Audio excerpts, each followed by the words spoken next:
Good afternoon and welcome to the KF1 Kranji venue where it's going to be an exciting evening ahead of us. And with me, of course, I've got Shaz. My name is Glenn. We are here to take you for the Mobil One presents 3 hours of endurance. It's going to be action-packed. It's going to be really scintillating and it's going to be, well, death-defying. That's exactly what racing is all about, isn't it? With all the precautions in place. So, Shaz, looking forward to an exciting qualifying that's currently ongoing. Yep, that's right. Yep, so right now we're seeing all the riders, the second riders of each team going out on the track for their qualifying laps, and then afterwards we'll see the third riders before we move on to a short program of performances, and then we'll move on to the 3 hours long endurance race. It's going to be an endurance for all of us. Exactly. For everyone involved right here, it's going to be an Absolutely. endurance. Yep. Yeah, but what's interesting actually about this whole event is that while the qualifying is on, it's been a pleasant day. Really, no spots of rain. It's not Exactly. really, it's Yeah. not as hot as it should be. So Yep. we've really got a very pleasant day to look forward to, and that makes for very good atmosphere for the race itself. Shaz, you've had the chance to watch a lot of these riders in the past getting ready. And what's it like for them during qualifying? How exciting does it get? Or are there butterflies during this part of the race, or do they actually save it for later? I think some of them would try and conserve their energy. They just put out a couple of fast laps. They see other riders attempt at it, and then they come back out to put in a flying lap. But other than that, you will see some riders really just going lap after lap after lap, putting in about 20 laps during qualifying. But some of them prefer to, just conserve their energy. I mean, especially because you have an endurance race coming up later. It's going to be 3 hours long, so you don't want to waste all of your energy here during qualifying. You just put in a good lap and then save everything else for later. Absolutely. So we do have a couple of rules in place, which we shall, of course, rip through later. But one of the most important ones, just to highlight it, is the actual pit stop or the refueling. Yeah, which exactly. is supposed to be 120 seconds. Yep, so they only have 120 seconds to refill. So, and then there's strict measures as well. I mean, considering how it's a small track, and this is actually the first time we've conducted an endurance race here in Singapore. So we just have to be mindful and careful, of all the safety precautions. So, the riders have to get off their bikes. They have to put the stand up, and then that's when they can do the refueling, which is only 2 minutes. Absolutely. Now, one of the big questions I think that newbies or freshers to the sport would be, what is the kind of preparation? I mean, do these lads actually prepare all year long, or is it, just a short-term preparation, like maybe a month or two? I'm keeping in mind the fact that there are restrictions and things like that. Exactly. I mean, I think everyone is well aware that Singamoto has, track days. There's also an academy night where people just come together every Monday evening, Friday evenings. They just have a go at all the tracks. So that's really when they're able to, put in the work, get used to the tracks, get used to the turns, get used to the bends. But I think when it comes to endurance race, it's really a test of man and machine. So they have to work on their stamina, they have to work on their strategy, and then for your machine, you just have to make sure that it doesn't fail on you too early. I mean, you don't want to go just 15 minutes and then have your bike just fail, have the engine just, die on you. So I think preparation-wise, a lot of the riders, I'm very sure, have, trained their stamina to endure the 3 hours. And then we've seen the mechanics put in the work as well with the machines, so making sure they're prepped right. So endurance race, it kind of works differently.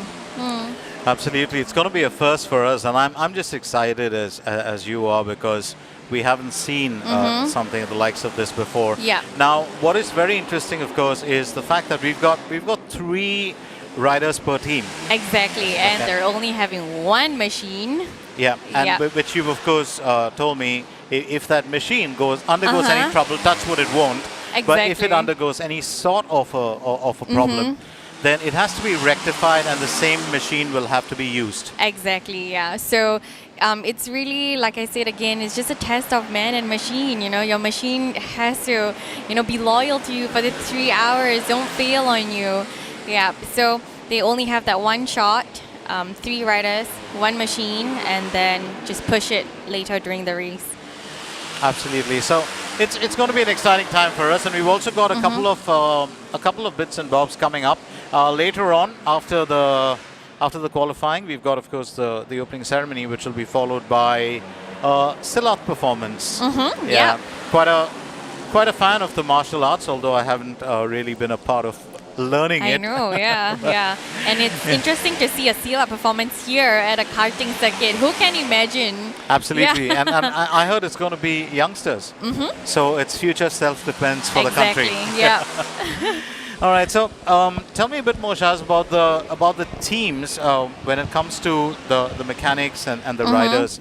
Now, most of them would have been working together for a long time. Have they been together, Yeah, in I this? think we're seeing 11 teams here today. Yeah. So we have some that are, under the same umbrella in a sense, but they're broken down into 3 teams. For example, SGRA, they are actually a group of riders, right? A group of passionate riders. We've seen them before in the Singamoto National Championship. We're seeing them again here during the endurance race, but this time they're broken down into 3 different teams. So you have SGRA Team 1, SGRA Team 2, SGRA Team 3.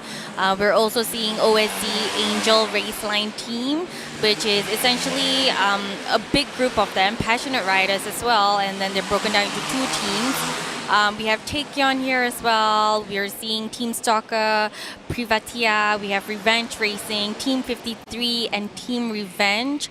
So we have all the passionate riders over here. Some of them we've never seen them before, even during national championships. So this could maybe be their debut on the track. Yeah. Wonderful. And so you're saying that we could actually see a few surprises today. Exactly, yeah. I mean, we don't know how well they are on the track, so it's the first time that we get to see them perform here tonight. So we've got a couple of names just Yeah. as Shaz put forward, including SGRE teams 1, 2, and 3. But the one that really grabs me is Revenge Racing. I know. I know. So don't get confused, everyone who is tuning in now. We have Revenge Racing and we have Team Revenge. And Team Revenge, Yeah, so it's going to be a tongue twister for Yeah. us today. Absolutely. But it's 2 separate teams. Revenge Racing, they're putting forward bike number 78, and Team Revenge putting forward bike number 69. Absolutely. Yes. So what's interesting is, of course, Revenge Racing gives R&R an entire new meaning. I know.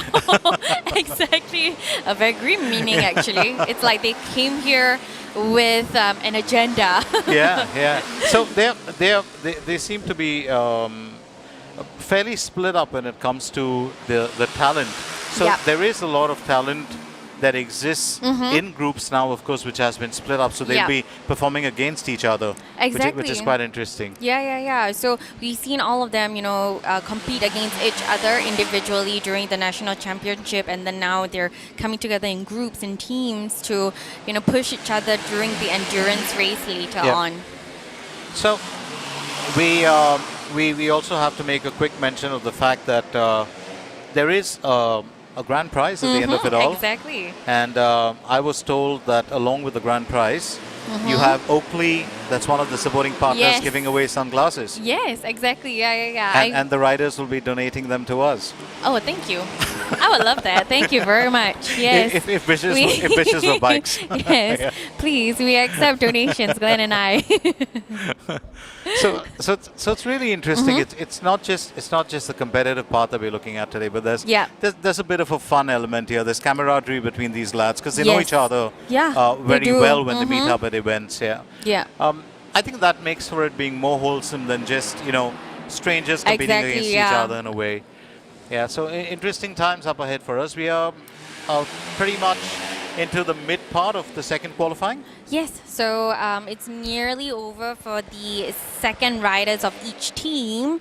And then I think in about 10 more minutes, we'll see the third riders going up to make their flying lap. So what happens is that the best lap for each team, they'll just combine them together, and then that determines, your grid lineup for later on during endurance race. Absolutely. So after the qualifying gets over, of course, then we get into a break where Yep. the riders get a bit of time to rest. Yeah. Officially, it's called the dinner break, and I I'm know, always Jennifer, wondering, would, us would I be too. able to ride after after a meal? Exactly. I do yeah. not think so. That's why it's endurance race, right? I mean, I'm just thinking being on the track for an hour, you can't use the loo, you're not eating, you're just sweating, and Singapore's weather is not forgiving, right? So Absolutely you not. can imagine the heat that the riders are going through now. Yeah. Yeah.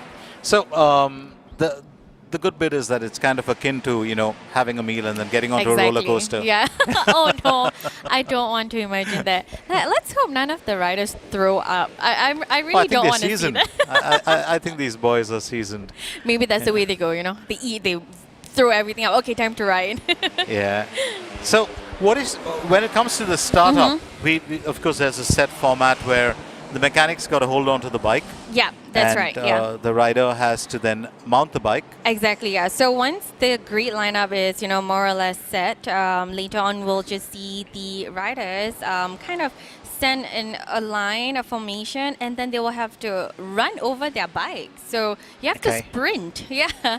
So this is like the mini Olympics, right? You have to sprint to your bike, get on it, start, and then the mechanic will just let you ride off. Yeah. So that's for the start, and then once you're changing over to the next rider, you're back in the pit lanes, refill everything, check, make sure your machine is working good, switch it over to the next rider, and then off you go. There's also a precaution that is used, which I guess is global. Yeah. You have somebody trained in safety standing by with a fire extinguisher. For sure, yeah. I during those mean, times. really, with Motorsport Singapore, they've given us so much support. So you see all the marshals here on the track. We see the medics here. They're all volunteers. They just want to make sure that we have fun, but we have fun in a safe manner. Yeah. So they're here to support us in that sense. Marshals looking out for any riders, pushing their bikes if their bikes fail on them, and then just making sure that safety-wise everything is all good, especially because fuel is involved and stuff like that. It's really a fire precaution, so we just have to be careful. Absolutely. So getting on towards the final bits of the second qualifiers, Yeah. and we shall of course get the entire positions all said and done after the third qualifier. After the third qualifying, yeah. I mean, as of right now, we're seeing SGRA Team 1 again putting in their best laps. They're pretty consistent with their timings today. So even previously, just now during their practice round, they were putting in 54 seconds. OSD Angel is really doing well as well. So let's see how the rest of the teams can kind of keep up with them.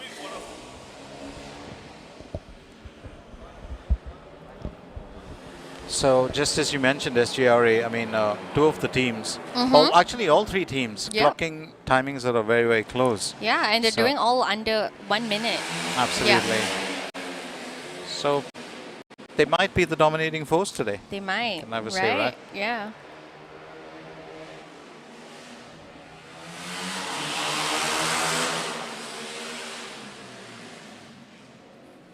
So I think a lot of the riders have already came back into the garage. We're only seeing like 5 of them out here, 6 of them. Yeah.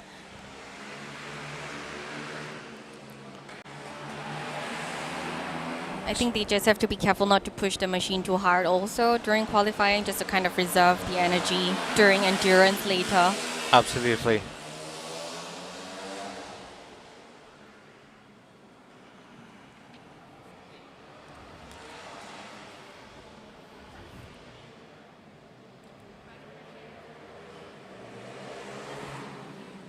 So just 2 more minutes left before this qualifying round is over.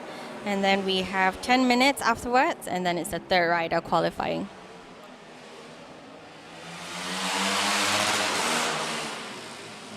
So just 1 minute left to see if anybody wants to put in their fast laps. But it's still SGRE Team 1 with their best lap so far. Looks like they're just trying to stay on for pole position. I know. Absolutely, isn't it? Yeah.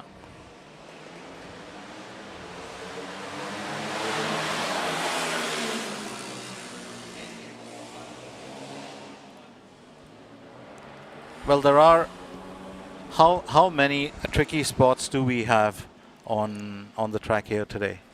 I think you're seeing maybe 3 very tricky ones. You have one that is right after the starting line, and then there is the S bend, and then you have this like hairpin over here.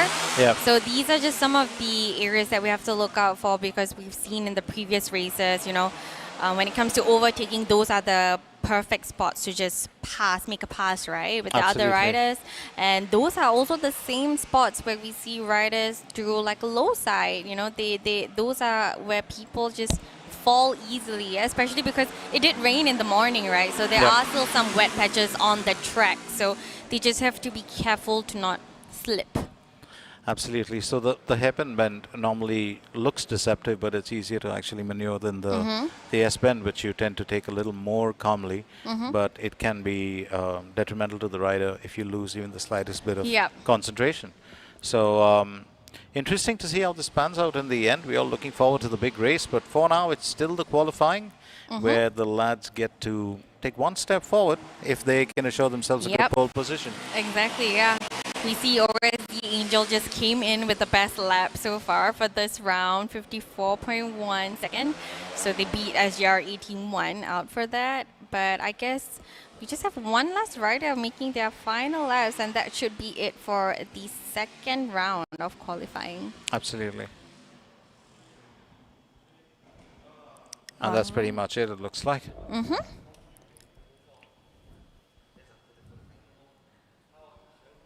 Yep, okay. I guess we will come back again in 10 minutes for the third rider qualifying, and then the fun begins. Absolutely. So we'll be back with you in 10 minutes, but do stay on. Don't go anywhere because we still have a good bit of visuals that will be coming your way right through. So on to the third qualifying. Bear with us, and in 10 minutes, it begins all over again.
You're still with us here right at KFN Kranji, and that's a good thing because that's exactly what we wanted you to do.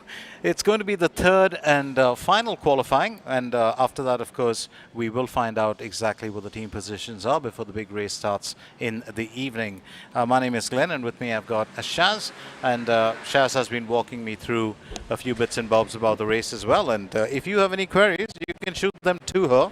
To me? She would answer them. To me? Okay. I'll try my best.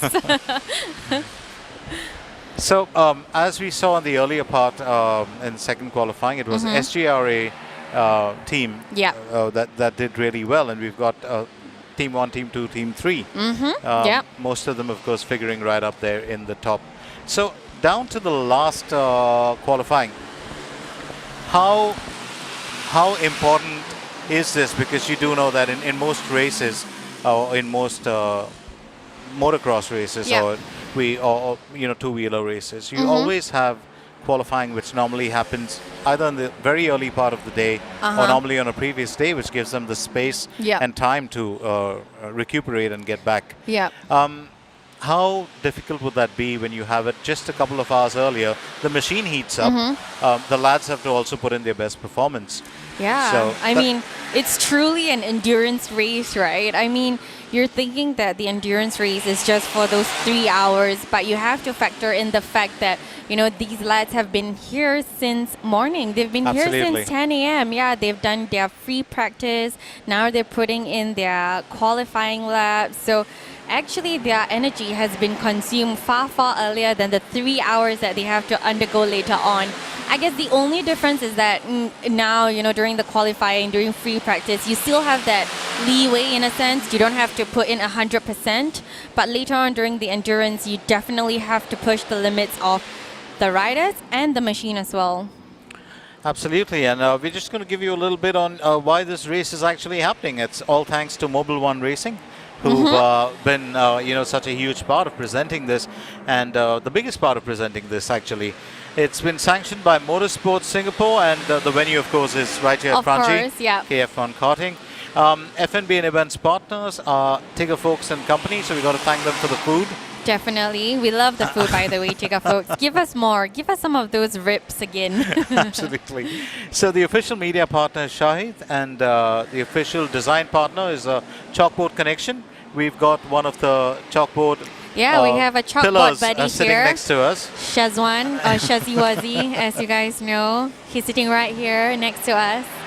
And of course, the whole event is supported by Oakley, AHRS, Dr. Helmets, and Bear's Garage. Yes, Bear's Garage. And one of Bear's Garage, you guys may know him, Muhammad Hakim. Hakim is racing as well, so you guys get to see him on the track later on.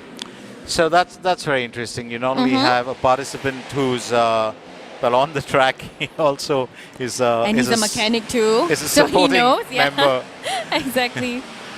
So interesting times up ahead for us, and one very key element that I actually neglected was Singamoto by itself, as you mentioned earlier, Shaz, the last qualifying. You said that they have events where they actually get together and the lads get to talk. They get to, spread the camaraderie, get a little bit more. That's right. Probably get a bit of, help and support and information back and forth. For sure, yeah. I mean, the Academy Nights, those are the perfect evenings for riders to come along, get together, they can hash it out, right? Say, what else can I do to my bike to make it faster, We have experienced riders who are there during Academy Nights also, These are the winners from the national championship. They come down. Some of them even provide one-to-one personal training. So they'll take you through the track. They'll teach you, their tips and tricks, their techniques on how to maneuver this particular track better. So, if you guys are interested, if you guys want to, be on board, try out the sports in itself, try out Singamoto's Academy Nights, be part of their academy members, and you guys get to have all these benefits too. So this all comes at a fee. I mean, there is a minimal fee. I'm saying minimal because it's year long, right? And, exactly, yeah. What does that actually entail?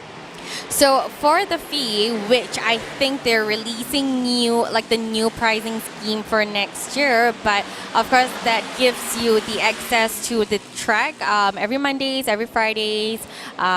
These are outside of the races or some of the track day events that they have.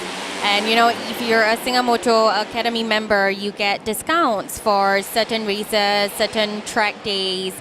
You get discounts at some of the partners that they have. These are just some of the many benefits that they have. So, if you guys are interested, you guys can always go to Singamoto's Instagram, inquire a little bit more about what does the membership entail, and then they can definitely fill you in with the rest of the details. Absolutely. So there you have it. That's an easy road to get in, and just as Shaz mentioned, definitely a huge amount of benefits. The very fact that you get access to tracks and you don't have to go crazy avoiding or trying to break the law on the road. Exactly, yeah. Which is, I guess, the most fascinating part. Put that down to, a couple of years back when we were just out of university and there weren't racetracks. I know, yeah. I mean, We had how many times have we been fined on the road for speeding? Absolutely. This is a much better alternative. Yeah, and then you put on your best beagle face to get away when you get caught. Exactly. That's why. Trying to, I'm sorry, officer, I didn't know. So great, actually, to have an outlet where you can actually come in and expend that energy, get a feel of the track, and it's so much safer. It's so much safer, yeah. I mean, you have the marshals here keeping a lookout. You have medics here on standby. So if anything happens to you or happens to your machine, you are assured that, there are many others looking out for you here at the track itself. So fascinating, as Shaz just pointed out. And if you do want to join up with Singamoto, all you have to do is, of course, go to the Insta account. There's also the website, singamoto.sg, where you can log in and actually join up there itself. There's a good bit of information on the site.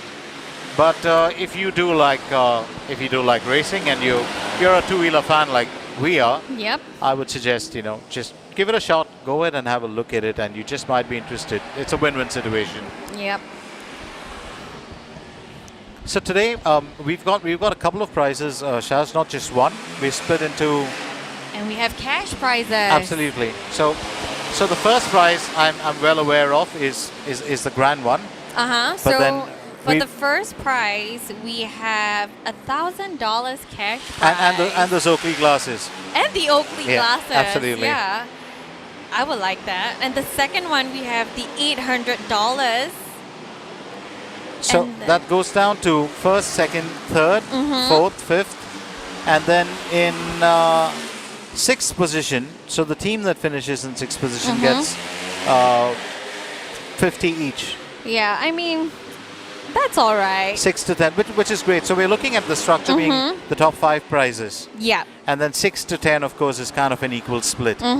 So that's fair enough. That's fair enough. I mean, really, if you're gunning for first, you get $1,000 cash prize. And you have to bear in mind that this is probably the first time that we have a motorcycle event that introduces cash prizes. So even with the national championship, Singamoto National Championship, which just ended a month ago, we don't have cash prizes for that. So this is the first race we're seeing this year that's introducing cold hard cash. Absolutely. And who would say no to that? I wouldn't say no to that. I mean, but I may say no to that if I have to be on the track for an hour long, 3 hours long. It is quite trying, isn't it? Mentally and physically, because that focus is so important, along with your timing, especially on the bends and the turns. Now, there's one thing that I totally neglected earlier.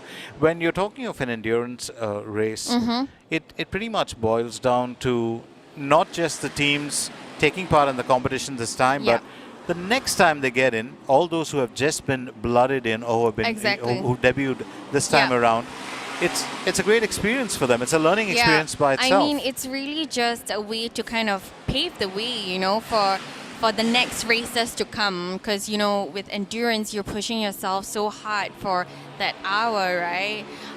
The next time when you come in and enter a race, your stamina might be much better, your focus is probably A plus, right? And you're so used to the bends, you're so used to the turns, which are the best corners to make a pass. So, you definitely would have an advantage the next time you come on track. Well, so we are right down to now the finishing stages. We're getting close to that in the third qualifying. Then, of course, we're going to get into a bit of a break because the riders need to, well, refuel their minds and bodies. Refuel themselves, refuel the bikes.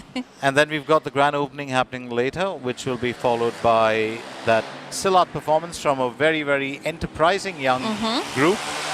And then there's photo opportunities for all those fans of the teams, as well as for team members and family members and friends, I guess, and for the event itself. And then finally we get to the main race later on, which is going to be quite Which is going to be an exciting. event by itself. I mean, we're down to, I think, 4 more minutes. We're just seeing Team Revenge. I think their third rider just fell off the bike right there, so they're just struggling to, he's just struggling to start off his bike again. There's very little riders now on the track. I think most of them have put in their qualifying laps, their flying laps. I think there's only 4 riders now. I guess they're just trying to put in their flying laps right now. And SGRA team 1 and 2 are right up there with their best laps as well. And they've been consistent so far during their qualifying rounds, during their free practice. We've seen them clock in below 1 minute. Actually, even 56 could probably be their latest timings. They're hitting 54 seconds, 54 seconds, 55 seconds, yeah. So they're looking very good, their performance so far. Now the interesting bit is that let's say if you have different teams from the same management or the same umbrella, how would it work if they actually top off with the first, second and third place? It puts the other teams at a disadvantage, right? I know, yeah. I mean, that's more money for them, I guess. About the same. Can you imagine if they get first, second, and third consecutively? They come back with a fourth team for the next race. Exactly. But I mean, all the best to the riders. We're down to the last 3 minutes of the third rider qualifying round now. We're seeing some of them putting in their last laps, trying to have their shot at putting in the best timing, and all of these timings will be added up to kind of form the grid lineup later on during the endurance race.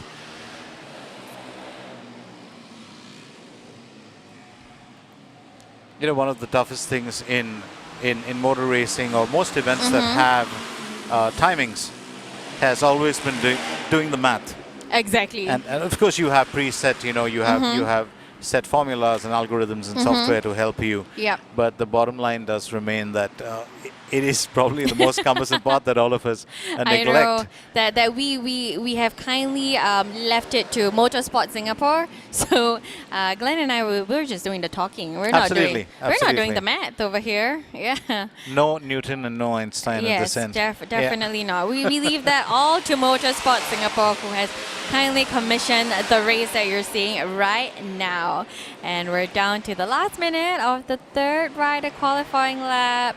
We're just seeing 3 riders? Yeah, 3 riders on the track right now. I think the rest are probably done. They don't want to push their bikes too hard. They don't want to push themselves too hard. So we're just seeing these couple of riders left putting in maybe their last lap.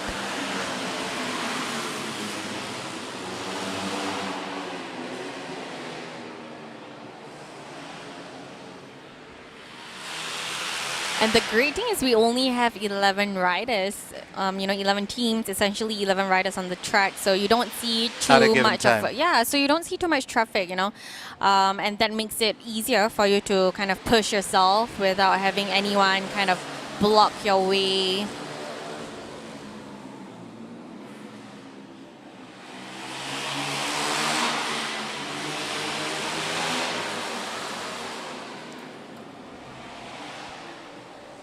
And this time around, we're going in a clockwise direction. For those of you who are tuning in and you remember our last round from the Singapore National Championship, we went the other direction. Anti-clockwise. Always a fan of that. I know, me too. Yeah, but I guess it's going to be interesting to see clockwise. Yeah. Changes, or maybe horses for courses. Think about Yeah. it. I mean, this is the endurance, so it probably just gives it a different challenge level. Definitely, yeah. So we're seeing different angles of the race today, and hopefully we get to see some action later on. I'm sure there's going to be endurance, there's sustenance, there's focus, there's timing, there's everything rolled into one, and not to forget skill. That's probably For sure, yeah. yeah, the top of the order. So we get started with the main event in just a little bit. We are almost actually done with the qualifying. We're done, yeah. The third and final qualifying. So just as we see the results, it's SGRE Team 1 and 2 who've done extremely well. Very well. Under 1 minute. Let's get MSS to do the math and then let us know who would be on pole and what's the lineup going to be like later on. Absolutely. So we will wait for those results. And just to keep you in the loop, in case you're wondering where we are coming from, it's the KF1 Kranji circuit, which is right, I won't say in the heart of Singapore, but it's probably on the prettiest parts of Singapore as far as the greenery is concerned. That's true. I mean, with the MRT as our backdrop. Yeah, Lovely. I do remember my first time, and I did get a view of it. Was very, very picture book to have the train running on top I and the know. bikes down, right? Yeah. Yeah, it's almost like a Lego Very movie. Singapore. It's very Singapore, yeah. Can't have it any other way. Absolutely. So, pretty backdrop, great weather, and talented riders to the fore. So it's going to be one big event for us, and that kicks off in a little bit. Stay with us to find out who's on pole position. We will keep you informed as we get informed.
Me deu uma bota quando tava na pior.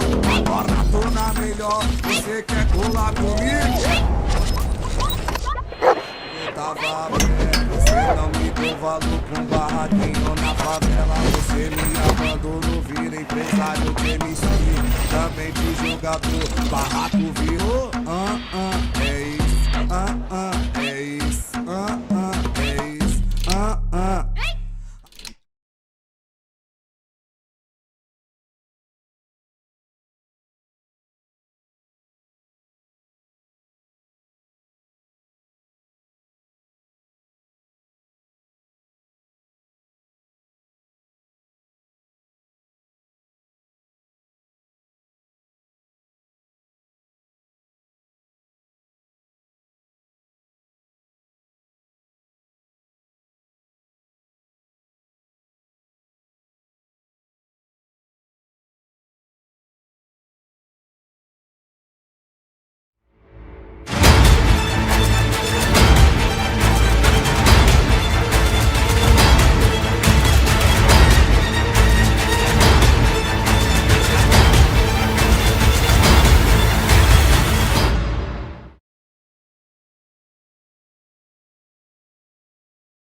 am Shi Zihao and I am 12 this year.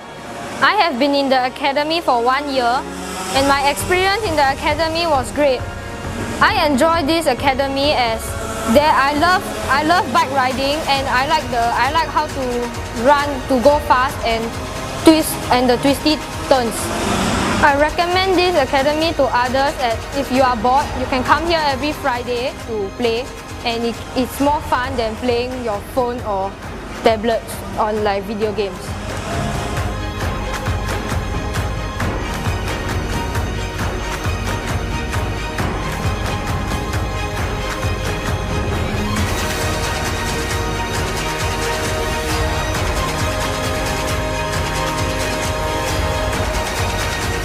Hi, I'm Anand Mitra. I've been in the academy for about 5 to 6 months.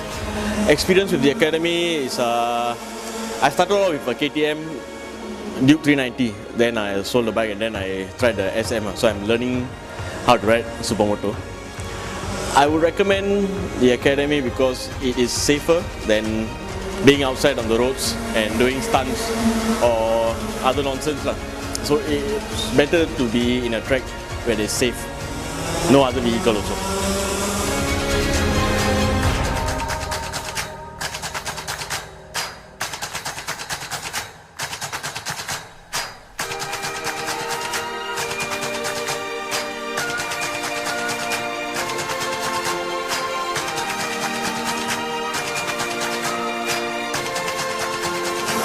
Hello, my name is Jaden.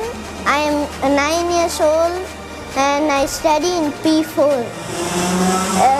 So I have gone through some crashes, but they are part of learning, and I like this academy because I get a bike to ride, and thank you.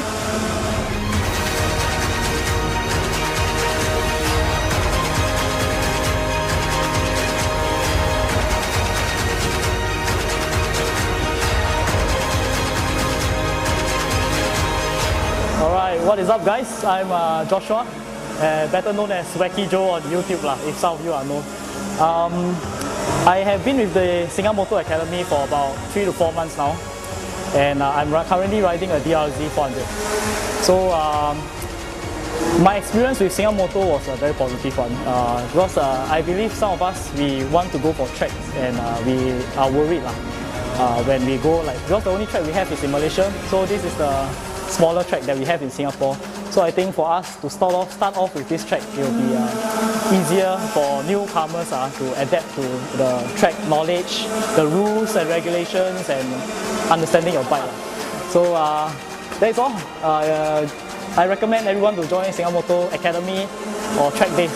So come and join me, join us, come and join us, come and join us.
botar quando tava na pior.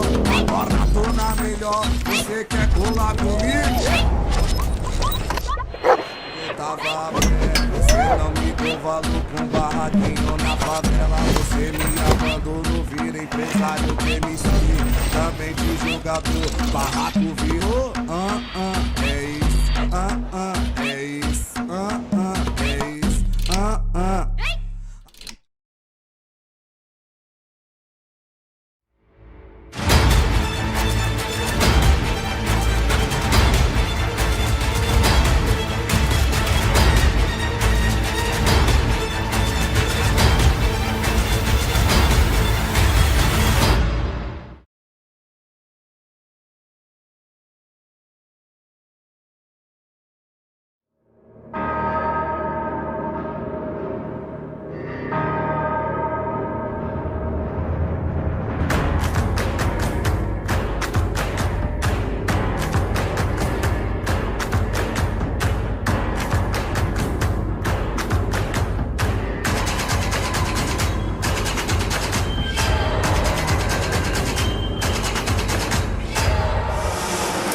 I am Shi Zihao and I am 12 this year.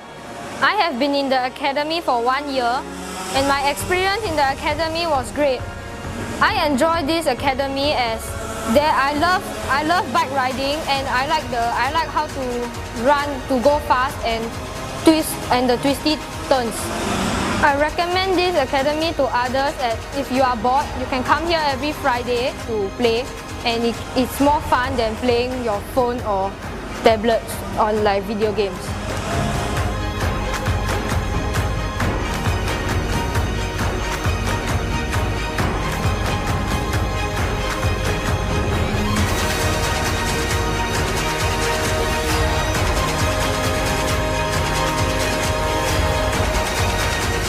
Hi, I'm Anand Mitra. I've been in the academy for about 5 to 6 months. Experience with the academy is I started off with a KTM Duke 390, then I sold the bike and then I tried the SM, so I'm learning how to ride supermoto. I would recommend the academy because it is safer than being outside on the roads and doing stunts or other nonsense. So it's better to be in a track where it's safe, no other vehicle also.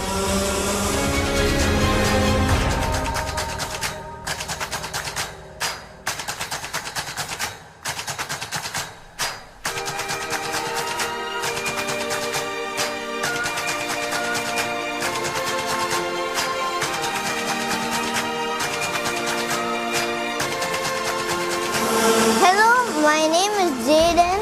I am 9 years old and I study in P4. So I have gone through some crashes, but they are part of learning, and I like this academy because I get a bike to ride, and thank you.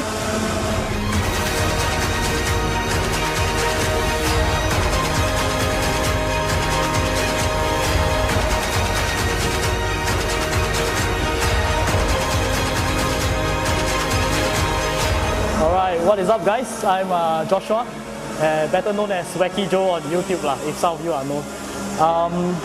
I have been with the Singamoto Academy for about 3 to 4 months now, and I'm currently riding a DRZ 400. So my experience with Singamoto was a very positive one because I believe some of us, we want to go for tracks and we are worried when we go, because the only track we have is in Malaysia, so this is the smaller track that we have in Singapore. So I think for us to start off with this track, it will be easier for newcomers to adapt to the track knowledge, the rules and regulations, and understanding your bike. So that's all. I recommend everyone to join Singamoto Academy or track days. So come and join me. Join us. Come and join us. Come and join us.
good evening if you've just joined us, and if you've been with us from a while back, then welcome back to the KF1 Kranji circuit. This has been a very, very good day for us in terms of weather, in terms of qualifying, and this is Mobil One Racing presents 3 hours of endurance. It's not just any race. It's not just about crossing the finishing line. It's about your sustenance on the track, and that's what we're actually going to get a view of later. What you do see up right in front of us, besides the activity in the background, is the qualifying results of the third qualifying round, which did see SGRA teams 1 and 2 perform extremely well. If you're wondering where my partner Shaz is, well, she's actually down going through not the festivities, but the opening bits. We have the grand opening ceremony, which kicks off in just a little bit, and we've got a very exciting performance coming up after that. Let's not forget, for the grand opening ceremony, there are 3 very important names to keep in mind. One, of course, is Mobil One for presenting this and really being, the whole and soul of the event. Singamoto for putting this entire initiative together and for the work they've been doing. And Motorsport Singapore.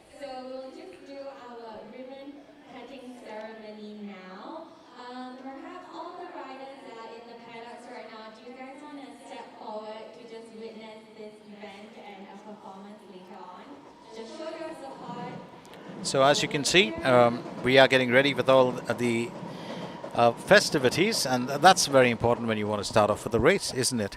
Before you get into the thick of things, or into the speed of things, a better way to put it. So right now it is the opening ceremony, and we'll have the ribbon cutting, which will be done. In attendance, we've got Singamoto, of course, without fail. They have to be there. Mobil One and Motorsport Singapore. So all of them, you're going to get a view of them in just a little bit. Remember, the venue is right here, the KF1 karting circuit in Kranji. And the team that you can see in black, well, they aren't going to race, but they are going to put skill on display. And that is, of course, the Silat Bederang Persada. They are a Silat group. You do know, one of the most ancient martial arts. Has seen a major revival in Southeast Asia, and absolutely fantastic to watch these I won't say athletes, but these practitioners in action. Fabulous, because they put on a lot of hours of work in terms of actually getting their moves together, practicing them regularly. So you're going to see them put that on display, and that's exciting. Do not be fooled by the fact that it is a very laid-back, easy style of martial arts, unlike Taekwondo or some forms of karate or even Jeet Kune Do. But this is a martial art which is lethal. It's lethal in terms of defense and attack, and probably just as unassuming as the Brazilian capoeira. My favorite form of martial arts. Almost looks like a dance, but when they do sting, it's worse than a bee. So it's all coming up right here. A great Silat performance, and then of course will be the photo opportunities. And that is a must to get all the teams together, because this race isn't just about, it's not just about the money, it's not just about the prizes, not just about the competition, but it's about the whole community. It's pretty much a family, and a lad that we don't often talk about, he's actually down there, Kalik Norden. He, or better known as Carl, really, the driving force behind this. And the reason is he himself is an extremely passionate rider. So it's born out of this entire event, and this entire initiative by him was born out of a passion. So when that happens, it tends to be more kind of like family or camaraderie rather than just competitiveness. So as we get ready for the ribbon cutting ceremony, as the Silat team practice their moves,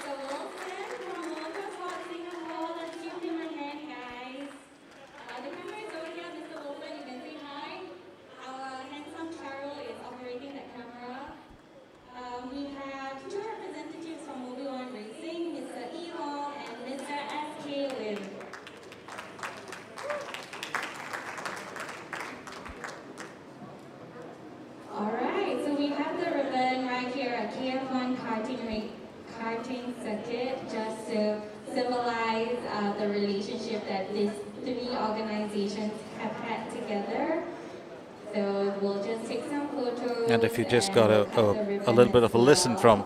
from what my partner Shaz has been saying at the ceremony itself is the three very important partners and that association so important, Singamoto, Mobil One and Motorsport Singapore. So we have representatives of all three who are right there in front of the ribbon. And all of them giving the number one sign, the sign of a winner actually. Get another finger up and it becomes the sign of victory. So let's back up for a photo opportunity. So as I mentioned earlier, we also have a couple of other supporting sponsors that we shall talk about in a little bit, including hospitality sponsors. But for the time being, And now we'll just hand over the scissors to our it is partners, Mobil just that Racing, perfect time Singamoto, to pick up those scissors Motorsport, and get the show just on grab the road. the ribbon and then just snip away at the same time on my count. Don't do it earlier, Wilson, please. Wait for a while. Okay. Alright, you guys want to hold on to the ribbon first and then on my count we'll just cut it at the same time. So you normally want to cut it together on the count of three. And there it is, officially the ribbon cut and the event has been opened up. Let me remind you once again, this is Mobil One Racing presents 3 hours of endurance. Well, that's what the race is all about, 3 hours of endurance. It's the first of its kind right here in Singapore. And while we get ready for the photo opportunities, it's also time for our Salat team to get on board and to put on their performance. I've seen them actually rehearsing, and you're in for quite a show, believe me. It's going to be quite an event. Here they are, walk on with their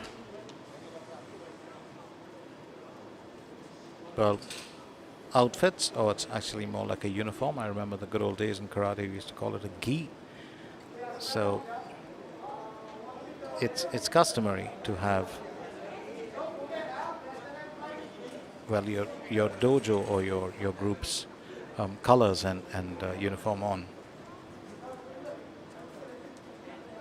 So this is Silat Berderang Persada.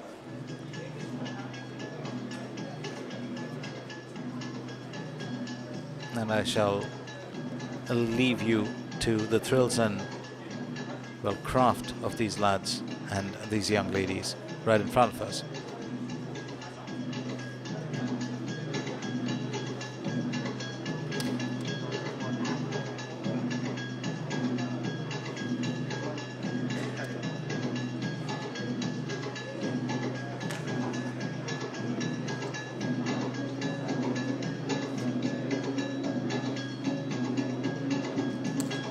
There's a lot of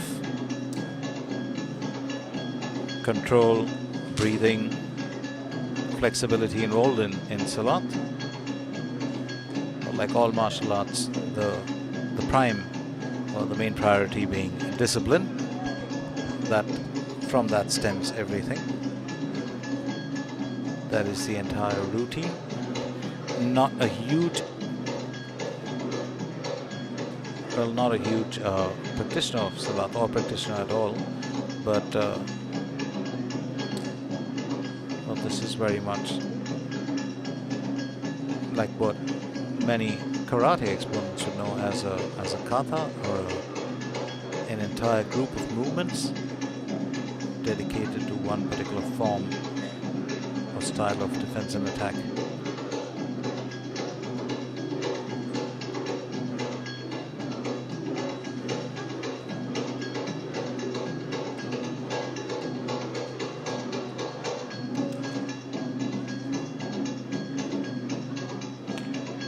These young ladies also trained in the art, have perfected their skill over time.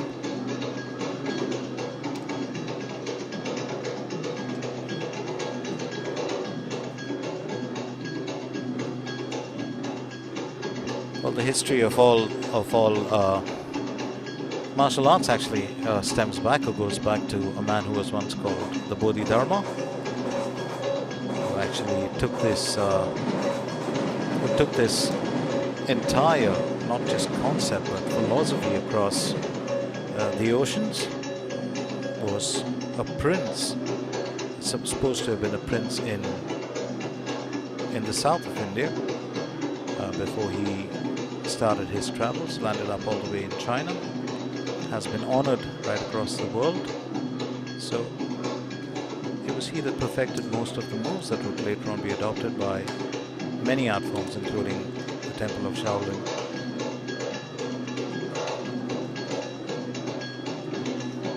And Silat is really one of those, well, movements, or one of those martial art forms that are the most ancient, or the first ones that he perfected while he was during his isolation state. And what a joy it has been for all those residents of mainly Southeast Asia who really adopted this very, very well. It has spread to other parts of the world as well. A couple of dojos in the United States, a few in Australia. I've seen one in Melbourne. So it's fairly interesting.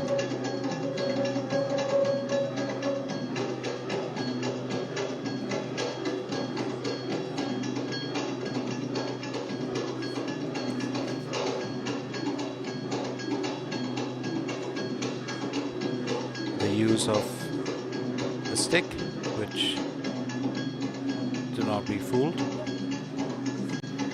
is not very easy. It can be lethal when used right.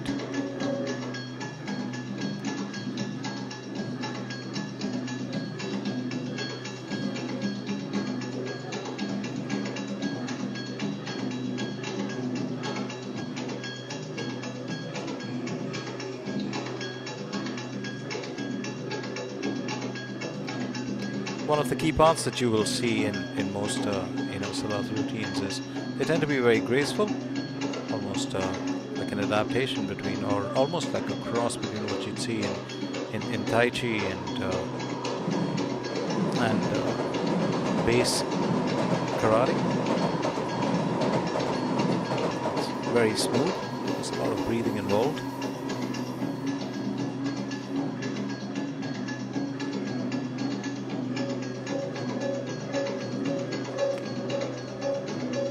Also a bit of the art of deception, the use of the hands.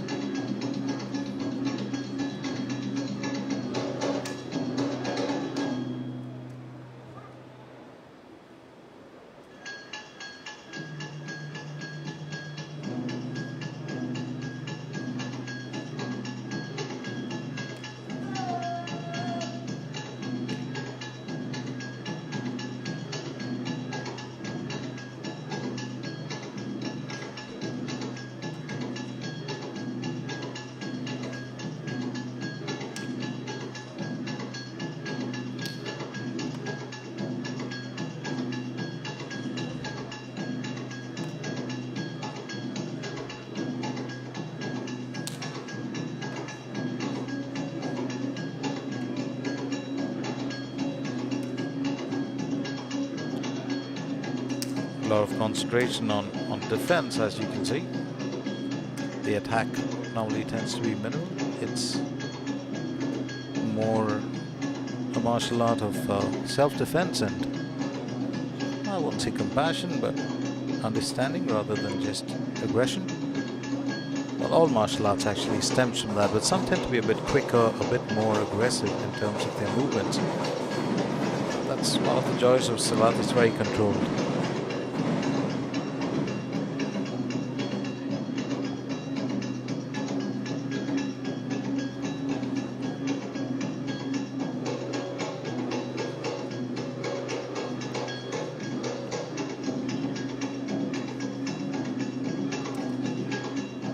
The entire Silat performance will be followed by a photo opportunity, and that's another first right here at a racing event to have a lovely Silat performance, another first of its kind.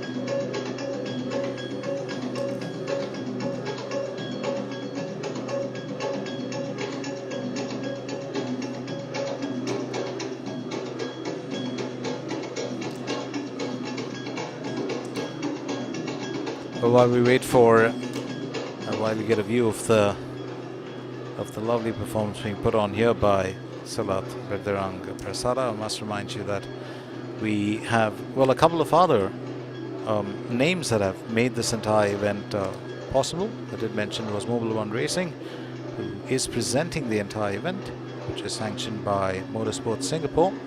Our venue partners are KF1 Karting, right here in the heart of Kranji.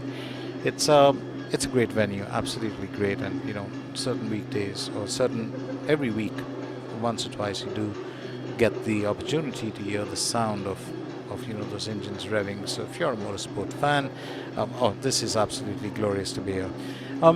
Let's get down to the F&B and events partners. That's Tigger Folks and company, are responsible for not just feeding us but keeping everyone nourished, and it's great food. So official media partner is Shahid, official design partner Chalkboard Connection, and supporting partners are Oakley, AHRS, Dr. Helmets, and Bears Garage.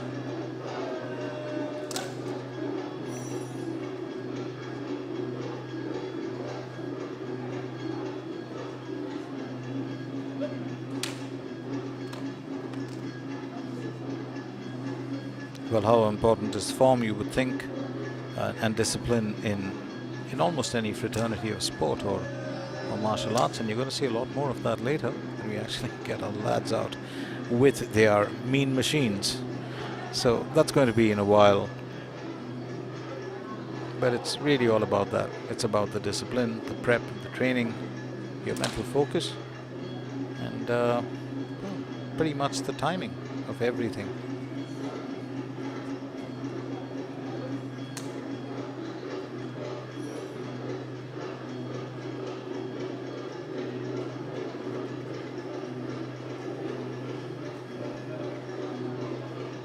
Display there with the wooden sword. And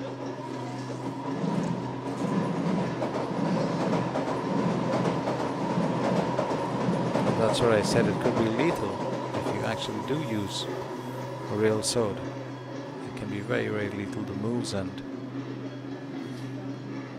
the defense mechanism by itself.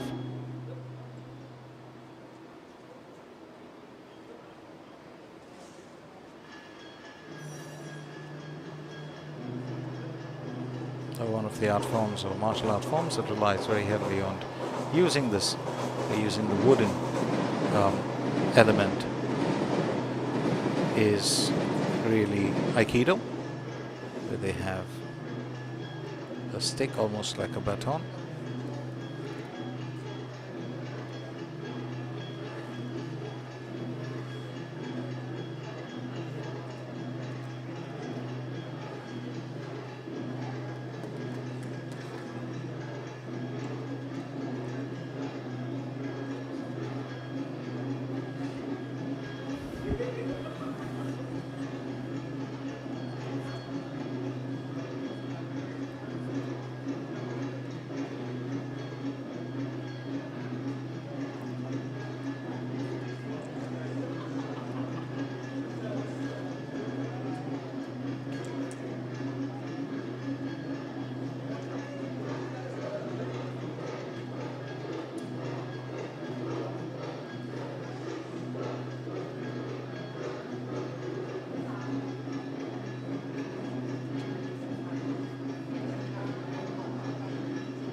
Now you've got a combination. You have seen the young men in action, and then of course the young ladies. Now a combination of both, showing you one of their important routines.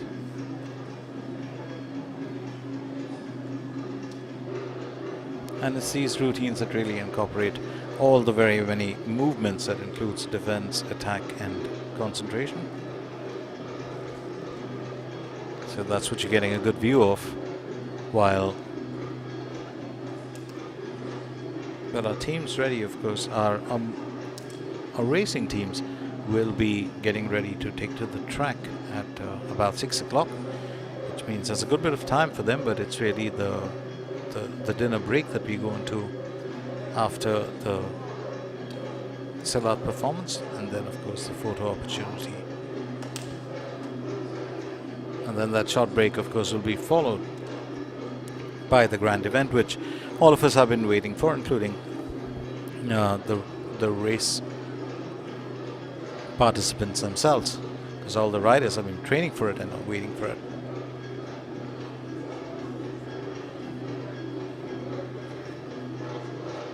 So on to the next solo performance.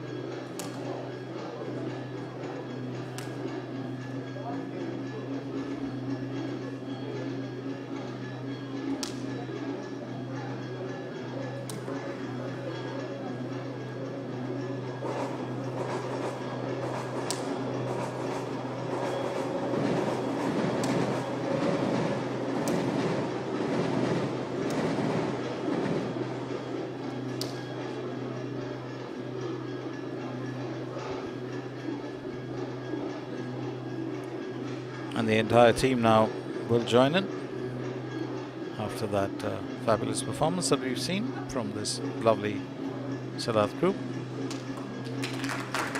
There it is, the end, Silat Veteran Persada. They put on a very good performance for us. Photo opportunity now after we saw that amazing bit, and more credit and more power to the Silat team for giving us that joyful routine and very, very dedicated and focused performance.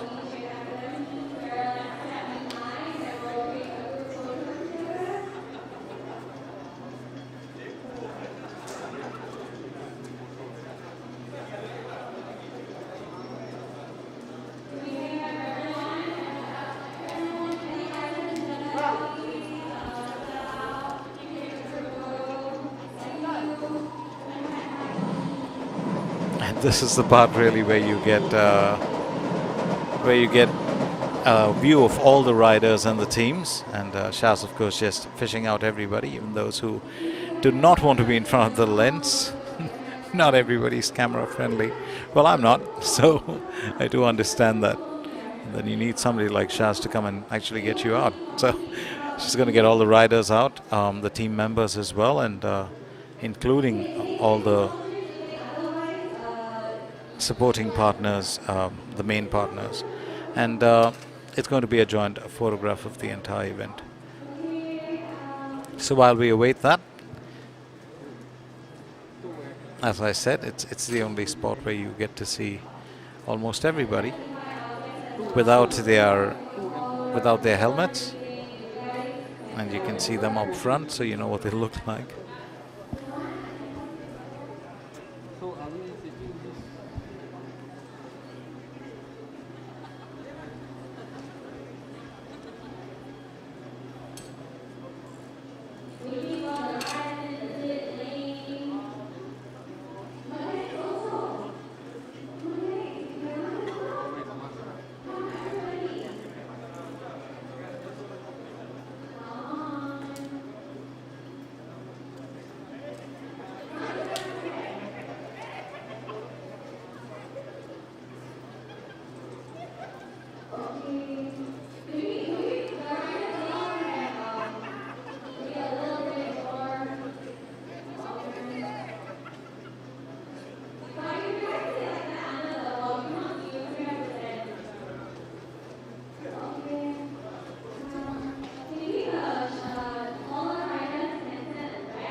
So there you have it, all the riders, team members, the Silat team as well, the main partners, that's the representatives for Singamoto, Mobil 1 and Motorsport Singapore.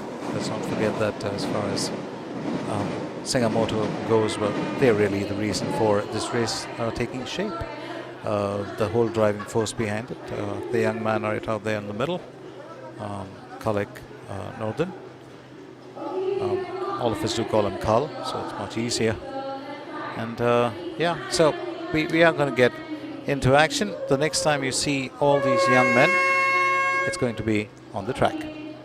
So we'll be back with you later when the grand event kicks off at about approximately 6 p.m. So don't go anywhere, and while you're doing something that is simple, get back with us at 6 o'clock, and then it's going to be 3 hours of action-packed, really grueling and tough competition right here with rubber burning on the tracks. Stay with us.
From humble beginnings, Ferdinand Porsche created history of innovation, of community, of performance.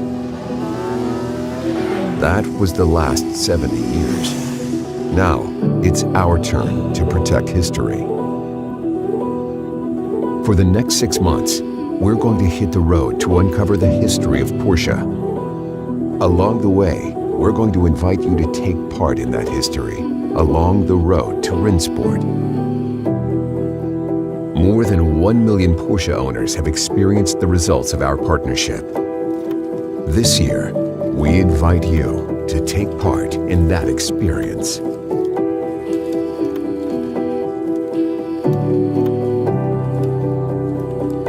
Sign up now for your chance to be a part of history.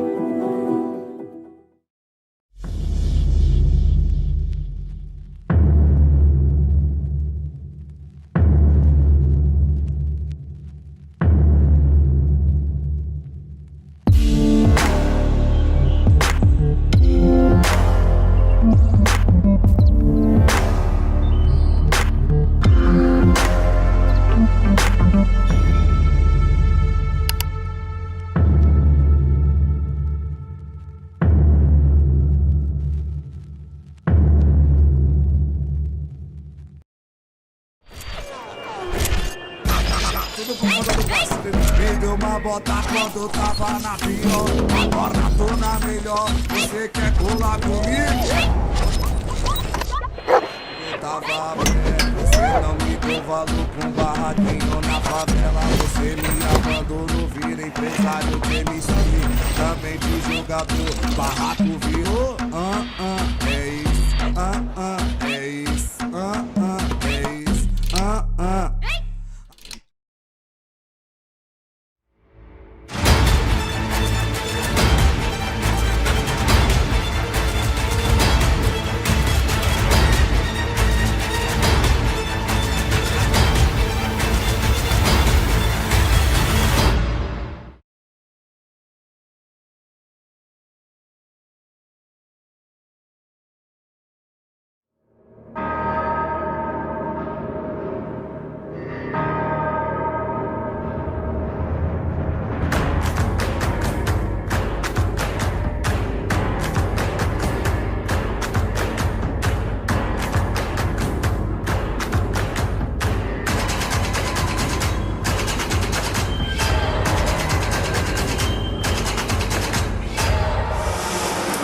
I am Shi Zihao and I am 12 this year. I have been in the academy for 1 year and my experience in the academy was great.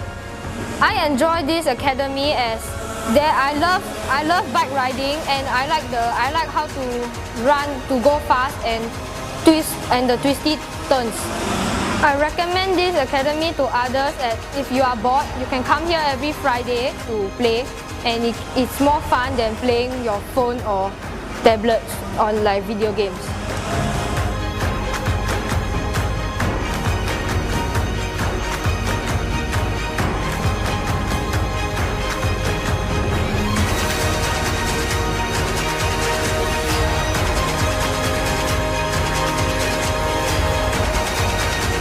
Hi, I'm Anand Mitra. I've been in the academy for about 5 to 6 months.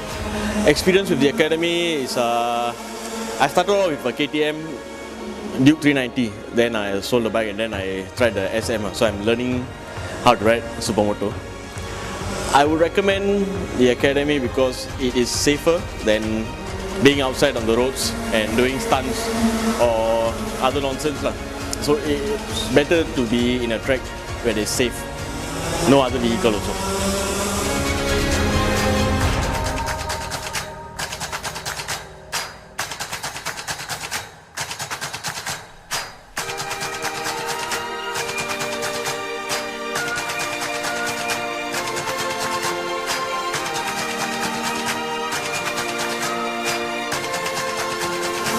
Hello, my name is Jaden. I am 9 years old and I study in P4. So I have gone through some crashes, but they are part of learning, and I like this academy because I get a bike to ride, and thank you.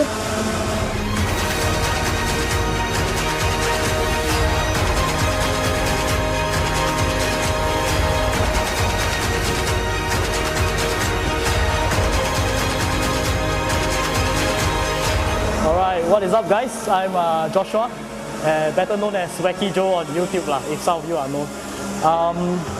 I have been with the Singamoto Academy for about 3 to 4 months now, and I'm currently riding a DRZ 400. So my experience with Singamoto was a very positive one, because I believe some of us, we want to go for tracks, and we are worried when we go, because the only track we have is in Malaysia, so this is the smaller track that we have in Singapore. So I think for us to start off with this track, it will be easier for newcomers to adapt to the track knowledge, the rules and regulations, and understanding your bike. So that's all. I recommend everyone to join Singamoto Academy or track days. So come and join me. Join us. Come and join us. Come and join us.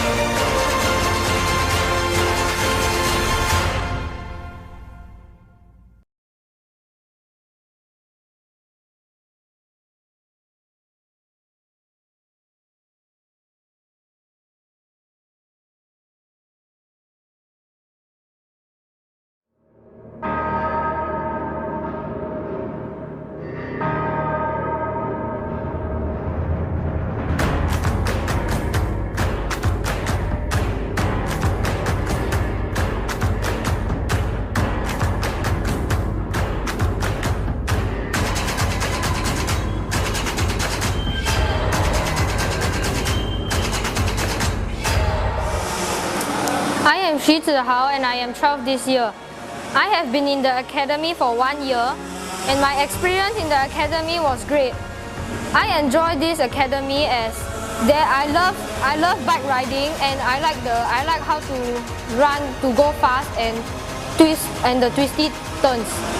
I recommend this academy to others, as if you are bored, you can come here every Friday to play, and it's more fun than playing your phone or tablets on video games.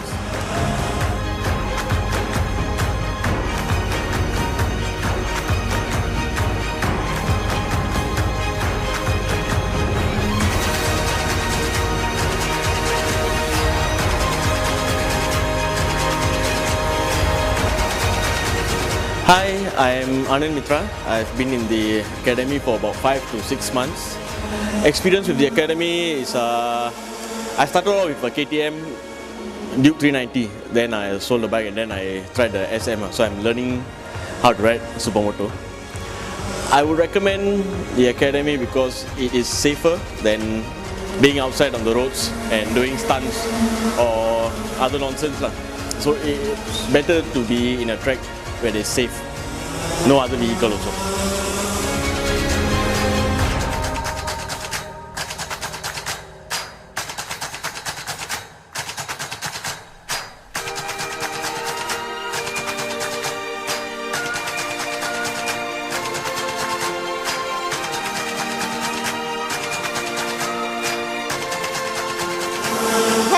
My name is Jaden.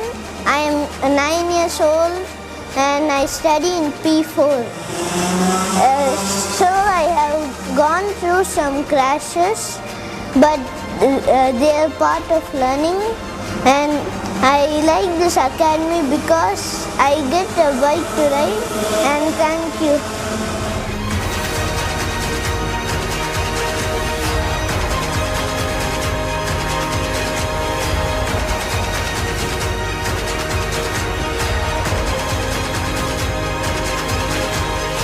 Alright, what is up guys? I'm Joshua, better known as Wacky Joe on YouTube if some of you are known.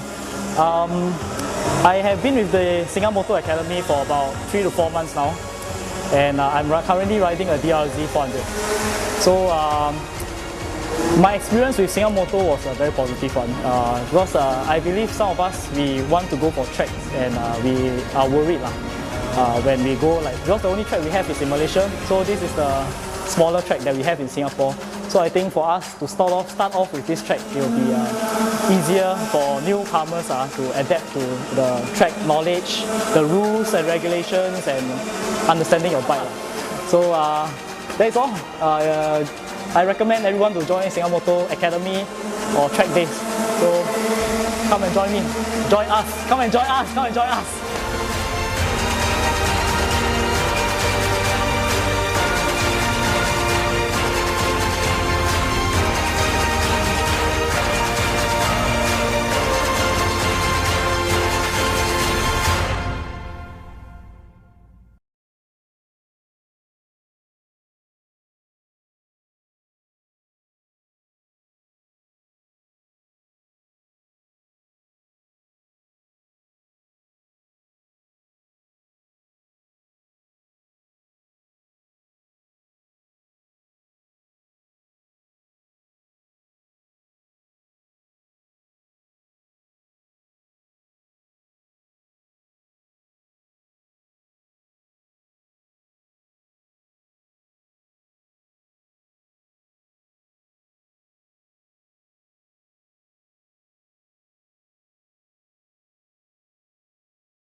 Good evening, a hearty good evening rather, and welcome to the KF1 Kranji circuit, where we're about to kick off with 3 hours of endurance presented by Mobil 1 Racing.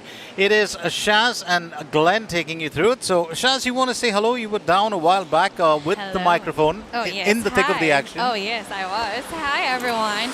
Welcome back as we take you guys through 3 hours of action packed of some track action. We'll see some riders zipping by. Right now, they're just doing their formation lap. I think there's one more lap to go before they all just line up, and then we'll see the start of the race. Absolutely. So we've got 11 teams, and just as we were running through it earlier, in case you've just joined us, then 11 teams is what we're looking at. We've got 3 riders per team. We aren't going to give you the entire spiel right now because we've still got 3 hours to get through. Yes, we have 3 hours of time together. Absolutely.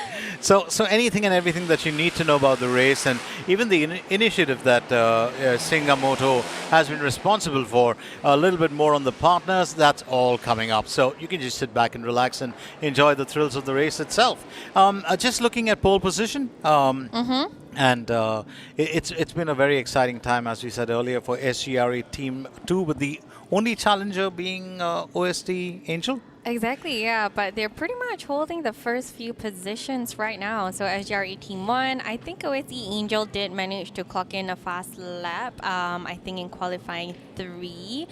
So we're seeing them at P2 right now, and then it's SGRE Team 2 and Team 3, and then we have the rest of the teams following. But so far, SGRE Team 1 teams, they've been quite consistent so far.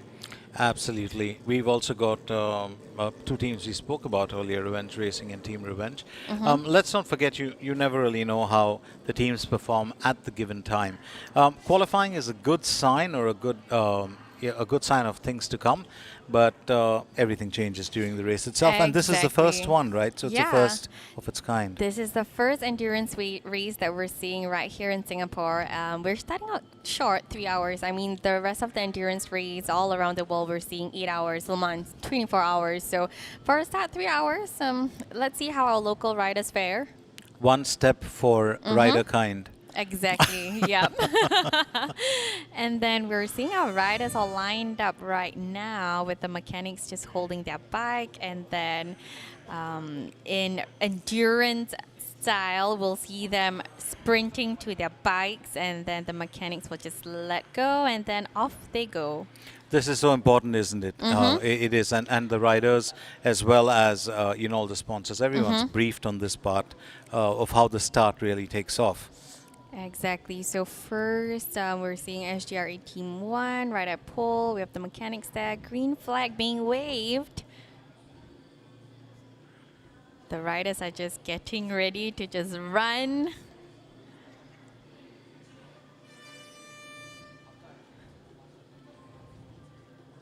This is the nerve-wracking part. This is the part that actually they've been training for all along, the part that we've been waiting for. And don't forget that this has an impact. For sure. You can't trip when you run, you know. Absolutely Don't trip, not. just run. Absolutely not.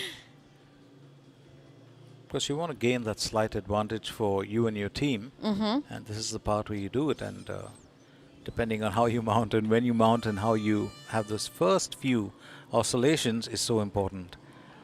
All right. And it's into the action right here. It's finally happened, Shaz. The first few bikes moving off. All right, and off we go. I think one bike was lagging behind. I think there might be some trouble just starting up the bike. We're seeing the riders take the first few corners. Let's see who's at the lead right now. That could be Arshad. And it certainly looks like we have, just as we mentioned earlier, Team SGRE were going to be dominating the race. So they've got off to a decent start, I would think. You did mention Arshad Rashidi, who might be able to, well, put on some magic. Yep. We will, of course, keep you informed about who's staying right up there in front and who's coming up close behind. And we're seeing them take their first lap. Let's see who's that. And yep, that's Arshad with 54 seconds leading, and second is OSD Angel, the first team, because there's two teams for OSD Angel. Yep. And then we have SGRE Team 2, Team 3. Let's fill you guys in with the first riders as well. So SGRE Team 1, we actually have Arshad Rushdi. OSD Angel Team 1, we're seeing Abdul Rahman take the first sprint. SGRE Team 2, we're seeing Amirul Adli. SGRE Team 3, we have Muhammad Hakim, which is also part of Bear's Garage. And then we have Taekyon, and their first rider that's up is actually Muhammad Jasrian. And we have Pravatia, that is actually Muhammad Irshad. And Revenge Racing, bike number 78, Khairul Rizwan, not to be confused with Team Revenge. We have Team Stalker next, and the first rider for them is Chua Junler. And Team Revenge, we have Kavi Chitran, Team 53. The first rider, we have Regu Gopal, and OSD Angel. For Team 2, we actually have Osman. So it's quite a bit of a difference between, if you're looking at the teams now, OST are actually picking up their game, pretty much tailing Arshad right up there in front, and it's going to be very interesting to see if they can put on a performance of sorts to overtake who we call the favorites. So Abdul Rahman, he could very well be the man to watch out for, and joining him, of course, then the other SGRA team riders, and finally the OST Angel Raceline Team 2. Yeah. They too look like a bit of a threat. Very interesting. You did mention that there was a slight fault right at the start, a bit of a delay, but I think we've got everyone on the track now. Yes, we do. I think that could have possibly been OSD Angel, their second team. So that could have been Osman, who had trouble starting up his bike earlier on. Absolutely. So let's see if he has that in him to kind of chase down everyone else. So it's really navigating those close edges. There really isn't too much of an apex point here, but we did mention that hairpin, which can be detrimental, or it could be actually a winning move for certain riders. It's the perfect turn for you to make a pass, but that also means that you'll have to defend if anybody wants to even attempt that. So you'll just have to be navigating that very carefully.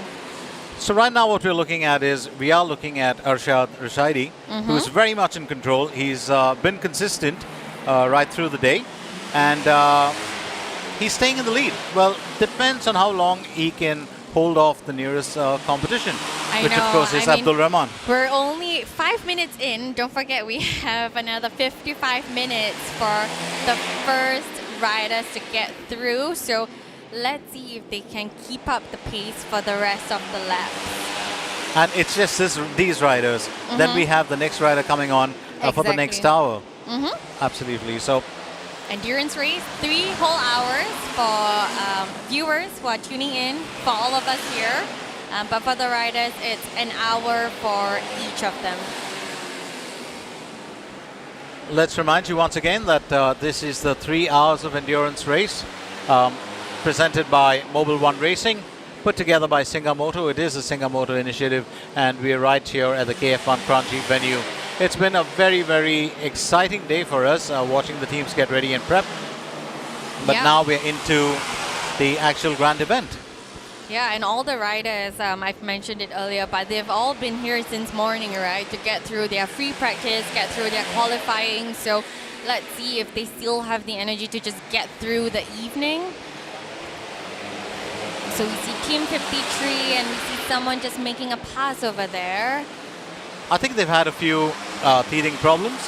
Team 53, Regu Gopal. Yeah. He's been, well, just lagging, catching up now, Yep. but still not on par with the front runners. And the front runners are the top 3 that we are looking at, especially Arshad, Abdul Rahman, and of course Arshad's teammate, who is Amrul. And so far, Arshad has been putting in consistent laps. Yeah. 44 seconds. He's not going anywhere beyond that. But of course, being an endurance race, it's all about the strategy, right? Do you want to keep that best lap, or do you want to kind of conserve and take care of your machine and not push it to its limit right at the beginning? There's, one of the greatest stories in marathons. Yep. Or on long distance running, which is 1500 to and over, was that of Steve Prefontaine, who was a very unusual runner who liked to lead from the front. Ooh. And it paid the price for it when he went to the Olympics, Right. because that strategy doesn't always work Exactly, when you're yeah. going up against the world's best, but was stubborn and was going to take that same strategy to the next Olympics. Had actually perfected it, Right. and our car crash took him away. Exactly. Became a living legend. We're going to see At that time. different teams take on different strategies right here. Right off the bat, we don't know what kind of strategy they're going to take on, but we'll see in time. But so far, Arshad, he's very well known for being fast. He has won multiple of races so far. So He definitely likes to lead from the front. he does. It's from he the get-go does, itself. Yeah. So let's see if this strategy works for him. Works for him. Does it work for the machine? Though we wouldn't know. Well, a few of the endurance races that I've been, witness to, it boils down to not just, I think, your skill on track, but it boils down to really the balance Right. of, knowing when to push and knowing when to pull back a little bit, when to ease up in the Definitely. situation. Yeah. But it's a first for everyone here, so I think that's the most exciting part. Yeah.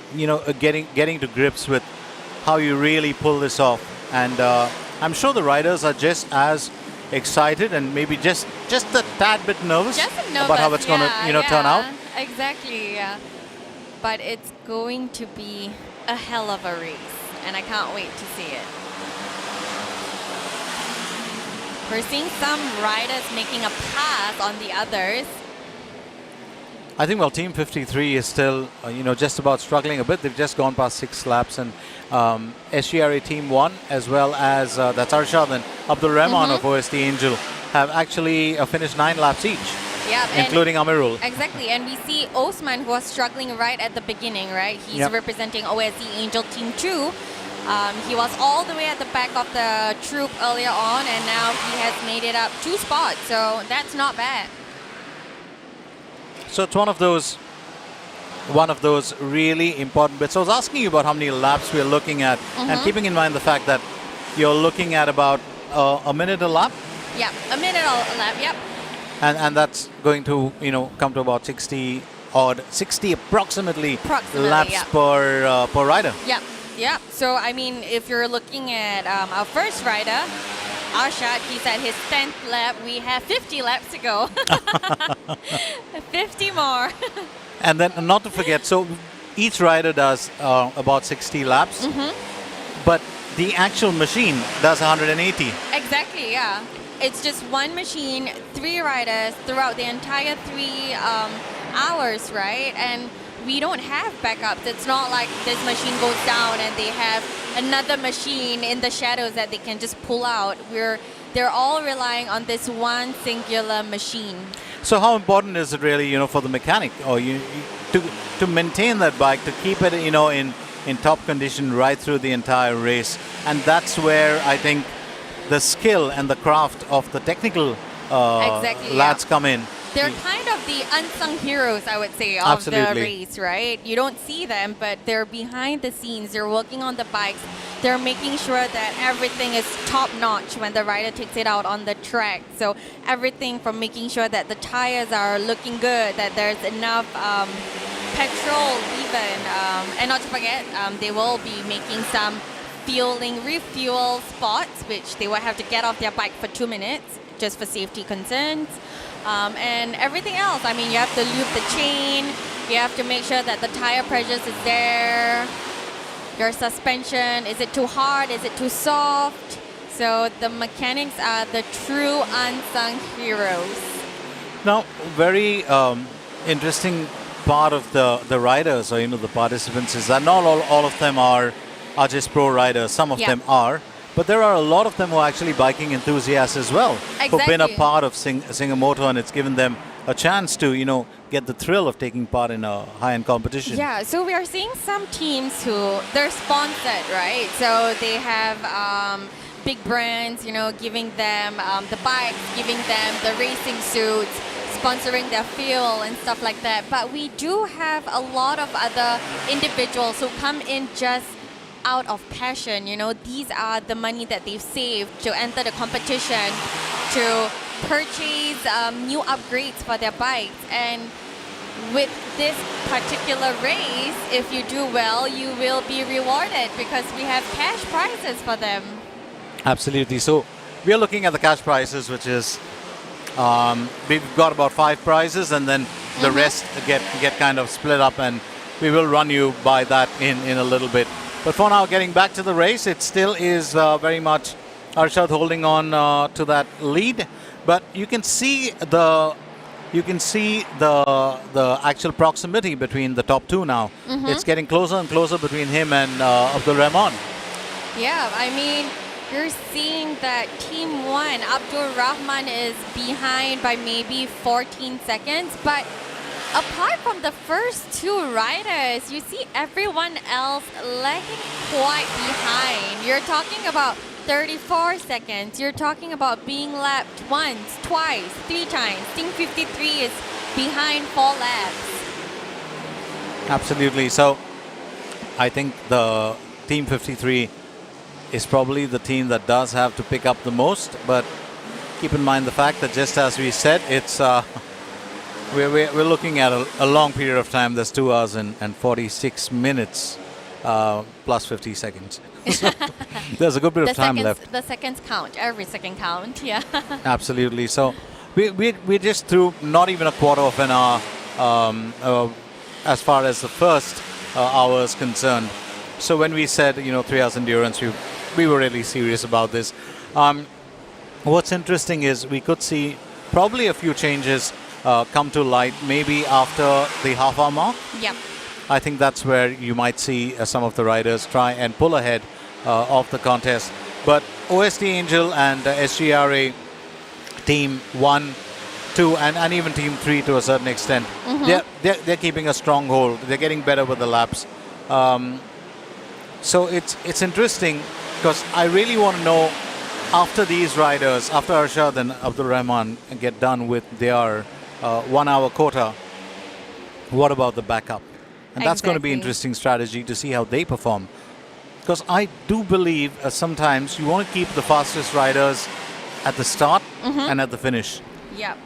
But it's the middle ones who'll need That to maintain count, that yeah. consistency. Exactly. So the pressure could be more on the middle rider than the first or the last one.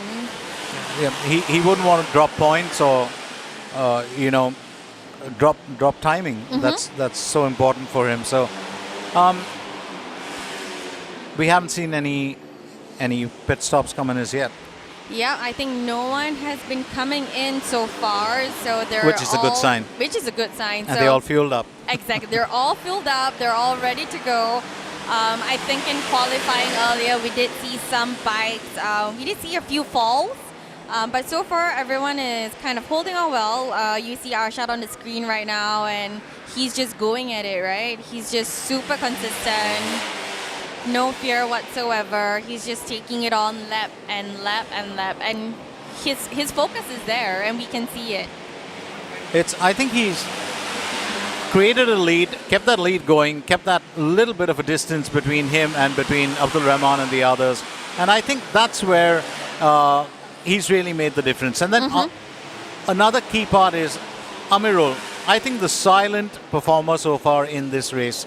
He's been there, he's been quiet, he's kept that 3rd position consistent. And it is these 3 players who really got off to the best start from pole position. They created that kind of a gap, gave themselves that advantage. But having said that, it's just too early in the race to call it. I mean, we're only 15 minutes in. We have 45 minutes more for the first stint. And don't forget, 2 hours more. 2 hours, 15 minutes more till the end of the race. Absolutely. Now, the big, I think, question is Team 53. They've been moving up slightly, and I think he's trying his level best to cut through, which means he'll have to pack on a few quick laps if he has to catch up with the rest of the riders. So Regu Gopal giving it his best shot for Team 53. And if they're not trying their best on the track, then they would have to kind of find a strategy to kind of just take over the other team, make a pass when the other teams are making pit stops. So Absolutely. even their pit stops, there should be a strategy to it. So we are looking at some of the best laps so far. SGRA Team 1, that's Arshad has clocked 53.522, which happens to be the best lap, the best time so far in the laps for the first hour. And I think that's very interesting, because you did mention he's one of those riders who likes to keep that speed element up. He likes to lead, and it looks like he's going to keep that going as long as he keeps steady at whatever his plan is currently. His game plan seems to be fitting in well for the time being. And he's 20 laps in, and he's not even slowing down. He's still maintaining that 53 seconds. But you've still got Abdul Rahman just tailing him, and he's very, very close behind. So it will be interesting to see if, well, Abdul Rahman at some point of time in the race tries to, well, just sneak one past. That's the big question, and I think it's brewing up to be a race between the top three. So Amirul now dropping behind by a slight margin. Didn't clock one of the faster laps in his last lap, which was about 56.355.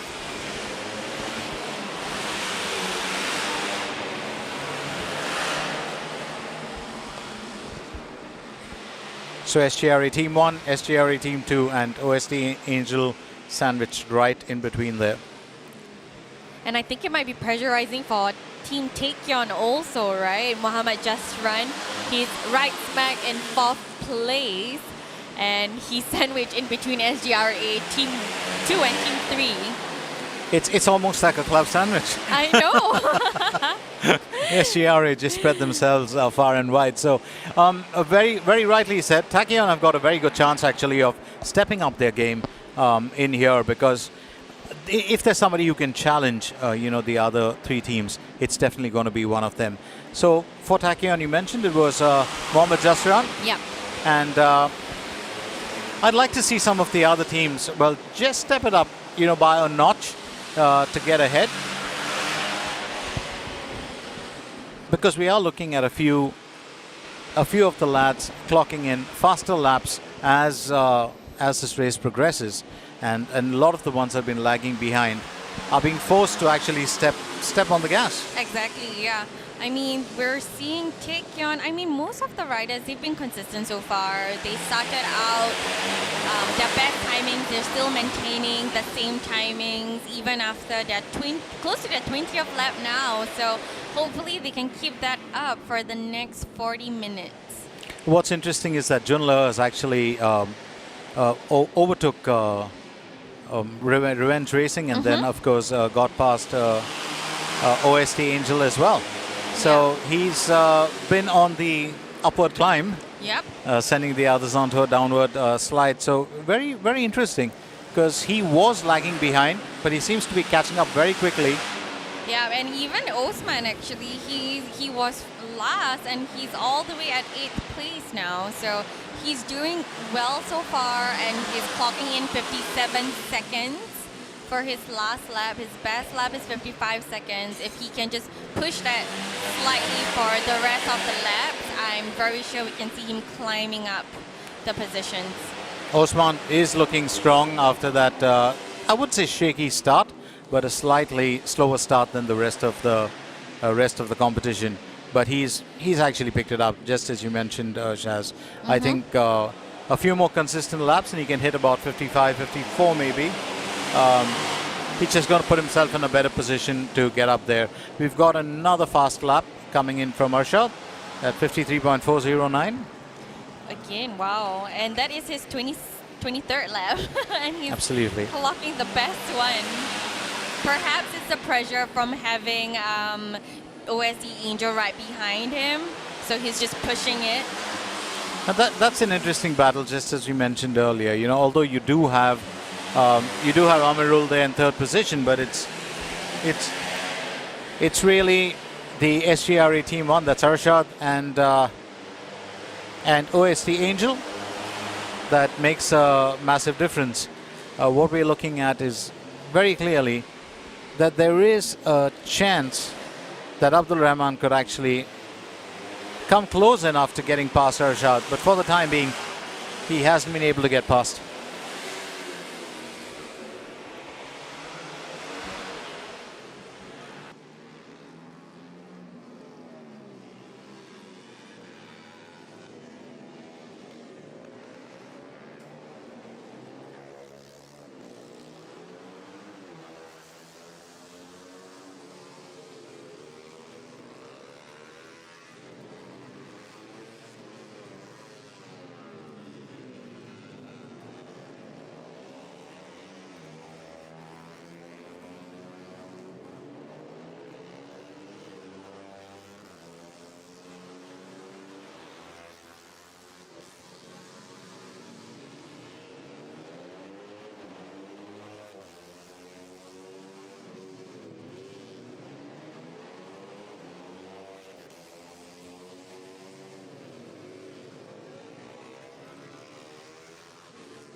Hello everyone. So right now we actually have one of our Mobil One racing riders on board with us.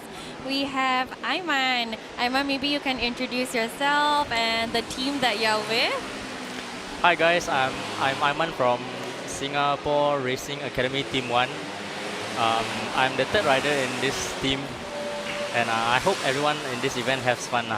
Okay, great. So maybe Aiman, you mentioned you're 20 years old, right? So is this your first endurance race so far? Yes, it's my first endurance race, and I'm actually very thankful for Singamoto for actually planning this event and Mobil One for supporting this event, because I think that this event should happen more in Singapore and it can help to raise awareness of motorcycle racing in our small country. Oh, that's nice. Okay, so I think you have also participated in the national championship, right? So how different was the preparation for those races compared to an endurance race now? Actually, for this year, I haven't been racing because I'm on course. Okay. I was racing last year, but only for round 1. The preparation that's different is maybe for the normal rounds. Maybe for the normal rounds, we prepare more in terms of high intensity, because it's going to be an intense race in a short period of time. Yep. However, for endurance race, personally, I tend to go for longer runs to build up my aerobic fitness. Wow, so build up your stamina so that you can last longer on the track, right? Yes. Okay, great. Maybe let us know what's your expectations for tonight. You know, so far your team, is doing great so far. So, are you guys aiming for that first position? Yes, of course. It would be very nice to be number one. And to win the cash prize? Yes. And also, for me, I would say it's very important for everyone to try their best and also at the same time have a lot of fun. Is there a lot of pressure being the third rider? It a bit because I have to bring it home safely Yes, and it all depends on me now. You have to bring the win home, right? Bring the W home. Yep. All right. Okay. I mean, any final words to our viewers who are watching this from home? I want to say that there's actually a lot of opportunity for anyone who's afraid to try motorcycle racing because Singamoto actually has an academy for everyone from youth to the older ages to try and race. And I just want to say thank you to all the sponsors who made this event possible because without them, I don't think this event would be running as smoothly as it is, especially Mobil One, who has also provided all the riders with Mobil One engine oil. Oh, that's nice. Yep. Yeah, we're not going to forget that. So thank you to Mobil One Racing. Thank you, Ayman, again for speaking to us. We'll see you in another hour and a half, 2 hours actually. Yeah, and then all the best for your race later. Thank you.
So right here in the heart of Kranji, I did mention we are at KF1 Kranji where the 3 hours of endurance continues, and it's been a very exciting time for us. Half an hour done, and it still is SGRE team right up there, but SGRE team 3 are the ones who have really taken the top spot. We're also looking at changes where Tachyon has stepped up their game and sit in second, pushing SGRE team 1 into third.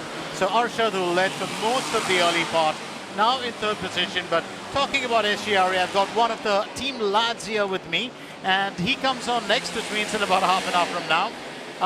Danny, welcome to the commentators area. Now, how does it feel being behind the microphone instead of the handlebar? It's actually my first time talking while doing the live. And that's fun. So tell me a bit, Danny, you've been in the racing scene for quite some time now. How and when did you start off? I started off since I was 6, and I get the passion from my dad when he brought me first at Kallang to ride a small pocket bike. So you're telling me that you've been racing for the last 10 years?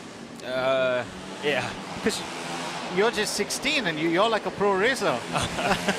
So why bikes? What was it about bikes that really got you? Just dad's influence, going for him with bike rides, or is it that sense of freedom that most two-wheeler lovers feel compared to sitting in a four-wheeler? I don't know how to say the feeling, but then I feel that so-called my passion to ride bikes rather than driving a kart or go-kart. So, what excites you the most about riding? Is it the speed? Is it the balance? Is it the timing? Is it, those lean, edges that you get? Honestly, I think that the one makes me into motorcycle is the adrenaline rush you will get during the rides. Oh, that's massive, isn't it? Yeah. It's always massive. So Danny, what do you do to keep in shape and do you actually have a regimen, or do you just eat everything and then work out? Honestly, I just finished my O level, so I try to get back in shape. Absolutely. So with bike riding and, as you said, studies, any other activity or any other athletic activity that you take part in? I cycle, mountain biking. Oh, that's cool. Yeah. So when we're talking mountain biking, as in the real ones that have the obstacles and that you come down flying down a mountain at top speed with the line of risk. In Singapore, there's no place to go downhill that fast, but I usually go to Bukit Timah Okay. and Chestnut to just ride around Okay. with my dad. You probably go to Indonesia as well. Some of my pals just hightail it there all the time. I mean, before the situation. I started off mountain biking due to COVID. Oh, that's lovely. Yeah. That's lovely. So Before gave you, COVID, I didn't. I'm not into mountain biking. so it gave you an option. That's wonderful, actually. Yeah. So tell me, Danny, if you had to advise, the younger kids, so the current generation, everyone's stuck on their screens. They love to game. I mean, I'm a former gamer myself, but not the kind that you see nowadays. What would you advise them? Is there a benefit in taking up a sport like racing rather than staying at home and being stuck to your screens or your phones or your laptops? Yeah. Is there a benefit to being out here? What does it teach you? What does it teach you in terms of discipline or respect for maybe people, for your opponents? I mean, in motorcycle scene, you need to be more respectful to others to gain knowledge better. Absolutely. Yeah. And what is the circuit here like? What is the circuit here like in terms of camaraderie? People are friends? Sorry? Are people friends here, your competitors? Are you all friends with all of them? Yeah, most of them.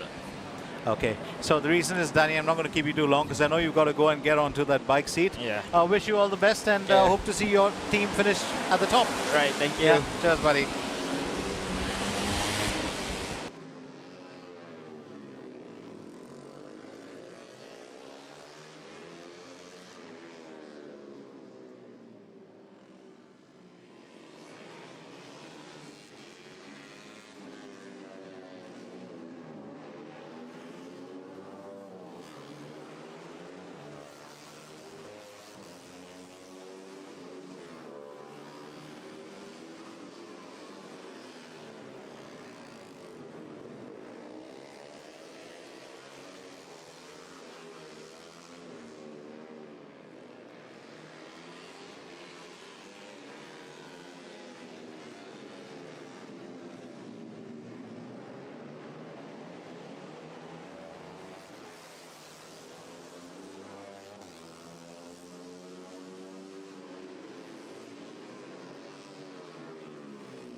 So back from a quick chat here with our lads in the SGR8 teams.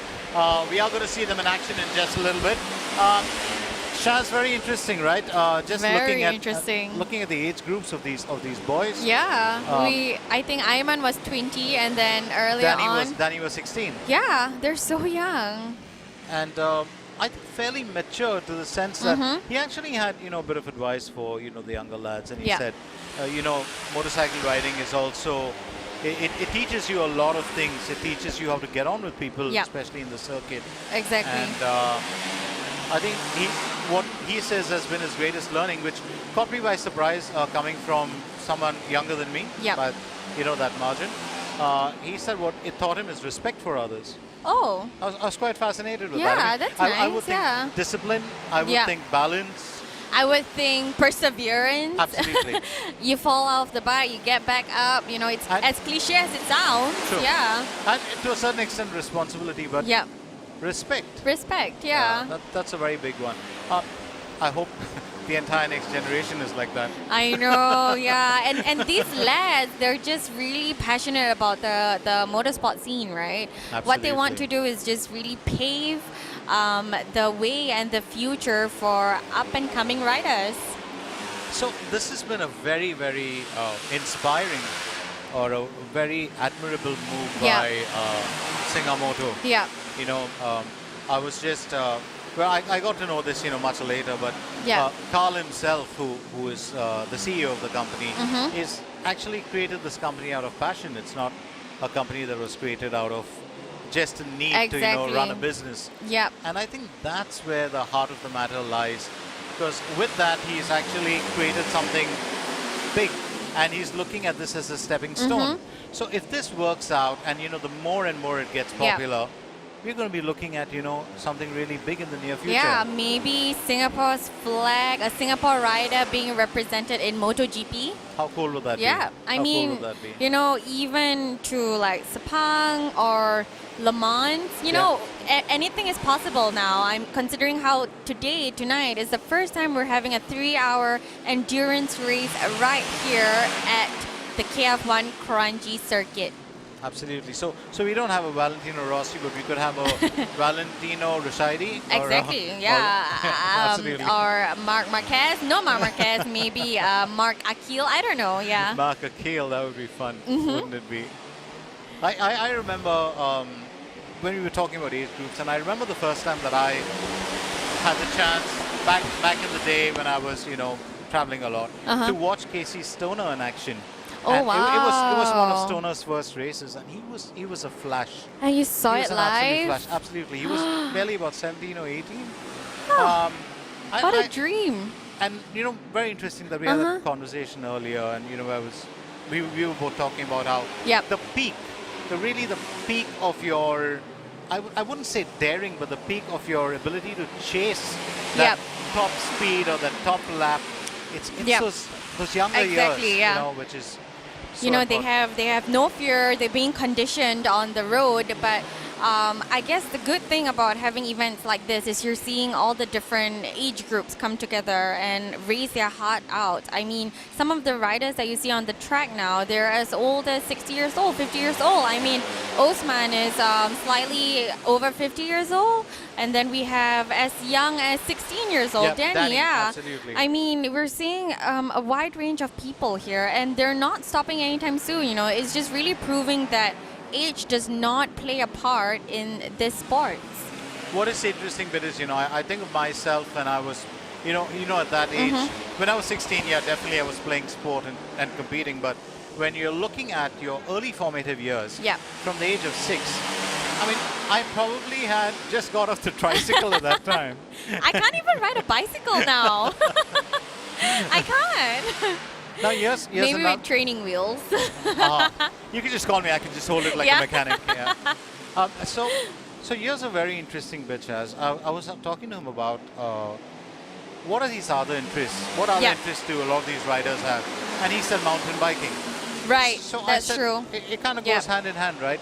He said no, because he started mountain biking because he had nothing else to do during the pandemic. And then he transitioned to this. No, it's the other way around. Oh. It's the pandemic that got him to actually pick up the mountain bike last year.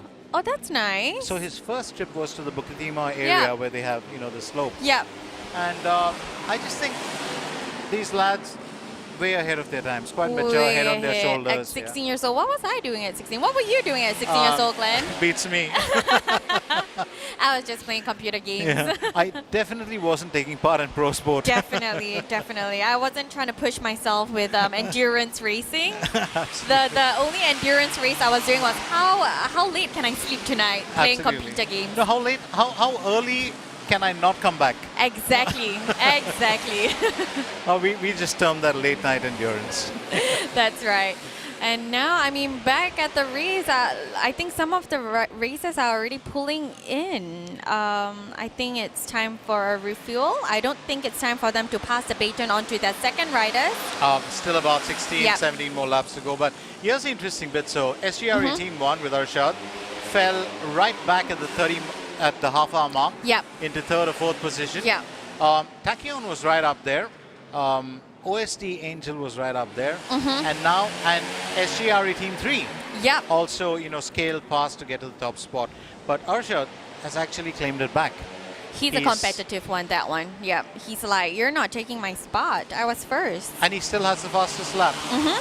which is 53.409. So that's the lap, really, the lap time to beat Yeah. on in the circuit. So a few changes, I'd say. The lights are going down, at least the natural light. Yep. And we'll have proper lighting come up in just a little bit. Might be a bit of a difference as far as the view is concerned, but all in all, it's been a very smooth start today. Very smooth. The weather is clear. We're not seeing any rain, any drizzle so far. We haven't seen anyone fall, touch wood. I'm not trying to jinx it, but Yep. so far bikes have been working fine. No one has had a fall, no stalling whatsoever. So we're down to 15 more minutes before we hand over the baton to the second rider. The next stint will be starting soon. I can't believe it's 45 minutes already. Absolutely. Yep. Time just flies, doesn't it? And that's when you get the riders in. Right, okay.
So just as we get on with the race and we come to pretty much the last few laps of the first riders, we did have a few lads from the SGRA teams here a while back.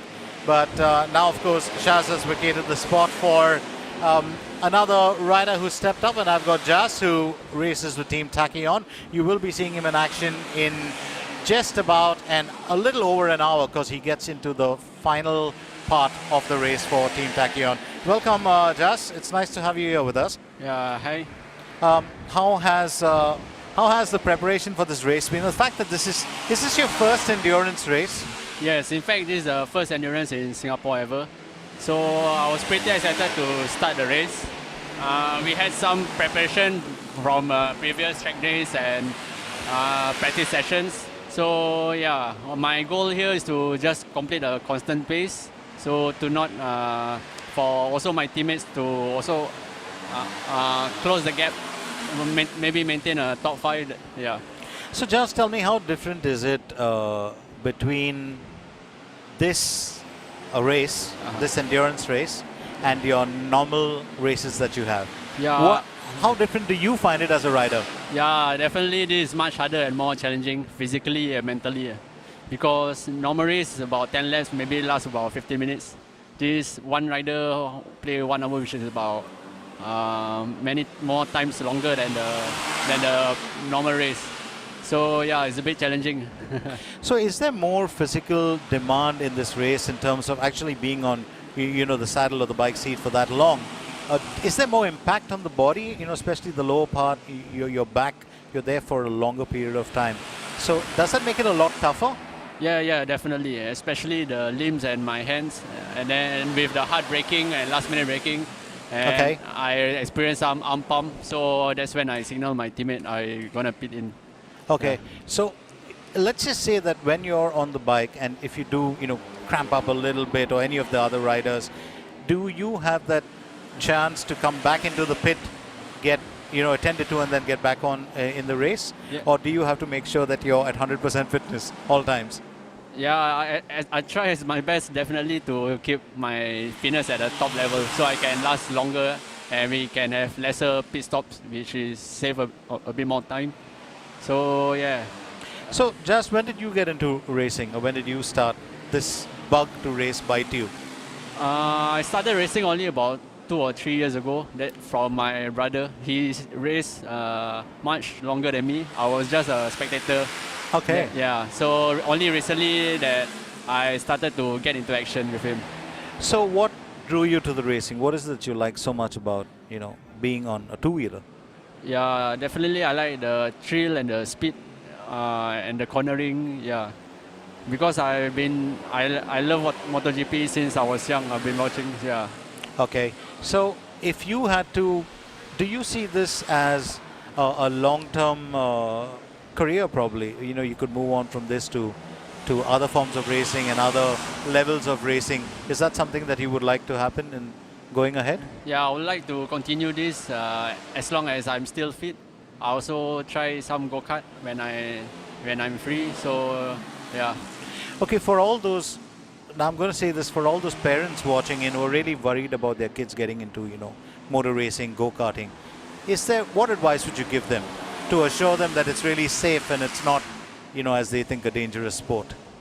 Yeah, first and foremost is definitely your fitness, and which increase your awareness so you know how to react when it comes to like emergency, what to do, and yeah, as long with your proper gear, safety gear, you will be fine. All right, so just you get into action in just a little bit on the track, and we'll get to see you in action.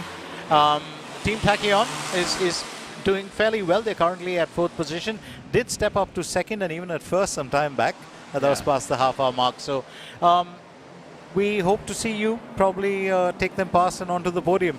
Yeah, hopefully. Yeah. Wish me luck. Thank yeah, you. wish you all the best, Jas. Thanks for joining us, buddy. All right, thank you. So that was Jasriyan who joined us. He's a lovely lad, very enthusiastic about the sport, and just as we talk, we are going to have a few more riders joining us, so we'll find out about that in just a little bit. But for the time being, let's remind you that we're pretty much down towards finishing off our last few bits of the lap of the first hour, and once that gets over, then we'll get on to the last bit. So we've got another rider who's come up, and we're going to have a chat with him. Shaz is going to take you through it, so do stay with us and find out a bit more about these lovely lads who will get onto their machines in just a little bit. Handing it over to Shaz.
All right, and now we have some riders just turning in.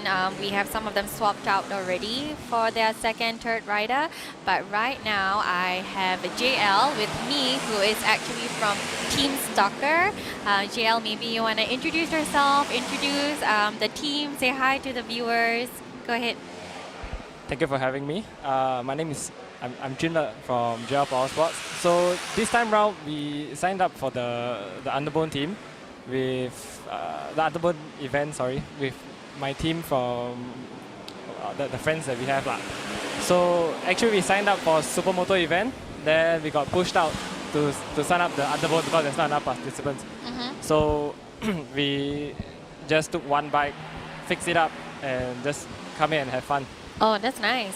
So how long have you, you're the first rider, right? Yep. So how was the first stint? How long were you out there on the track and how did it feel? I think I was out there for about 20 minutes, 21 laps. So everything feels good, bike feels good, team is happy, everyone is happy. Yeah. So yeah, so far so good. So far everything is according to the team's plan, like the Yes. strategies on point so far. Correct, so far is. Okay, great. So leading up to today, how did you prepare for the race? Is there any difference? Were you previously racing in the national championship as well? Or is this? I raced, for this year I only raced about 3 events. So I stopped because of work. Yeah. So I don't really have any training, we just come here and have fun. Oh, we just here to right. have fun. So preparation-wise, you're technically just coming into it full Yeah, force. correct. Oh, really? Okay, it's not like you're prepping for it. You're on a diet or something. No, not Nothing of the sort. nah. Okay, great. I mean, but how do you find this is the first endurance race that we have so far in Singapore? 3 hours for motorcycles. What do you think of it so far? I think it's very well organized at this point. So we hope there's many more to come. Right. Yeah, everything is going very, very well. That's So nice. no How long have complaints. you been racing for? 2 years. 2 years? Yeah, just 2 years. That's great. Okay, Yeah. maybe let's let the viewers know something that they don't know. Outside the track, what bike are you riding? If you have seen the past SNCs, the rider Akil is the rider for Sakamoto. He uses my RC390 Cup. Oh, nice. Yeah, so okay. I sponsor him out. That's I let him nice. ride my bike for So that for the is, race. but that is actually your machine. That's actually my bike, yes, correct. Okay, good to know. We Yeah. learn something new every day. So right now, Team Soccer is 6. I mean, we are all obviously aiming for the higher positions because the higher one gets a better cash prize. You know that. Yeah. But I mean, yeah. Any final words to our viewers? What do you expect next year? What are your plans for yourself too next year? You know, when it comes to racing or being on track. Hopefully for next year we'll be a little bit more prepared. Yep. We have a bike ready for the endurance race for all the races. So I might be starting a team for my shop. Oh, that's nice. Yeah. Tell us about your shop. We run a workshop called JL Power Sports. Oh, I'm nice. JL. Oh, you're JL. You're the JL Power Sports. Yeah. Nice to meet you. So Okay. we work with a lot of KTMs, specialized in KTM motorcycles. So if you see most of our bikes, we are running on KTMs. That's right. Okay. Unless it's the Underbone. So we try to get a team out next year and try to be more participate in more of their events. Okay, yeah. So we'll see you more next year, I guess. We'll hopefully, see hopefully. more of you. We'll see more of JL Power Sports. Hopefully, yeah. More supermotos on the track as well. Hopefully. Yeah, but all the best to Team Soccer. Thank you very much. so much, JL, for coming for this very, very quick chat. Thank you. Thank you. Rest well. Are you coming back out on the track later? Yeah, I think I'm next. You're next? Yeah. Okay, all the best. Let's not, I shall not keep you up any longer. Thank All you, right, JL. Thank you very much.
Hello to our viewers again. So we're back.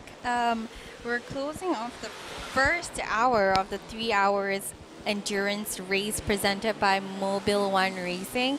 You've heard Glenn and I talk to a few of the riders here that's racing on the track tonight. I hope it's been interesting so far that we've get to hear from the riders directly. So not only are we seeing their performance on the track, but we get to learn a little bit more about their background, how they're finding the event so far.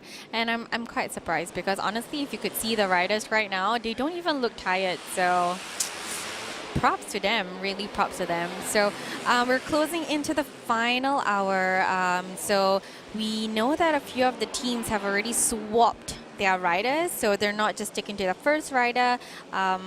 So the rule is that you have to swap the rider out a minimum of 3 times. But other than that, we've seen a few of the teams actually swap out. But SGRE teams, team 1, 2, 3, they're still going in pretty strong. Glenn is here with me, and we're seeing SGRA teams still standing strong, the first 3 teams, and then followed by Taekyon. Revenge Racing have climbed up quite a bit as well. Cliched, but they're taking revenge. I know. I should have seen that coming. Glenn. That It was a setup. I know. That was way too easy. I gave that to you. That was too easy. On a platter. So, very interesting. What I've loved is just, having had the opportunity to talk to some of the racers, find out a bit them, more. Yeah. Very enlightening as well. Some things that we do and some that we don't know about. Things like prep. A lot of them balance their studies along with racing. Yeah, and work. Some of them are working some adults. Some of them are working as well. Yeah, it's quite fascinating. And I think what you said is really probably, I won't say the USP, but the high point of racing. It's that age factor. There's such a wide range, such a diverse. Age group that we're looking at. Exactly, yeah. I mean, JL is 26. He's close to my age. I'm not out there on the track, but he is. And he has his own garage as well. So props to him, really. Well, you could be on the track. In fact, we were planning to throw you in for the Salat performance. Oh, understand. Okay. I mean, I was thinking of going in for the track, but I'll take a martial arts performance. Sure, whatever to get me on the camera. Not a safety marshal. Not a safety marshal. No, thank you. And not anyone doing the math. I can't do that. So we're looking at now some of the very. We had a fastest lap from SGRA Team 3, that's Singapore Racing, right? 41. That's been the best time. Exactly, yeah. 41. How did he manage that? And now we got even one better. We've had 40. Yeah, we've had 40. And we're seeing all the... OST Angel has clocked 39 in their best time. So they actually... OST Angel Team 2 have the fastest time so far.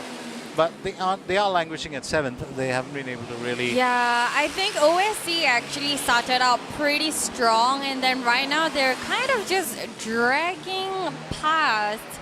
I'm not sure what happened. Perhaps it could be the change in riders. Their machine is a little off. It's a bit hard to tell now, but they were front of the row, and then now they're kind of making their way backwards. But Taekyon has stepped it up.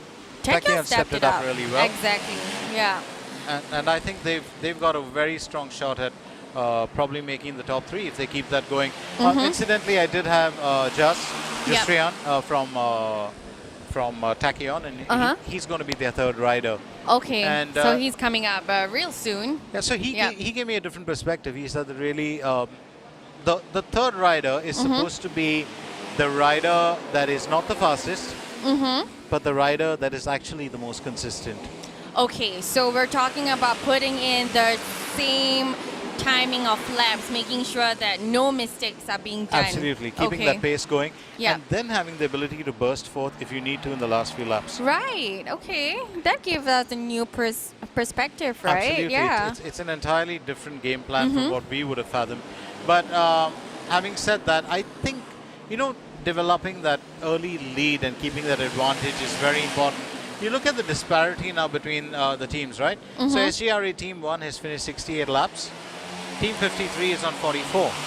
Right, yeah, and So- that is a big gap. Absolutely. Yeah. We're looking at what, 25 laps now at 69. So 25 laps. 25 laps behind. That's huge. Yeah, you're talking about 25 minutes behind, and you don't see it, right? But all of these seconds and all of this minutes difference, and like the differences in minutes, they just add up, and then next thing you know, you're behind by 25 laps. Absolutely. So those seconds really Yeah. do count, you know, and what a difference it makes.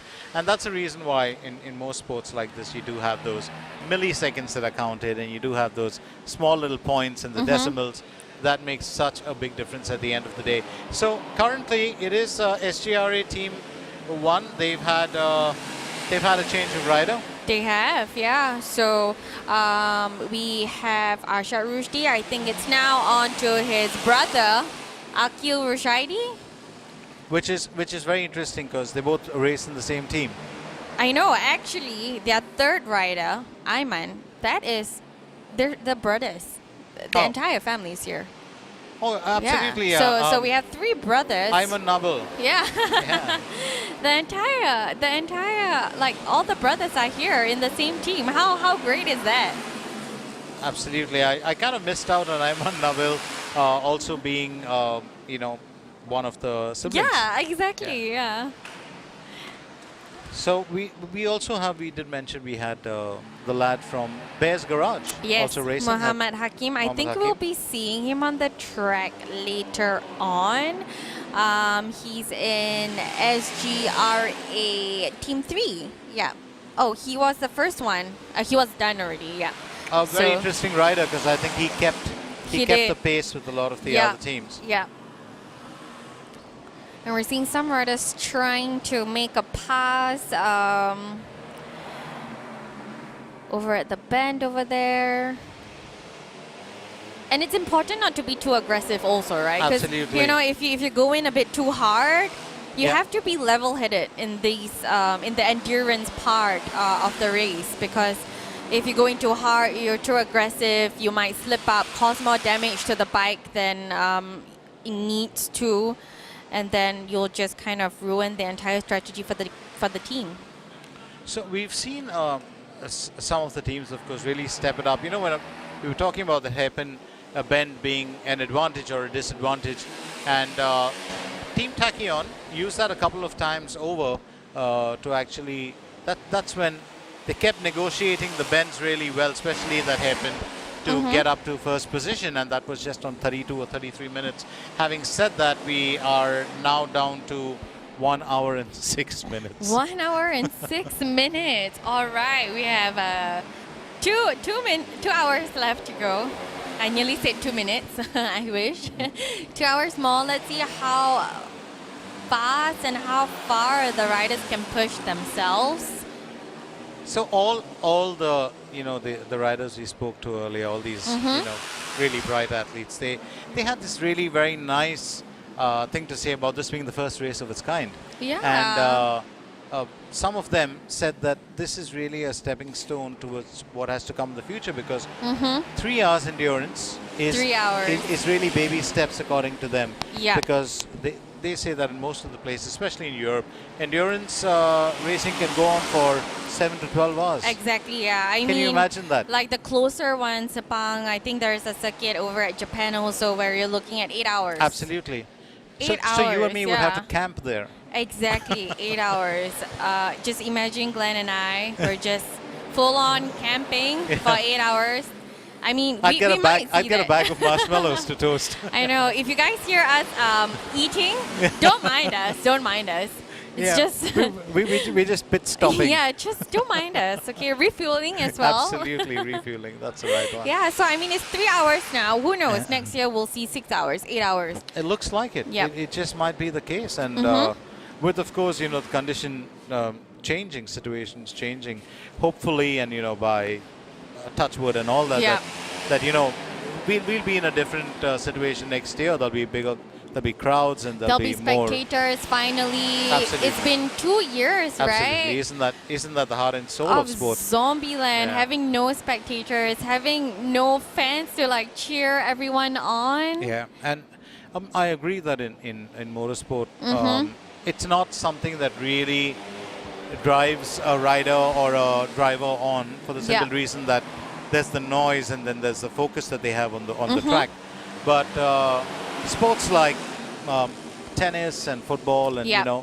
without the spectators, it's just I an know, entirely yeah. different ball game. I guess the difference is that the riders they have to be so focused, right, to the point where maybe it's tunnel vision. They can't see even if there's spectators on, but it always feels so nice, when they're out there grabbing their medals, grabbing their trophies, and they see their family, their friends, their loved ones.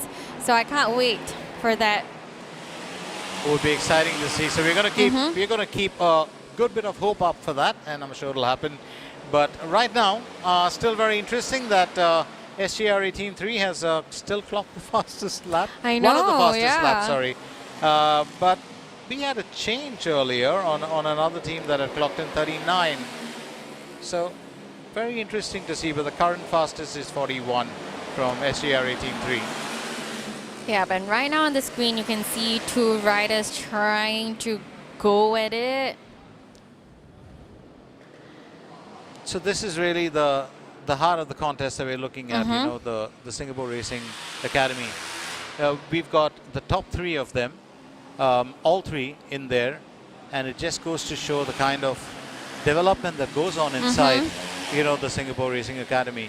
There's a lot of discipline, there's a lot of tutelage that they are imparted with. They're just miles ahead. Yeah, and they're just pushing themselves. Every time you attend one of these academy nights, you'll hear them saying, "Oh no, I wish I could have gone a second earlier. I wish I could have beat XXX in front of me. He was right in front of me." So these boys are these lads, they're really just competing against themselves. They're pushing themselves to be just better at the sport.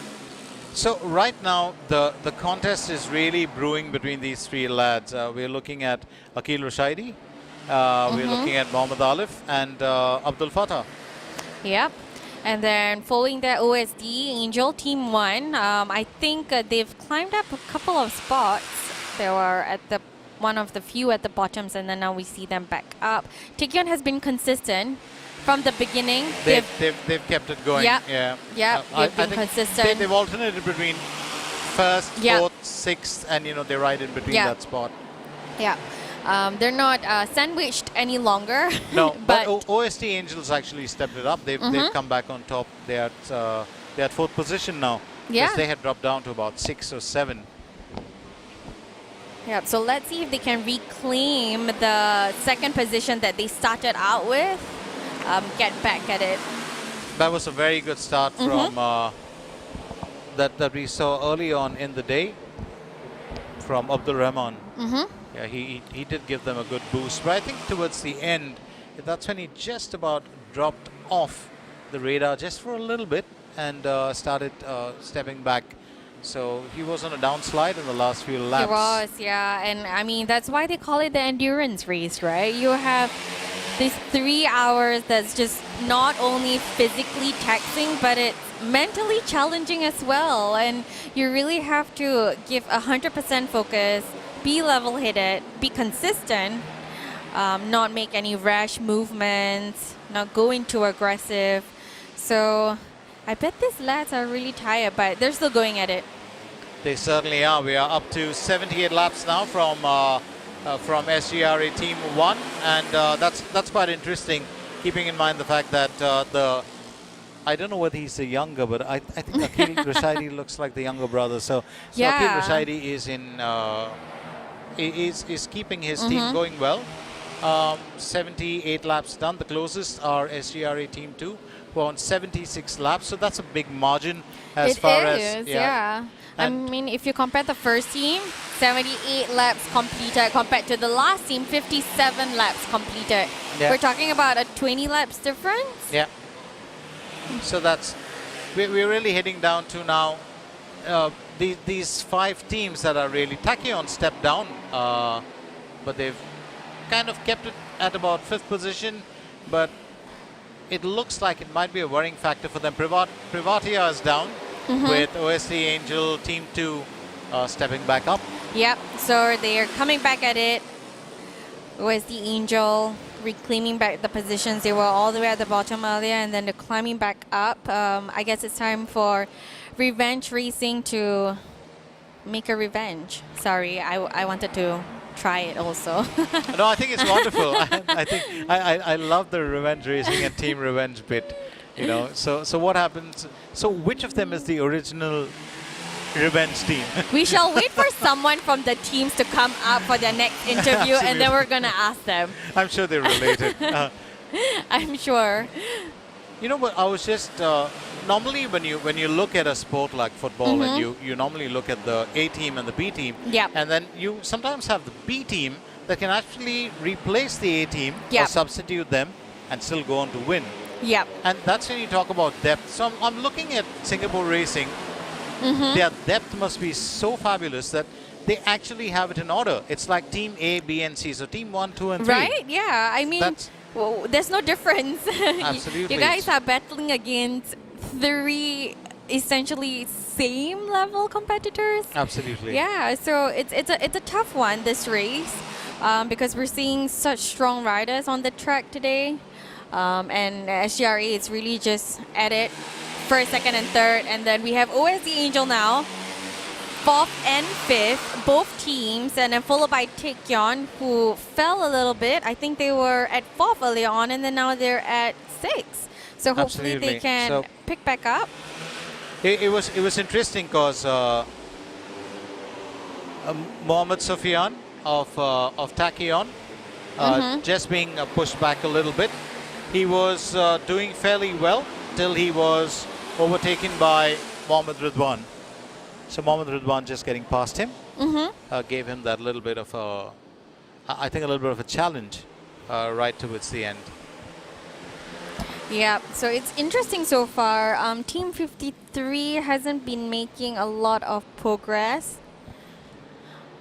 And I mean, it's not too late, right? We still have an hour 45 more minutes left. Absolutely. Anything can happen in this hour and 45 minutes. So, you know, let's see what can happen so far. Again, weather's been lovely, fantastic. The wet patches have dried up, so I think it's going smooth for them on the track. I wish I could say that about my hair. I know. I'm sorry, Glenn. I mean, the viewers don't see it, so it's fine. Absolutely. Nobody has to know. I had to throw that one in there. So Nobody has to know. So what we're looking at now, this is interesting. We did talk about 2 teams really dominating it, you know, Singapore Racing and then OSC Angel. And you're so right, you just pointed out that, you know, the top 5 spots now are Singapore Racing Academy and then OSD Angel in 4th and 5th position. Yeah. So what would be really exciting now is to see whether OSD can claim one of those 2 spots exactly. that are about just them. to break that up, right? That would be interesting to see, and they have a lot of time to do that. You're talking about 1 hour 45 minutes to, you know, maybe pray that someone from SGRE makes a small mistake and you find that opportunity to just make a pass. Yeah, how cool would that be if, you know, you had somebody actually get up there. Now what's interesting is we will try maybe in a little bit to get somebody from OSD Angel to actually, you know, talk about the team. And they definitely have a team plan which they're not going to divulge, but get into the last hour and it won't really matter. Exactly, yeah. And OSD Angel, they have one of the youngest riders that we've seen. They have Dying. He's only 15 years old. I'm such a big fan. So he's just a year younger than Danny. Yeah. 15 years old, yeah. And he has won some of the national championships rounds this year. So seeing him on this track is going to be interesting. Imagine racing before you even get your bike license. Absolutely. I mean, we all did that, but that was, you know.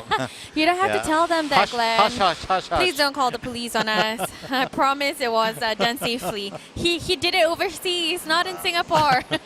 You know, actually, to talk about it, there was a beauty in doing that. Because you normally rode a bike before Yeah. you got, this was back in the good old days. Today, Yeah. nobody's expected to break rules. Everyone follow the We're rules. good people, yes. But back, when I was younger, you had your brother's bike. Yep. So you didn't have to take out your own bike and You get didn't caught have. because you didn't have one. Yeah, you just ride his. You just ride his, you What get is caught, his he is pays yours. the fine. Exactly. Yeah, Okay, some of the viewers, if you're tuning in, I know some of you are guilty of this. Okay, so don't snitch on us because you might have done the same thing. borrow your siblings' I bike, know, borrow yeah. their clothes. Or even your you know. dad's. Oh, absolutely, yeah. Or your uncles. Those were the days, weren't they? Talking about dads and uncles, very interesting bit, Shaz, that Jusrian said that he actually picked up this the sport because his brother used to race. Ah, really? And he used to come to watch his elder brother all the time. So he didn't steal a bike or a shirt or He a t-shirt. didn't. Yes, he didn't. Stole the sport from him.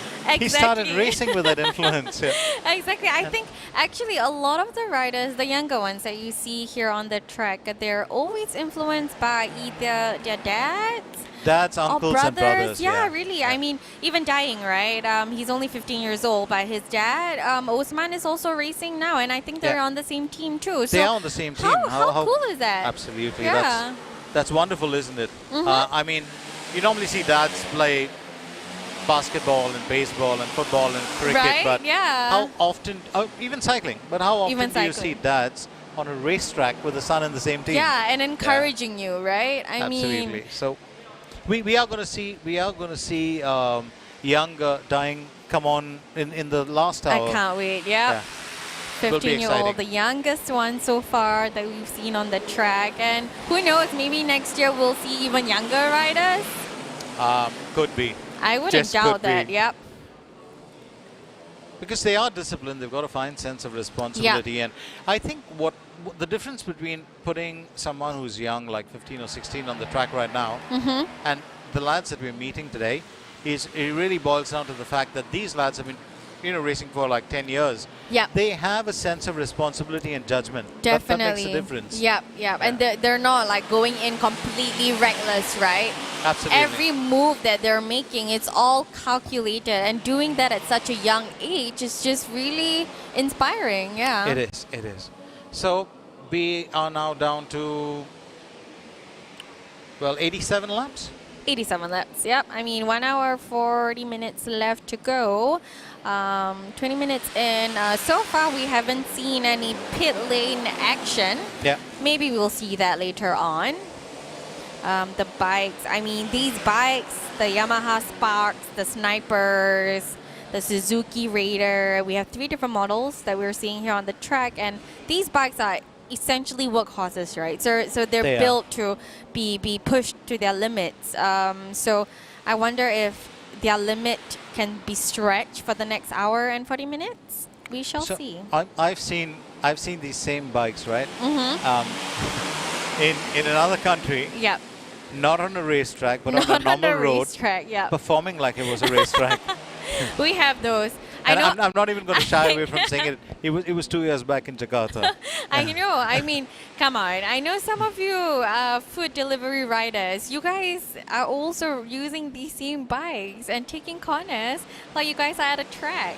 Don't worry. You guys can ride safely now at KF1 instead. Yeah, just get to the track. Yeah, just come over to over the here. Yeah. KF1 Kranji track and have your fill of thrills. Exactly. Pretend like you're collecting a stack orders and you have to rush because your customers is very is a nitpicky one. So just pull the throttle when you're on the track. Just pretend. I was watching one of the lads who takes part in as a regular rider, not as a pro rider, and Amit Mitra. He's one of the members of Singamoto, and I think his statement was the wisest. What really separates being a part of Singamoto, being part of clubs like this, or of a fraternity like this, is that you don't risk your life. Yep, for It's sure. safer in here. You've got dedicated tracks. You've got You help. have, you yeah. know. You don't risk other people's lives as well. Or, You don't at all. And I mean, with I mean, with the race being sanctioned by Motorsport Singapore, right, you have all the rules and regulations coming into place. So this means that you're being scrutineered, right, before your race even begins, that you have all the right equipment, that all your equipment are of the highest safety levels, and you have all these marshals out here, the medics, just to make sure that you perform the race safely. So that's really what this is all about, you know, being safe and doing things as safely as you can and enjoying them. And you could do that right here at the KF1 Kranji track. Let's remind you once again that this is Mobil 1 Racing presents 3 hours of endurance. You're with us live. That's Shaz and me, Glenn. We've been coming at you live from, you know, the afternoon, and we really enjoyed every single bit of it. But now we are down to that part of the race where we are closing in towards the halfway mark. It's just 7 minutes more to go. And while we talk about those 7 minutes, it is still SGRA, that's Singapore Racing Team 1, Singapore Racing Team 2, and Singapore Racing Team 3 who are leading in that order, as in 1, 2, and 3. What's very interesting, of course, is that OSD Angel are still staying very close behind. If you look at Team 1 and 2, they're on 86 laps each, as compared to Singapore Racing, who are on 90, 88, and 87, respectively. So strong chance for OSD at still stay to stay in there. 90 laps. That's a lot of laps being put in so far. We're halfway through our race actually, and I want 30 minutes more. And like I mentioned, everything can change, anything can change at this point. So far, we haven't seen any big action, which is a good or bad thing if some of the viewers are looking forward to some fun-filled action. Well, it certainly seems like there could be a chance for one of the other teams to step it up. Tachyon, of course, not doing really too much, but I'm really very keen on this battle that's been brewing, not between the first position and the second position, but it's really about the second and the third position. Because I'm looking at these two lads, and they've been going at it, Mohammad Alif and Abdul Fatah. And it's been interesting to see both of them in action, because I'm waiting to see whether Abdul Fatah has the wherewithal to get ahead. But currently, by the looks of it, I think I just got proved wrong. I mean, they still have an hour and 35 more minutes to that is true. Prove you right. Absolutely. So now it's at a very balanced positioning if you look at it. 92, 90, and 89 laps. That's what we're looking at for the first three. Yep. And right close behind that, of course, you've got OSD Angel with 88 and 87.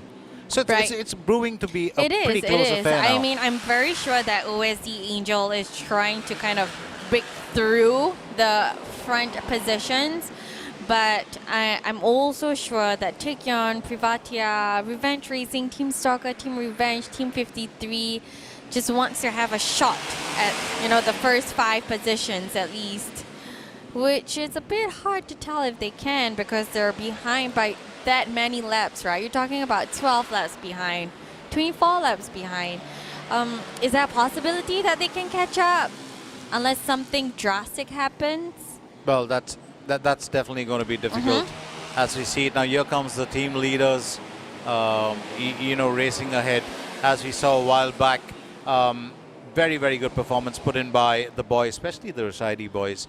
I think it's been quite exemplary. And we're looking at a pit. Yep, finally we're seeing some pit lane action. Okay. And the pit lane, MSS is very, very strict about pit lane speed. So apparently if you break the speed, you get a $100 fine. So you do have to, of course, dismount the moon to enter the pit lane and then, you know, get your bike tended to. This seems to be, is this a refueling? Yep, it's a refueling OSC. Oh, I think they're switching riders at the same time as well. So we're finally getting to see how does that work here. And, you know, all the rules are being kept in place.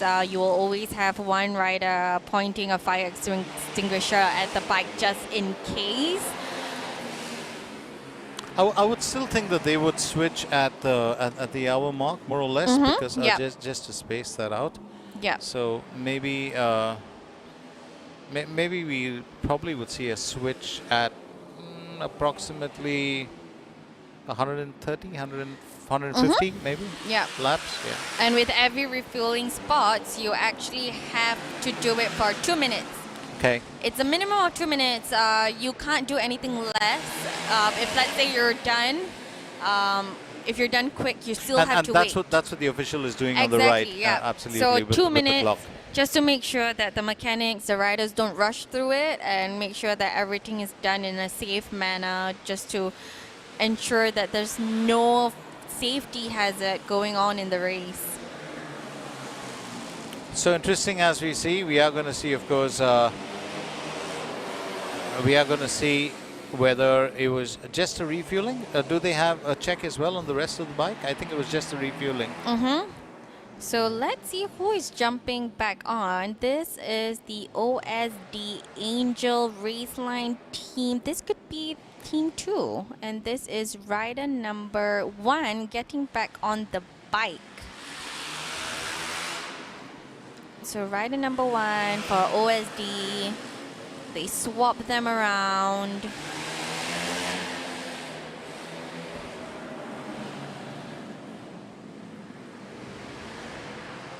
And off they go. Again, no speeding in the pit lane just to ensure. I think we have someone coming in the pit again. And that could be for Team Revenge. Yeah, he's been asked to dismount. Mm-hmm. How to use his feet to maneuver himself. That works too. That works too. So just as we had that pit, of course, we've seen SGRE Team 2 step back up. Mm-hmm. Yep. And they've taken the top spot away from SGRE Team 1, which is quite a challenge. It's quite a challenge. I mean, really, OSD Angel, I think they probably might have to gun for it just to break through those 3 teams that we're seeing at the top. There's been a shift there as well with Angel, OSD Angel Team 2 now sitting in that 4th position. Yeah. So I'd say very strong riders down the middle order if you ask me, Shaz.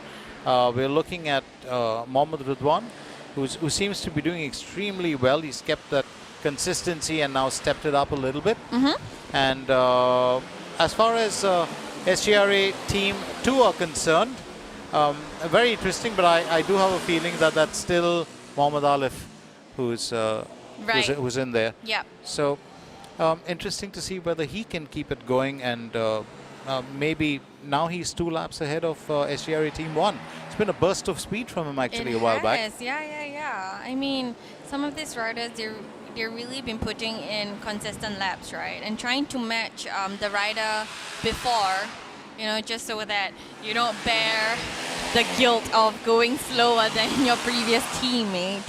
I think that's quite pressurizing also, to perform on the same level that your teammate are on.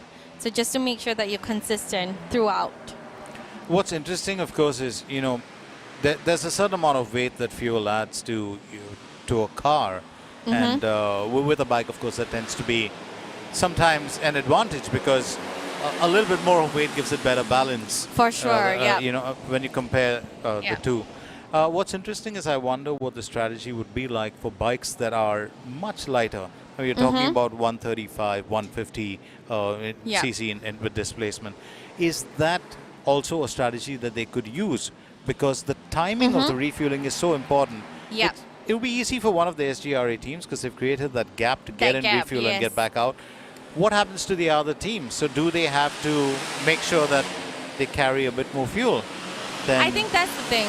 You might be tempted, right, to pay a little less attention to your machine. You might be tempted to be like, okay, we're so left behind. We don't have time to give 100% during our pit stops. But when you do that, you're at the risk of burning out your machine quicker than you want to. So it's really all about, do you want to chase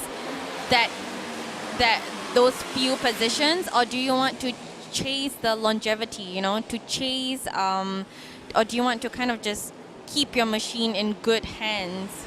Yeah, so it's a give and take, Do you want to climb higher on the position on the board, or do you want to preserve your machine? Oh, and look at that. OSC Angel Race Line Team 2 is on P2. So they've managed to climb one step up. Actually, two steps up, because SGRA Team 1 and Team 3, they have fallen short. Mohammad Ridwan, we were just talking about him a while back and how he's, Yep. you know, he's pushed it, he's kept it going. Yep. He's clocked in decent times as well. His best lap has not been, you know, as good as some of the Singapore racing teams' laps, but he's done fairly well. He's kept within that. But just as we spoke about him, They climb back here up. goes a change again, and you know, it's Akil Roshaidi who said, "Okay, guys, you know, enough of talk. Let me get back up there." Yes, I'll let you have it for 5 seconds, and then I'm back on it again. Yeah.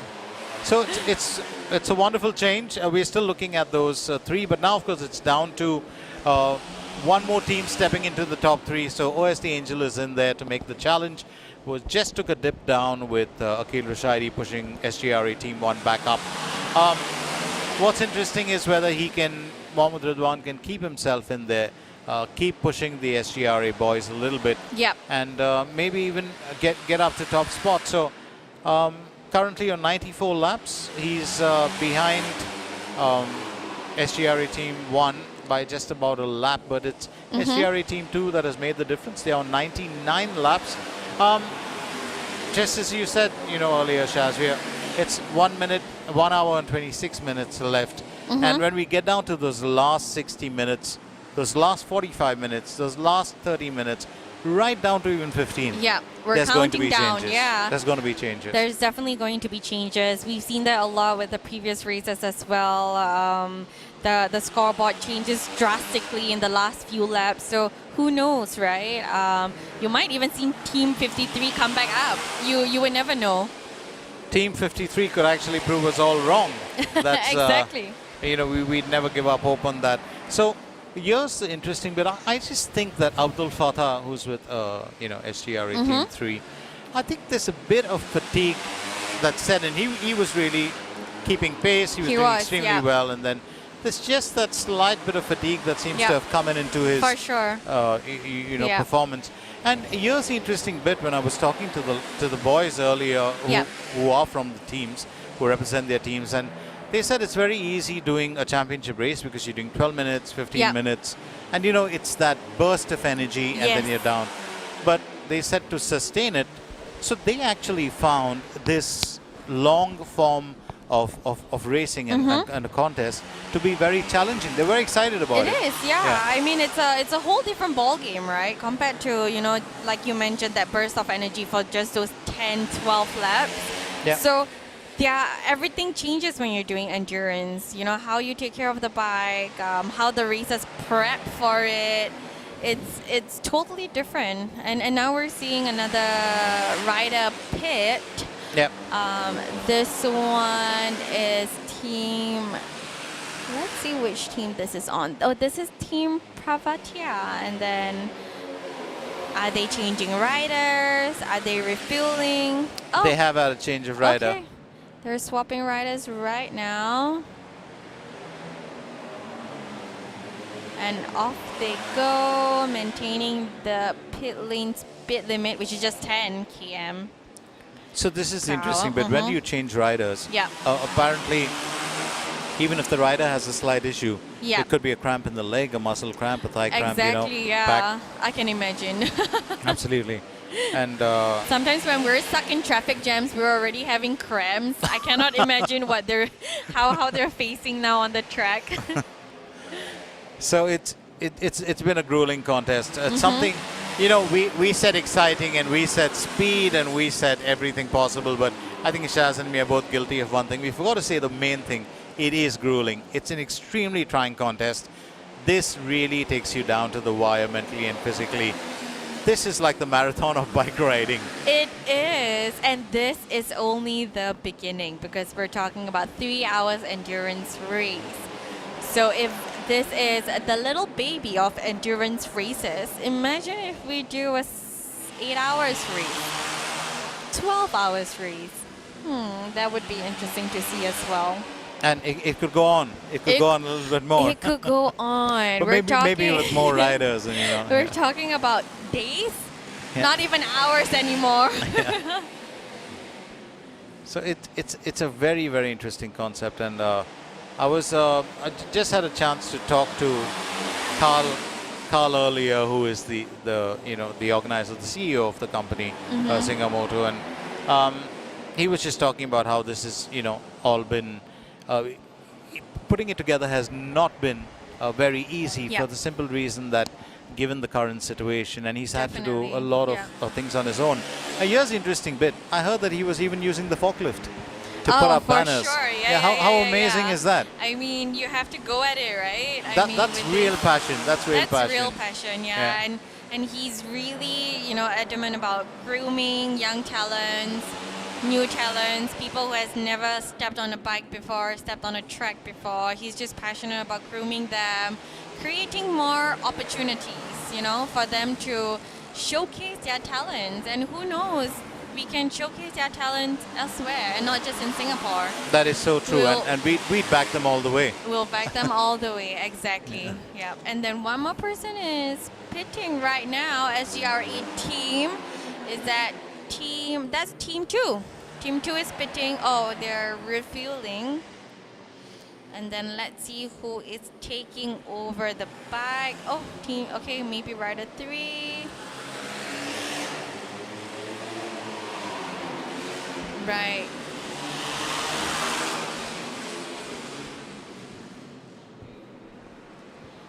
So just gotta be careful. Muhammad Alif.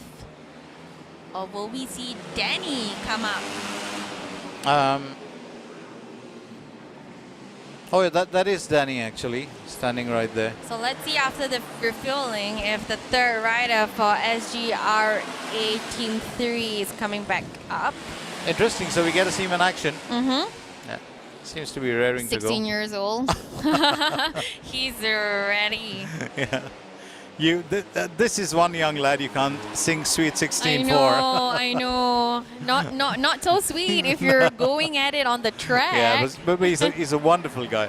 We had a really nice chat with him, and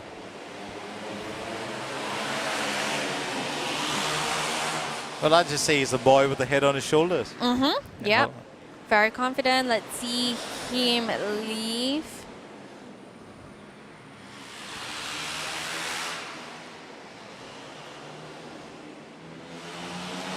We see their mechanics cheering them on. It's so nice to see. That is important, isn't it? To actually, keep them going, keep that spirit up, keep that morale up. How important is that? And that's what really helps with most of these, especially with the younger riders. Just a kind word of encouragement, or pep them up a little bit. Just to keep them going. Yeah. Oh, careful. All right, and off they go. Off Danny go. Slowly. Off he goes slowly. Yeah. Take your time, at least till you get out of the lane. We don't want you to get the $100 fine. Take your time. Are we seeing anyone else pitting? So that's an interesting bit, Chaz. There's no deduction of points for a penalty. Yep. It's actually the money that gets deducted. It's actually the money, yes. So if you speed beyond 10 kilometers per hour on the pit lane, you see the marshal holding a speed gun. He's not letting anyone go. It's a $100 fine, no questions asked. Yep. So we're down to now the last 80 minutes, or less than 80 minutes actually, 79 minutes. And we've gone past the halfway mark, a while back. So we're slowly inching towards that part where we're going to get into the last hour of racing. Yep. And it will be interesting because we've already got third riders coming on for many teams. You've got Danny there for team Singapore Racing Team 3. And then you've also got a couple of other changes that we saw. Privatia, did they have a change? I think it looked like they had a change they had as a change as well. Yeah. And then we're seeing OSD Angel right now in 3rd and 4th position. Back in the SGRE sandwich. Yeah, absolutely. Back in that sandwich again. And the reason why you see SGRA Team 3 has really dropped down is because they had that change. They had the change, there was a pit stop there. Let's see if they can keep up and then push OSC back down again. But you know, the rest of the bottom part of the grid, we're seeing Taekyon being consistent. Of course, as it goes by, we're already an hour and 45 minutes into the race. So you're seeing some of their lap timings a little slower than what they can do. I mean, I think the exhaustion is finally getting to them. I think the teams that have struggled here have been Team Revenge and Team 53. Yeah. Yeah, they've had a few teething problems earlier. And right now it's Narendran who's on for Team 53. Yep. But for Team Revenge, it's Karthik. So I don't know whether they've kind of kept pretty much steady with the way they've been going, but they are really far behind. 24 laps, that's the difference right at the bottom. Exactly, yeah. So as you said that earlier, there was about 25 minutes, now it's 25 laps. So it's a huge margin. It's a huge margin, yeah. So hopefully, you know, maybe their mission is to, you know, just even get to 6th or 5th position, because those are where the cash prizes land, you know. From 1st position all the way to 6th, we have cash prizes, and anything beyond that, the teams would get a medal. And there's a small split happening in there. Oh yeah, there is. So we have the $50 one as well. But of course, we all like the first position. The first position, you're looking at $1,000 cash prize. How cool is that? It's the first race ever to actually have a cash prize. So here's the interesting bit for all those that actually want to come first.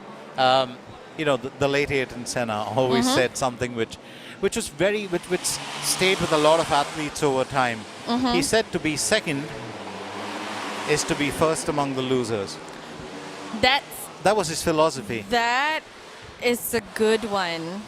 So that was always his philosophy, and I think if you use that philosophy here, you walk away with $1,000. You walk away with $1,000. I mean, first prize you have $1,000, and not to forget our sponsors at Oakley. Absolutely, are throwing in something as well for the winning team. For the winning team. Yeah, the first prize. Yeah. And then the second prize we have $800. Third is $500. Fourth is $300. Fifth prize we have $100.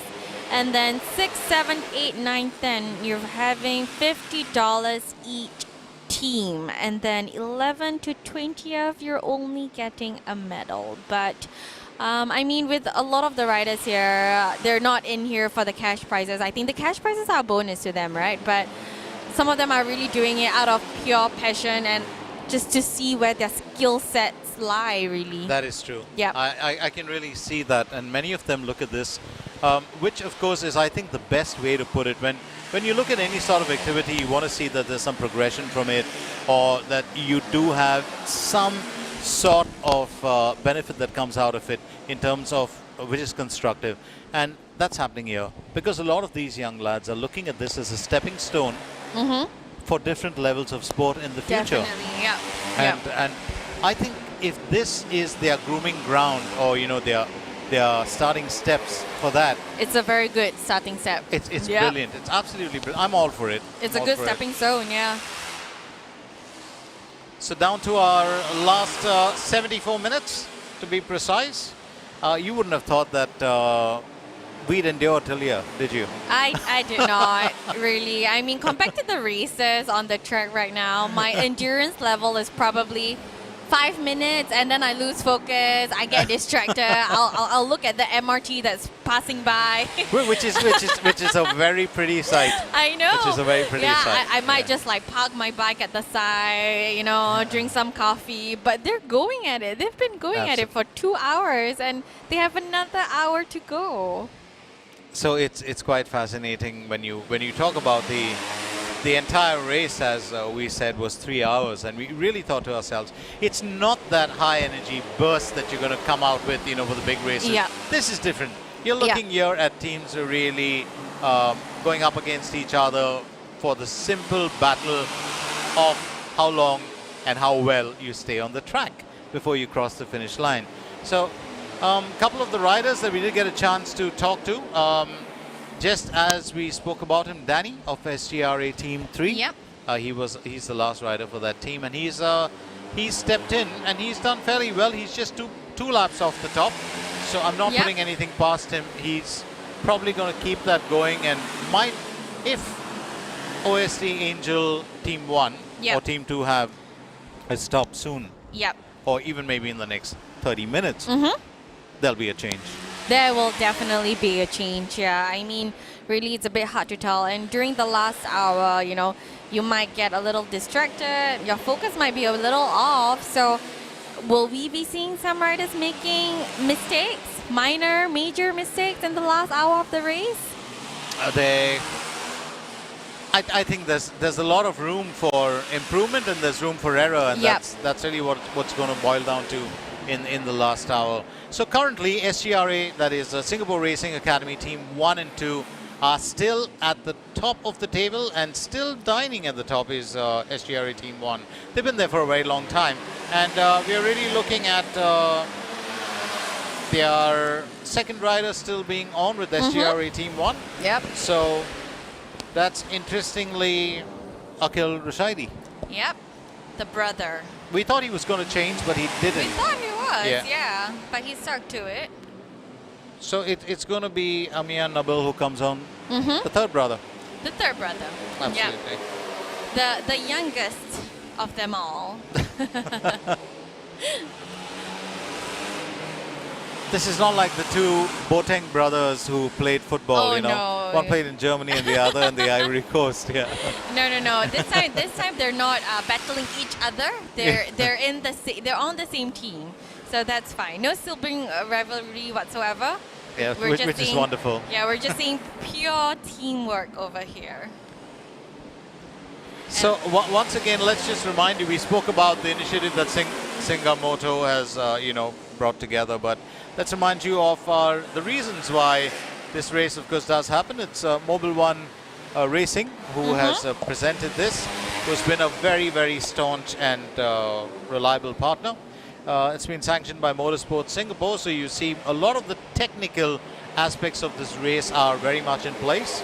The venue partners KF1 karting, which is at Kranji, and we've got our other F&B. Oh yes, our F&B and events partners, people feeding us for tonight. We have Tika Folks and Co, a great events catering partner. Our official media partner, we have Shahid. So the great photos that you guys see on our social media, the amazing detailed photos of all the riders. Those are all by Shahid. Check out his profile. Our official design partner, Chalkboard Connection. And of course, we are also supported by Oakley, AHRS for the amazing race suits that some of you guys see on the track today, Dr. Helmets, and of course, Bear's Garage, where Hakim, the owner of Bear's Garage, is actually here on track as well. He's one of the riders. So that's exactly what we were talking about, how there's a lot of passion in this entire race and this entire event, and seeing one of the sponsors take part in the race, or one of the partners take part in the race, how important is that? So we're down to finally talking about one last bit, and that's going to be the last hour of racing. When we get into it, it's going to get a lot faster there, because this is all the build-up, this is all, really sustenance, but when you get into the last hour, there's going to be certain bursts here and there. Yep. Team Revenge and Team 53 definitely off the mark totally here today. It's been a bad outing for them, Yep. a bad day at the office. So we really are really now going to concentrate, or we're concentrating on the top teams. Interestingly, SGRA Team 3 has dropped into 5th position, Right. where OST Angel Team 1 Yeah. has now entered the fray and has pushed Team 2 down as well. Definitely. So let's see if they can keep that up for the next laps to come. I mean, we're down to an hour and 8 minutes left to go.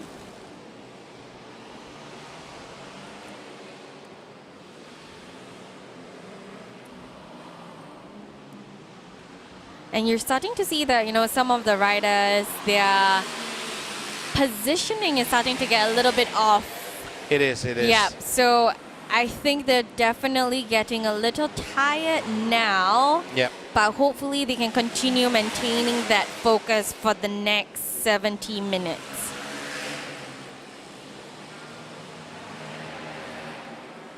So it's really those lean edges where you start seeing the difference, when fatigue steps in.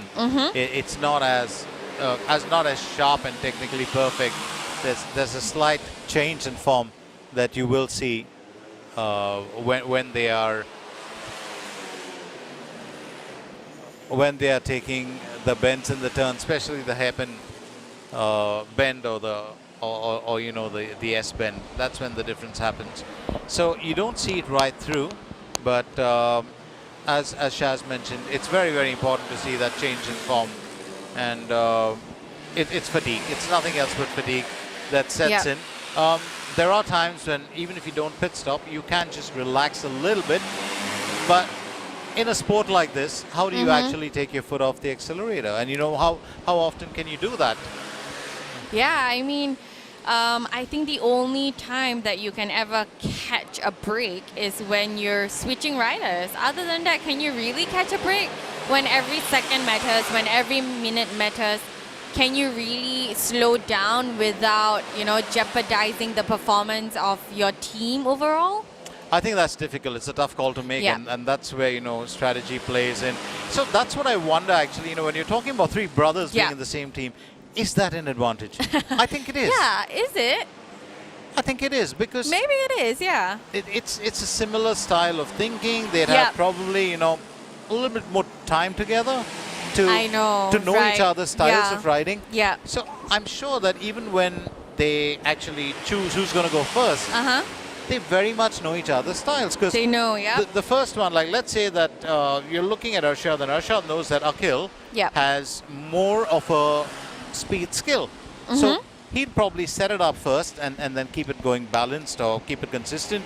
Akhil could come in and then be the one that packs on the pace. Exactly, yeah. And then you could have the last, that's Ami and Mobil come in and put in a very, just bring in the win. Absolutely. Yeah, bring it home. Yeah. Bring it all the way home. He doesn't have to put in that extra 110%, but just keep it to maybe a 90, 95. Yeah, just make sure you don't make any mistakes. Cross fingers that the bike, the machine, is in line with you. It doesn't fail on you at the very last minute. And everything will go smoothly. So here's the formula. If you want to create a world-winning relay team, see that they're from one family. Get them from the same family. Make sure that they're trained from 6 years old. That would make such a big difference, wouldn't it? And then it makes such a big difference. So it's not very different from other sports if you think about it. Yeah. Because, the best footballers actually start off when they are like for sure between 5 and 7. For sure, And the same thing with other motorsports like Formula One. I mean, they start go-karting very early. Very early. You're so right. They went into Formula 3, Formula 2, Formula 1. And perhaps it's the same thing here as well in Singapore, You start off going for track days. You start off going to the academy nights here in Singapore. Some of the academy nights are hosting kids. Kids as young as 6 years old. They're riding super motorbikes on the track. And then soon we'll see them progress. Races, track days, endurance race, and then who knows, we'll see them on international races. We just might see them, and yep. You never know. The sky's the limit when it comes to progress. We've had one athlete in the past who's brought home the gold to Singapore. So you never know. This could be really that that moment. And I'm really hopeful that does happen, because a lot of the younger lads we spoke to are hopeful for that too. They're hopeful. Yeah, they're very passionate about growing the sports here among local riders, among young riders especially, and making sure that they have that outlet, right, to kind of feel their passion and keep it going. So it's so nice to see that they're so passionate at such a young age. It's been one fascinating 2 hours for us, and we are down to now pretty much the last hour. We're just getting to that part, and focus now on the teams and the riders, and we'll let you know how this goes along, because currently it's still that same battle that we're looking at. We've got 3 Singapore Racing Academy teams and 2 OSD Angel teams in there. There's been swaps of sorts. Singapore Racing team, one has just reclaimed that first position for the time being, but as far as OSD Angel are concerned, there's been swaps between 2 and 1, and it's now Team 1 for OSD that is in 3rd position and Team 2 that is in 4th. Yep, and OSD Team 1, they're actually really clocking in consistent laps, 55 seconds. Actually, some of the other teams also are clocking in consistent laps. Taekyon, they've fallen back a little bit. Yeah, doing Taekyon 1 actually minute. did stick between 5 and 6. Yep. They've been fairly strong. Yep. But it's just like the others have failed to really scale up, and I'm talking about the last 3 or 4 teams. It's been a bit of a worrying period for them, especially Team 53. Now they've dropped off to quite a bit, 30 laps behind. Yep. So it's not been a good day at all for them. But hey, who's to say this is the first endurance race? Exactly, and now, who's to say that they're not going to come back? True, absolutely with a revenge is best served cold. Cold, yes. So cold. So and maybe that's what the endurance race is about. Yeah. It's about it being cold. It's not hot, fast, and aggressive. Exactly. Yeah. So it's interesting. So I think a lot of these teams are going to go back and they're going to change their training strategy. Definitely, and they're going to know what works. They're going to know what didn't work, and then they're just going to revamp that and then come back extra stronger next year. Yeah, absolutely. So here we are down to our last part of the race. As I said, we did space it out earlier to see 1 rider for each hour, but that's not how it's worked out. We were proved wrong. We've had some riders come on a bit earlier. Yep. So here's my take. Okay. What happens to the 3rd rider if he is tired out? And there's still about half an hour left. Right. Does the 1st rider come back on? So so they can definitely continue swapping riders. The only rule is that you have to make a minimum of 3 swaps. Okay. So 3 swaps is the minimum, but you can swap out. I think it's just 1 more swap that they really get after the 3rd rider. Exactly, yeah. So, if let's say, like you mentioned, if they have a cramp and stuff like that, they can always just make a pit stop and then change the rider. But you wouldn't want to do that as well, because you saw the speed at the pit lane, right? Once you're stuck in there. I've heard that's not what Tesla bikes are going to do. I know. They're going to have autopilot. Like once you go to a pit stop, you're taking away so much time. Yeah. Yeah. I mean, essentially, it's 2 minutes for refueling, and then going at such a slow pace at the pit lane, you're burning. That's a precious 2 minutes 10 to 15 seconds. And you're losing that out when you could have been on the track, pushing through the laps. Yep. So let's remind you once again, this is Mobil 1 Racing presents 3 hours of endurance race. It's entirely different from what you, me, and everyone's experienced before here in Singapore. This is about endurance. It's not just about racing and pace. We are coming at you live from the KF1 Kranji circuit, which is home, of course, to a lot of go-karting events and a lot of racing events.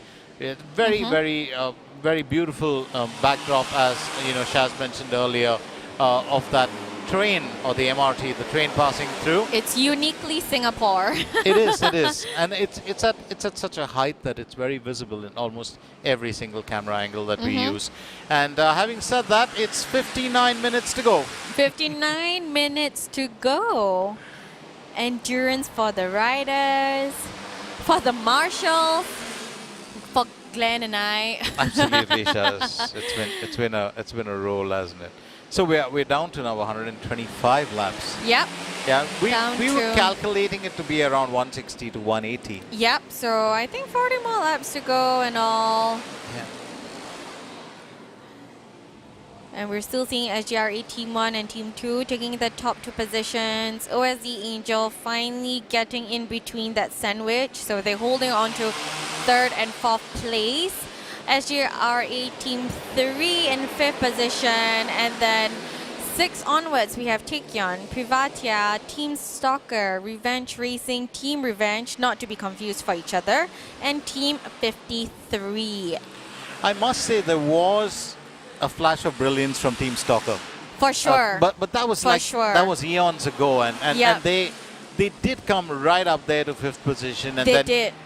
It's been a constant 8 for them. Yeah, but maybe that just shows that they have potential, but they just have to polish it a little bit more for the next race. Possibly. Endure a bit more, you mean? Endure a bit more. You're right. It's an endurance race. It is. It certainly is. So fascinating time for all of us here with our first ever endurance race, and we've been very excited to bring it to you live. As I said earlier, we've got, of course, a whole lot of partners who have made this possible. Yep, so we have our presenting partner, Mobil One Racing, who has been a great supporter of us so far for this 3 hours of endurance, and sanctioned by Motorsport Singapore. All these marshals and medics that you guys see on the track right now, they're all volunteers. How lovely is that?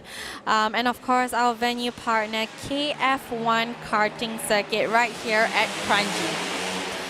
So our F&B partner, of course, is Tiga Folks and Company. Official media partner is Shahid. We did talk about them earlier as well. They've done a great job with, most especially the captures on camera are so important, and they really excel at that. Official design partners, Chalkboard Connection. We had one of the Chalkboard lads in here, and it's supported by Oakley, AHRS, Dr. Helmets, and Bear's Garage. That's right, yeah. All of our lovely partners and supporters. I mean, this wouldn't happen without all of them. It certainly wouldn't. And, well,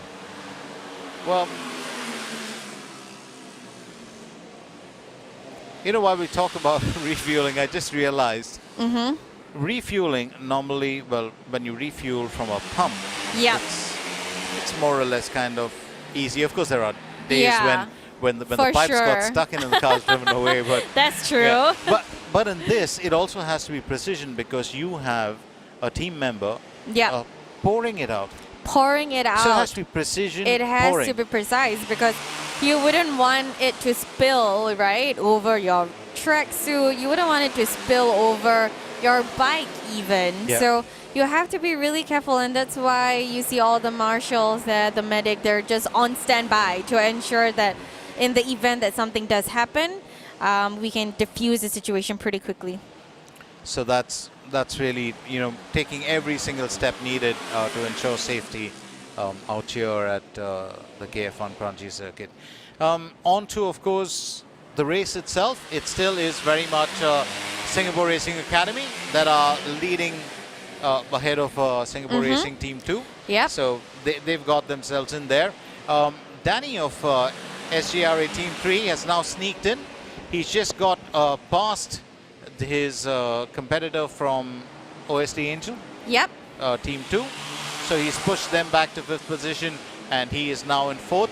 And it looks like the way that he's been chasing OST Angel Team 1, his intention is to really get back into that top 3. Exactly, yeah. I mean, reclaim the position that they have secured. How lovely would it be for SGRA to have, not only one team on there, but 1, 2, 3 all on the podium. That would be amazing for them. But OSD Angel might not let them have that. We'd like to see. We'd like to see. We'd like to see that as well, for sure. Anything for a contest. Yeah, anything for competition. All in the name of friendly competition. So which boils down to also Jusrian, who earlier came and spoke to us. So he's now on for Team Tachyon too. We did see him. We got a view of him a while back. Yeah. And I think I forgot just one more bit about the track. Yeah. It's actually got these little pretty lights on that almost seem like Christmas. They do, I know. A sign of the holiday season. I know, Christmas is coming, and then we're just missing a Christmas tree, Glenn. Yeah. We just need a Christmas tree somewhere on the track. I think we probably just have another race from Singamoto soon enough. Yeah. In the name of Christmas. Well, in the holiday season. It could be not the vacation endurance, it could be the vacation super burst or something like that. Exactly. That would be nice. That would be nice, having them raise their hearts out for the holiday season. What better way to celebrate it? Exactly. So SGRA Team 1 and 2, still very much leaders in the pack. And as you said earlier, the offsprings of Mr. Sharum, or the three siblings, they've The been three in fine siblings, form, excellent fine form. I actually wonder whether, their dad is also a biking enthusiast. He probably is. He probably I mean, to have three lads to do it. Exactly, yeah. You've got to be one of those. I mean, you can't be opposing, right? If all three of your kids are really into it, you can't be against it. Absolutely not. So Danny Raza is, of course, for SGRA Team 3. He's pushing as hard as he can. But it is, OSG Angel Team 1. And that's Mohammed Izwandi. Yep. Who's trying to push for that, top 3 position. I think we're seeing OSD right now at the pit lane. That could be rider number. Let's see what right. Oh, a change right there. So we're seeing OSD Angel. That could be their team 2 in the pit lane. And SGRA Team 1, 2, 3 back at it again with the first 3 positions. So Danny stepped it back. Yep. Just edging past actually. Yep. But it's probably also thanks to that pit stop. Yep. That So made a maybe difference. after the pit stop, they can, find their way back and then get into that sandwich. So while earlier, of course, it was easy more or less for most of these teams to, go back and forth. Going into these last 50-51 minutes, it's not going to be easy because it's really the team leaders now where the contest is going to be between. You're looking at the top 5 teams, Singapore Racing Academy, teams 1, 2, and 3, and of course, OSD Angel, both the teams. This is where the contest is. Tachyon, Privatia, Team Stalker, Revenge Racing. They will either have to come in with the most stellar performances of their lives. Yep, in the last 15 minutes. Yeah, or they are going to be behind. Having said that, Tachyon has not been too far back from the 5th They position. haven't. They've been consistent so far. Same position. Not too far off their best timing. So 57 seconds. I think their last timing is at 1 minute, so 3 seconds behind, but pretty consistent so far. Yeah. I think Revenge Racing, Team Revenge, started out quite strong, and then now they kind of just fallen back a little. OSD Angel, Team 2, they started off last. They were having some issues starting up their bike, and then look at them now. They're all the way up in 5th position. So this just really shows that anything can happen. Now that we're down to our last 50 minutes, everyone has to just make sure that no mistakes are made, no rash decisions are made, and hopefully the machine maintains for the last lap, the last stint. Sometimes you have this, the sighting laps that are there, and you think to yourself, how important is it to have a sighting lap for riders to get in there and get acquainted with the team, with the entire route or the atmosphere, wind conditions. And when I used to watch, Formula One at a or watch motor racing at a very dedicated kind of quota, and I would make sure that I catch every race possible. And I read a beautiful story on Michael Schumacher, after his first race. And when he said that he took part in his first race, he was asked before he would take part in the race as to, did he want to get acquainted with the track? And he said no, he was on his bicycle at that time. Oh, wow. And that's surprising, raced and performed extremely well, with a great timing. And then he was asked as to, how did he do it without knowing the track? So he said that's what the bicycle was for. So in most cases, he would actually use a bicycle to get around the track, to get a feel of it. Oh, that's nice, For 3 reasons. One was, of course, just basic exercise. 2 was to know the wind conditions. Oh. Wind conditions are so important to And if you do it motor racing. in a car, you wouldn't know, right? Yeah. Absolutely. It's one of the things that you learn probably with Yeah. extreme cycling. How Yeah. do you cut through the wind? How do you dip, Definitely. those lean Yeah. edges? So I think even you're so important for these riders that, that early warm-up, the qualifying. Definitely, yeah. It's so important.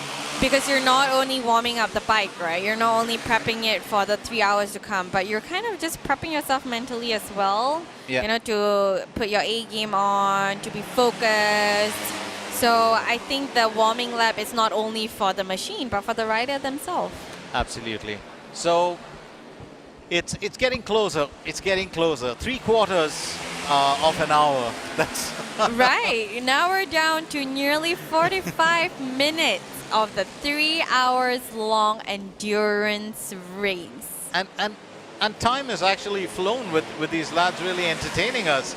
It's quite interesting. So we've got SGRA Team 1 and Team 2, and let's look at who that battle is really brewing between. That is so important. We're looking at Ayman Nabil. Ayman Nabil, and he's battling it out with Danny Reza. No, sorry, not Danny Reza. He's battling... Oh yeah, he is battling it out with Danny Reza. That's very interesting. So, Danny Reza in there battling it out with Ayman Nabil. And it's been quite a challenge for these two lads. And in third position now in third position is SGRE Team 3, and that's Noor Hydrol. Noor Hydrol is in third position. We do stand corrected on one bit, and that was Danny. Danny Reza is currently in second position, and he's chasing, well, chasing, I mean chasing, really chasing Ayman Nabil. So it's been a close battle. It's been a very close battle between the two. We do have the OST Angel Raceline Team 1 and 2 who are still sitting in fourth and fifth position. Very good chance for OST Angel to get back into the thick of things because they're on just 4 laps behind the leader. Make that 5 laps. As far as SGRA Team 1 is concerned, they're still ruling the roost.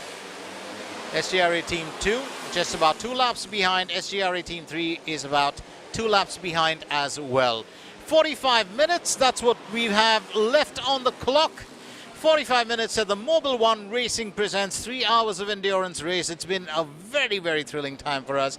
Not just in terms of what we're looking at on the track, but more importantly, what we're looking at in terms of technicalities. What we're looking at in terms of, so many other elements thrown in that make up a race. And we've got a slight bit of a problem here. It looks to be a major problem. We did, of course, mention this earlier. When you do have trouble with your machine or with your bike, you really have to get back to the pit lane to get it sorted out. So we've got actually bike trouble in the first one, and we're just looking at the marshal waiting. This is so important, the role of the marshals, isn't it? I know, To just keep them, yeah. intact. So his bike's stalled. He's had a bit of bike trouble, so he's going to try and get it sorted. And I have a strong feeling that that could be a very worrying factor. So a huge race happening though right up there at the top between Danny Reza and Ayman Nabil. Interesting so far. I mean, really, that's why we didn't jinx anything, did we? Oh, we did. We didn't, right? Absolutely We were saying that it was such a great race. There hasn't been any incident so far. No. We didn't jinx anything. No. Yeah. No commentators curse here. Definitely not. We didn't do anything. So let's see if they can quickly fix the machine and then get back out on track. Hopefully it's not a case of do not finish, a DNF. We wouldn't want that at all. So we can see the mechanic just scrambling and trying to see if they can fix it at the very last minute. And this one, we might be looking at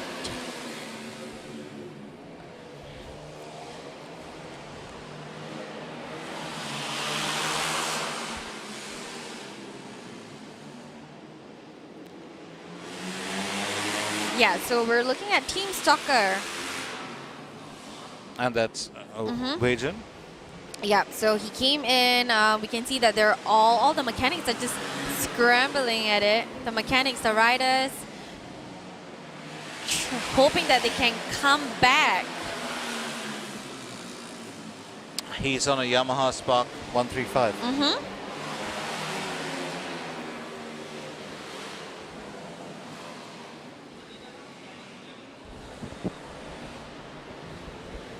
Used to have a colleague who used to ride that into work.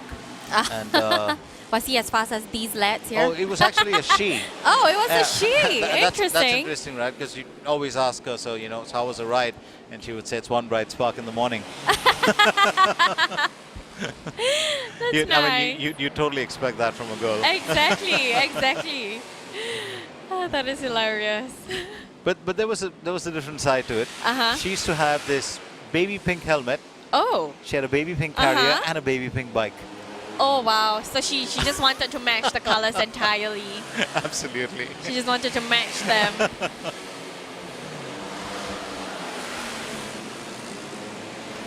And we're seeing SGRA Team 123 still going strong at the first 3 positions. I think this is the part now where you're going to start seeing a few breakaways, and maybe in that last 30 minutes is when you're going to start seeing the lap times probably increase.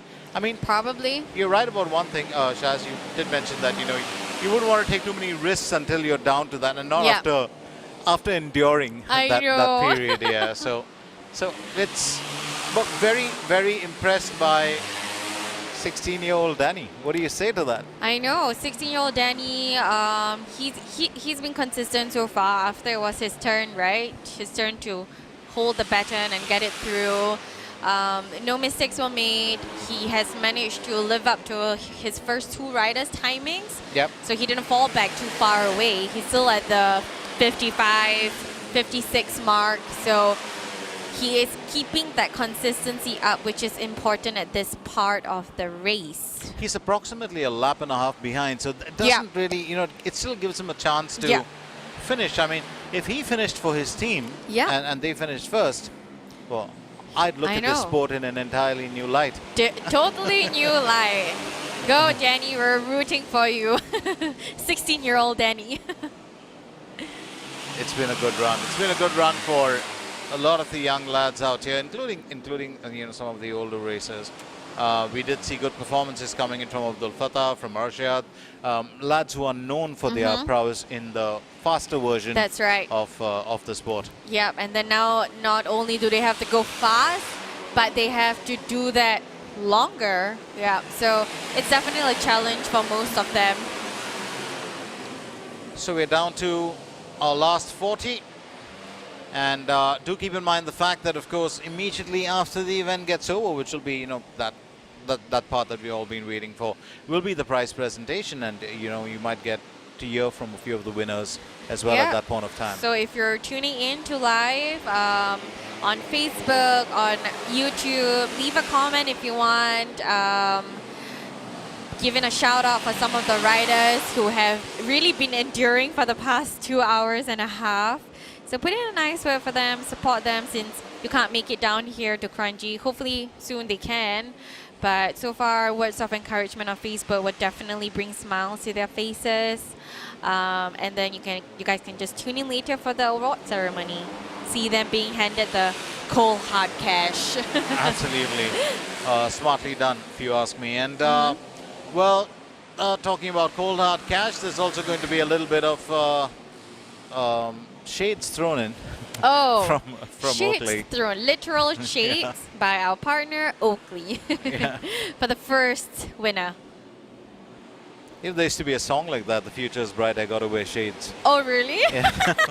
So it's probably a line that Oakley had used. It probably had a paid copyright for it. So. How appropriate is that now? Yeah, it is absolutely. For this sport, it certainly is. Yep. It certainly is, and I'm all for it. So, again, another fast lap coming in from SGRA Team 1, 53.162. They've maintained that, that pace going forward. It's now a battle once again between those Singapore Racing Academy teams. So the only time we've seen them drop off, the pace Yeah. has been when they've had either a pit stop or Yes. or refueling or change Or of rider. Yep. Yeah. But other than that, everyone's kind of consistent. I mean, apart from some of the teams out here where the riders are taking on the later stints, they're quite a couple of seconds behind. But other than that, everyone is kind of putting in consistent laps here. I'm really waiting for the big bang, or I'd say that last bit when they actually come into the last maybe 15 or 20 minutes. Yep, and we're closing into that pretty soon. I mean, we're down it to is. 37 minutes so far. So who knows what can happen during these last few minutes. We're seeing some pit lane action here. The very, very slow pit lane where you see riders just pedaling through. And I think, oh, careful right there. Well, I think he was actually waiting for him to go before he could. He was, yeah. Stop. He had a lot of time anyways. Yep. And while we do talk, of course, and that's exactly what I meant. You're going to start seeing the pace just, go up a few notches here and there. And the riders I know think- that these are their last few efforts. absolutely. Yeah. And I think it's very, very important now. The focus will have to be at its strongest at this part of the race. So it's brewing up to be an exciting race. Once again, let's remind you that this is Mobil 1 Racing presents 3 hours of endurance. We are coming at you live from the KF1 Kranji circuit. It is Shaz and Glenn taking you through this evening. And as far as we are concerned, 36 minutes to go. 11 teams in the fray. Only 5 winners for cash slots. Only 1 big winner. Stay with us. This only gets more exciting.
So just a few worries here and there for some of the riders, and that purely has to do more with the bike than anything else.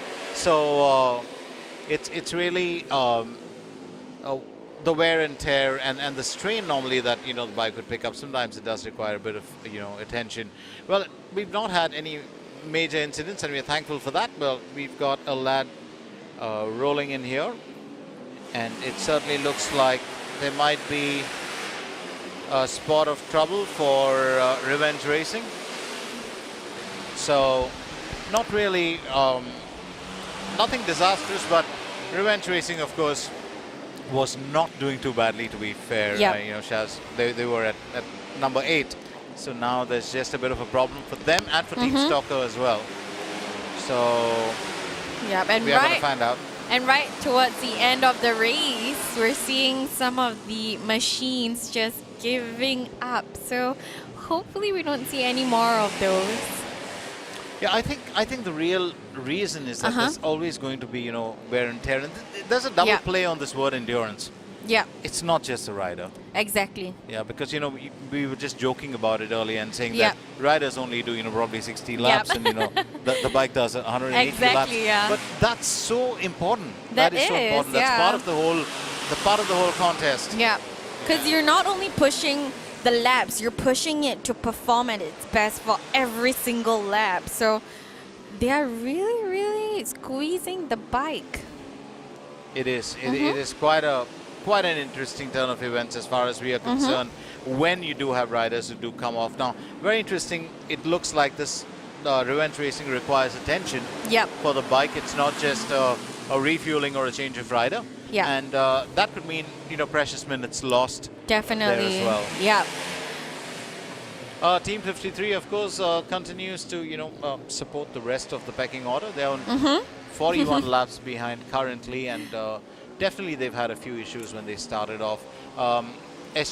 Singapore Racing Team 1 is still right up there in first position, with Team 2 in second position. They're very close, I'd say. Just very, very close. Yeah. And both, we see 2 of the SGRA teams that are pitting right now for refueling. Are they changing riders? I don't think so. I think it's just a refueling thing, and then off they go back on the tracks for the last 30 minutes. I think they're going to stay with the same riders. It certainly looks like it, which is quite interesting.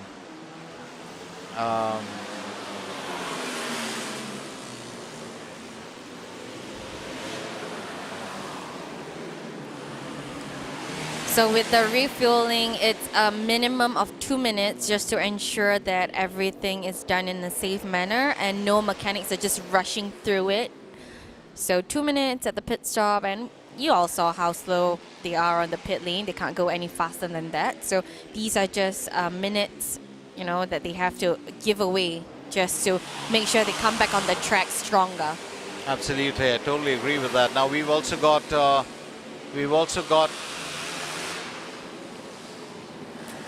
So over here, this could be, so we're seeing SGRA Team 3 going back out slowly first until they exit the pit lane. And we're seeing OSD Angel up on 3rd place. Let's see if SGRA Team 3 can catch them. That's due to the pit, due to the pit stop, and I think that's going to change. Yeah. It's 28 plus minutes left, and well, we are going to see changes, as we said earlier. SGRA Team 2. So Danny Boy is in first position. Danny Boy, that's right. Oh, and just doing some last-minute taping over here. Don't mind them. The bike seat gave way, so the masking tape, a rider's best friend. Absolutely, it rider's certainly best is. friend. Yeah. Your side mirror came off. Just use the tape. Your brake lever came off. Just use the tape. And now the cover came off. Just use the tape. And Arshad is back at it, back to the track, just to bring the W back in for the team. There's a strange thing. I mean, in the good old days that I learned about this, we talk about masking tape. Masking tape also is a very big help to a lot of athletes. Definitely. When they have you Yeah. know emergency and there's Yeah. no real crep bandages There's no around. any. Yeah. There's nothing else that they can use. Yeah, that's so important. So there was a strange thing that I learned from actually a lad who used to take part in pro racing in the UK. Yeah. And that was during a ride we were having across cities or states at night. And one of us actually sprung a leak in the fuel tank. Oh my gosh. And it wouldn't stop, and the fuel was just draining out, and we And knew that's that dangerous, right? absolutely. Yeah. So we did have we could have siphoned out fuel from the Yeah. other tank, but it's no use when it was leaking. So a pro rider thought us a trick. He used carbolic soap, which is like what rides used to be in the old days. Carbolic soap mashed up inside a wet rag. You put the rag down, put the carbolic soap, and you pound it inside, and then stick it to the underside of the tank. And it works? It dries and hardens up. And it can take you for a good 30-40 kilometers till you get to a repair shop.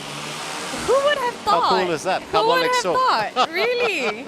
Okay, Carbolic everyone, acid, you guys heard it first here. Glenn just spilled all the trade secrets. You guys know what to do, what to keep in handy in your bike. Carbolic soap, okay? That's all you guys need. It really and does masking help. tape. And masking tape. Yeah. Talking of which, that masking tape certainly has worked in favor of SGRA Yes. Team 3. They're Yeah. back up, chasing back again. And I have a feeling that this is really the intention. The intention would be to finish off at third position. Definitely. For SGRA Team 3. Yes, for But sure. what if OST Angel throws a spanner in the works? Both of them. I Team think 1 they and would. 2. Yeah, I mean, OSC Angel, they can see it. I mean, we're down to 26 minutes left, right? Victory is so close for them. It is. They're definitely going to push it through the last 26 minutes. Yeah, it certainly looks like it. So it's been a good run for us as far as we are concerned, because we are down to the last 25 minutes. And I keep saying this because the pace is changing. It's definitely going to change a little bit. Now you're looking at 53.162 from SGRA Team 1. It's been a while since they hit that mark.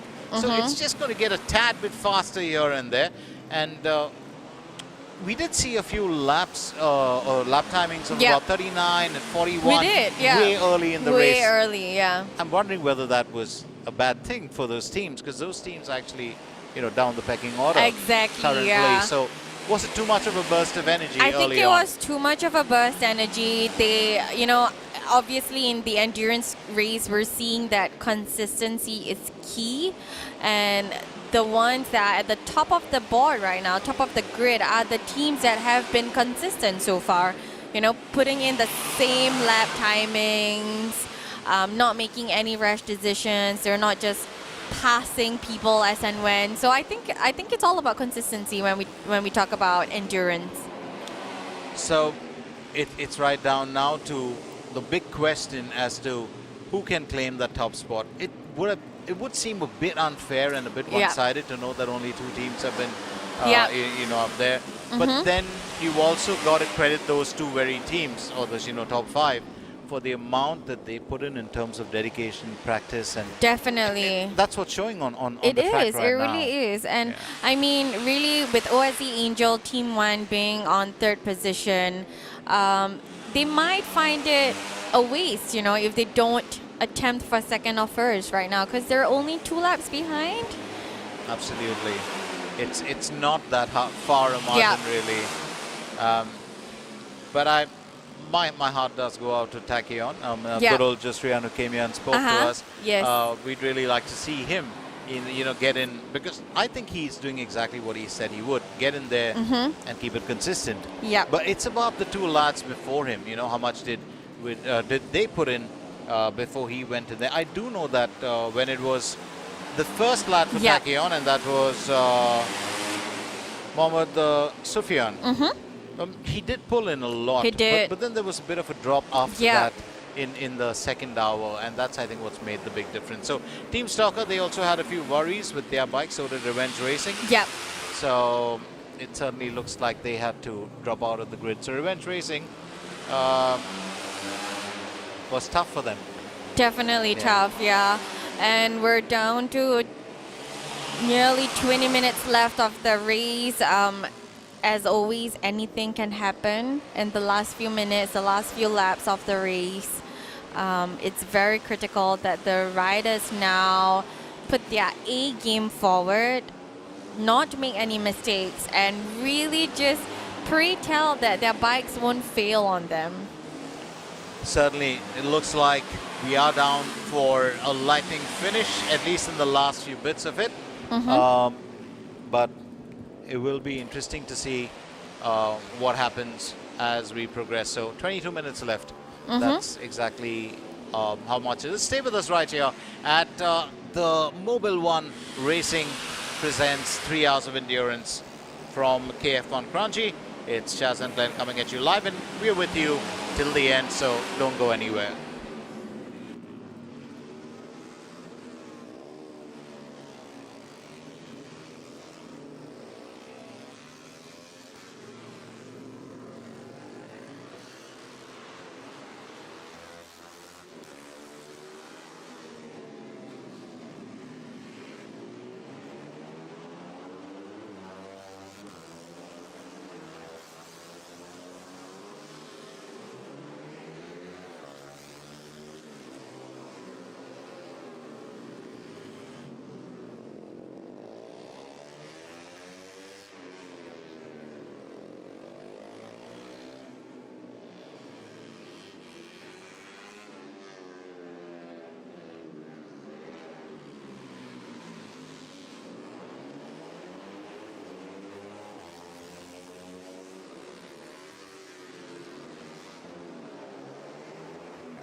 $18 minutes to go, 11 teams in the fray. Who gets the top spot? That's a big question.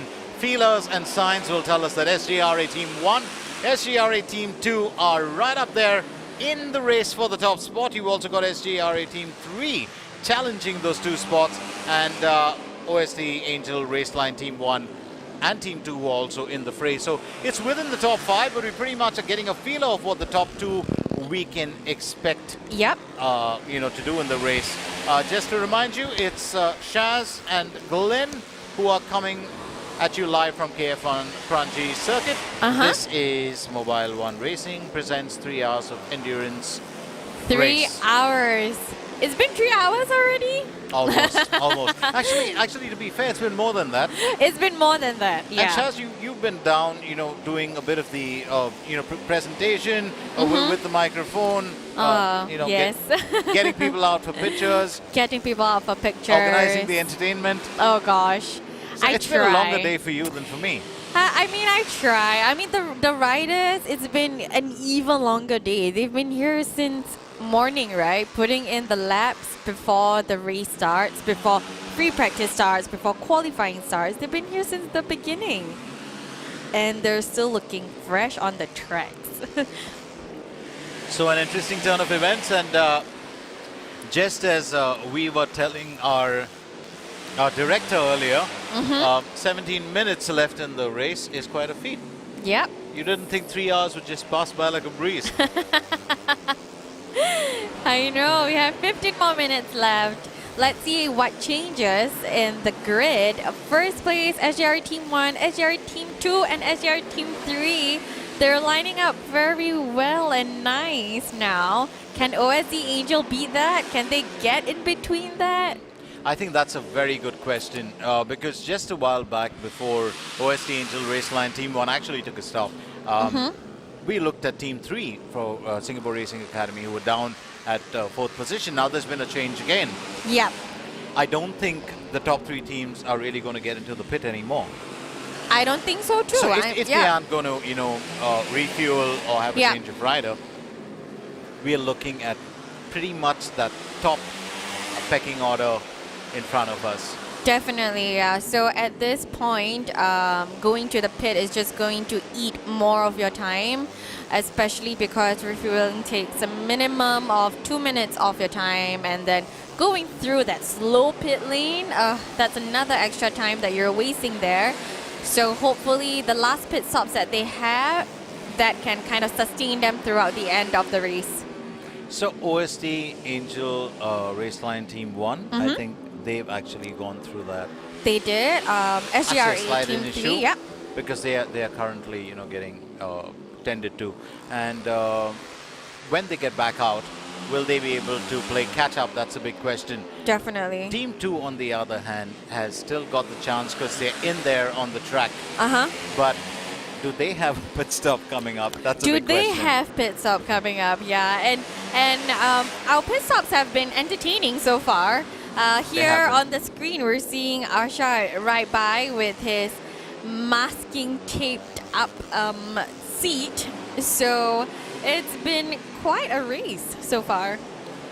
So it's very interesting now to see a lot of those riders who first started off the race. Yep. And they're going to come back in.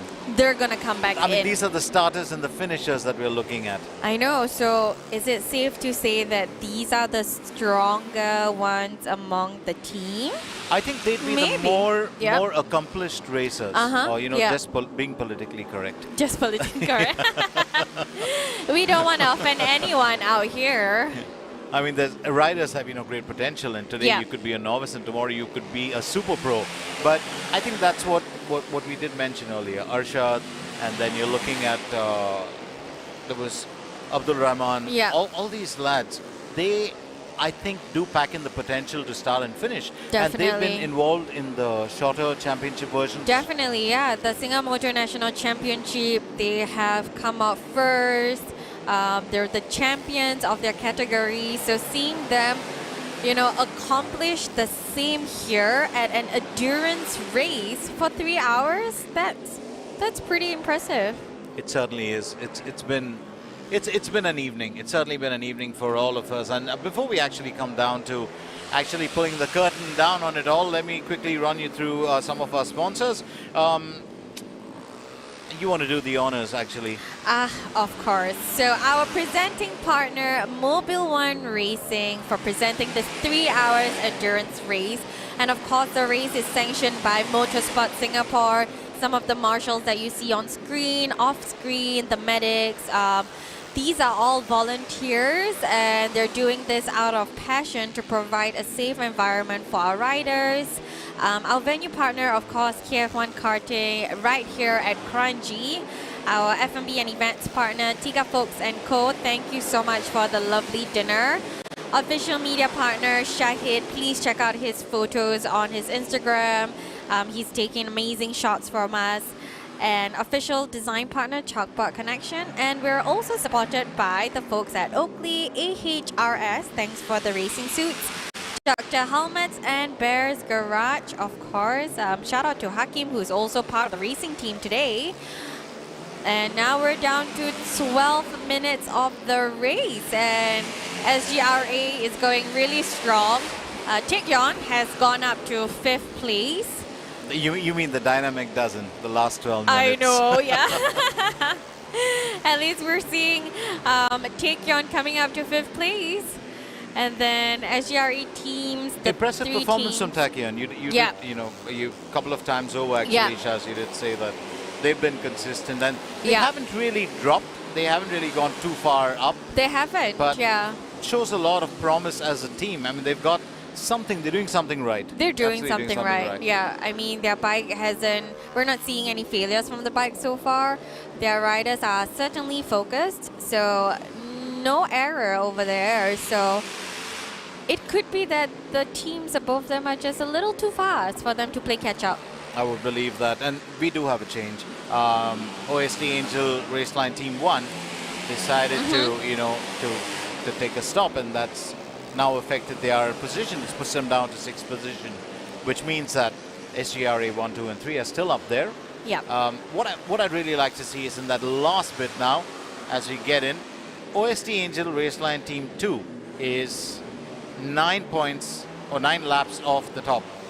Yeah. It's beginning to look like a Herculean task for either of those teams to break into the top 3. Definitely, but maybe OSC Angel would be satisfied with, even cracking to 3rd position or 2nd position, or actually even 4th is good, because, from position 1 to 5, you're actually looking at cold hard cash prizes. Yeah. You are. But it's still the top 3 that get more. Exactly. So they must be eyeing for it, so hopefully they can get through it. 10 minutes left to go. It's like saying as you go down the ladder, the benefits decrease. I know. I know. And really, you can already start seeing and hearing that some of the riders are really pushing through and putting in their fast laps, trying to see what difference that can make in the overall timings. So 10 minutes to go, 10 minutes shy of the finishing mark here at the KF1 Kranji circuit. Let's remind you once again, it's Mobil 1 Racing presents 3 hours of endurance race. It is Shaz and Glenn. We've been with you live right from the afternoon. We've enjoyed every bit of this, and we hope that you have as well. This has been a fantastic initiative by Singamoto and supported, of course, by Motorsports SG. So everything good that we can talk about, a totally constructive race, and we are down to the last part of that race, which is, as the minutes tick by, just barely over 9 minutes left. SGRA Team 1, Team 2, and Team 3, of course, do lead the pack. They've been fantastic in performance. They have kept the pace going. They've clocked between 53 to 54, 55, and once in a while 56 right through the entire time period. I think that it's almost impossible to think that you could actually, come up with that sort of, timings for each lap and stay consistent for over a 2-hour period. That just goes to show the amount of practice that these lads would have had. Yeah, I mean, talent is one thing, right? But practice is another. So you can really tell that these boys have hustled, these lads have put in the work, because when we talk about endurance race, we're not talking about the strength of the machine only, but you're talking about the rider as well, considering how 3 riders have to ride the same machine. So to have all these 3 riders putting in the same timing every lap, you can just see how consistent the entire team is and how strong they are as a team. so right about that, Chaz. And as we get to the last bits, let's also very quickly remind you that in case you do want to be a part of action like this, you do want to take part in this, and believe you me, it's very constructive. You just simply have to go to the Singamoto, Insta handle, or go to the Singamoto Facebook page. Better still, if you just want to keep it simple, singamoto.com.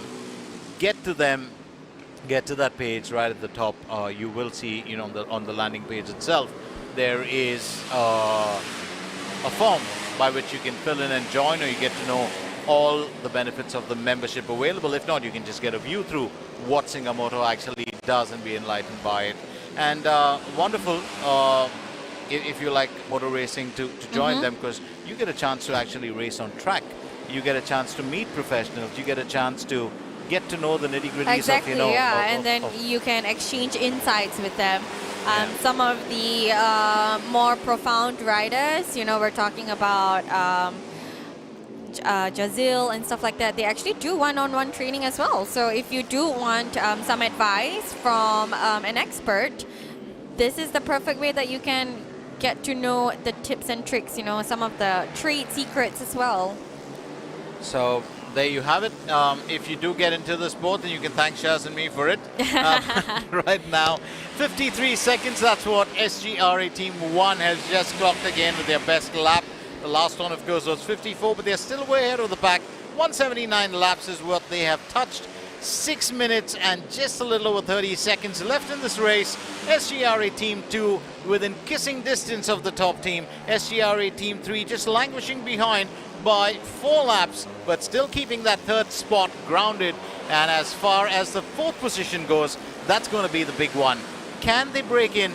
I say it's going to be a mountain to climb. 5 laps behind the third place and 10 laps off the top. I think it's starting to get a bit tougher for AST. It is, definitely. I mean, we're seeing them lag even further now, considering how their last lap is at 1 minute 4 seconds. And that's not even their best timing. So I think consistency-wise, they've kind of fallen short in that aspect. And not to mention that their gap is, they're 4 laps behind if they want to really chase after SGRA Team 3. So, but then again, it's a race. Anything can happen, right? Someone's bike might fail on them and stuff like that. I'm not jinxing it, but anything can happen at this point of time in the race. So we're only down to 5 minutes. So that means just a couple more laps going on. Now, here's the beauty of the whole part, right? We talk about the top 3. We do. And we often ignore the bottom 3. I know. Team 53 has just uplifted themselves. They've got to number 10. That's amazing, considering how they were the last one for the longest part of the race, right? That's a ray of hope. You're looking at 2 hours and 50 minutes plus, and they get to 10th position and they push Team Stalker down. They did, yeah. How amazing is that? That's a never say die attitude or sportsman spirit. Exactly, and of course we have to give it up to the midfielders, right? We have Taekyon, we have Privatia, we have Team Revenge, who has been consistently maintaining at those positions. It's just Revenge has a battle against Revenge, because Team Exactly. Revenge and Revenge Racing on 8th and 9th. they're right next to each other, yeah. So hopefully, I don't know, maybe next year we'll see them prepare their revenge better. I certainly think so. Well, very good teams. They've had a few problems, but still to have maintained, themselves in 9th position. So, more power to Revenge Racing. We are down pretty much to the last 4 minutes, and it could be anyone's race to win. Would have been the right thing to say in a normal race, but not in this. Not in this one, yeah. I think more or less you can kind of see the lineup and who the winners are going to be, but that does not mean that the riders on the track now think that way, because you can see them pushing through, even though they know that some positions are already set in stone, but they still want to try and push for those extra seconds, those extra minutes. So as you can see when you look, right ahead of the pack, you've got Team 1 and Team 2 for SGRA, and it's almost like a ballet if you watch them closely. I know. They've been, right up there in front. They are ahead of the rest of the pack, because Team 3 is now 5 laps off the top. But Team 2 is just 2 laps behind. So it's almost been like a ballet for most part of the race for them. But Yeah. Team 1, what a fabulously perfect performance By the brothers. by the brothers. Absolutely.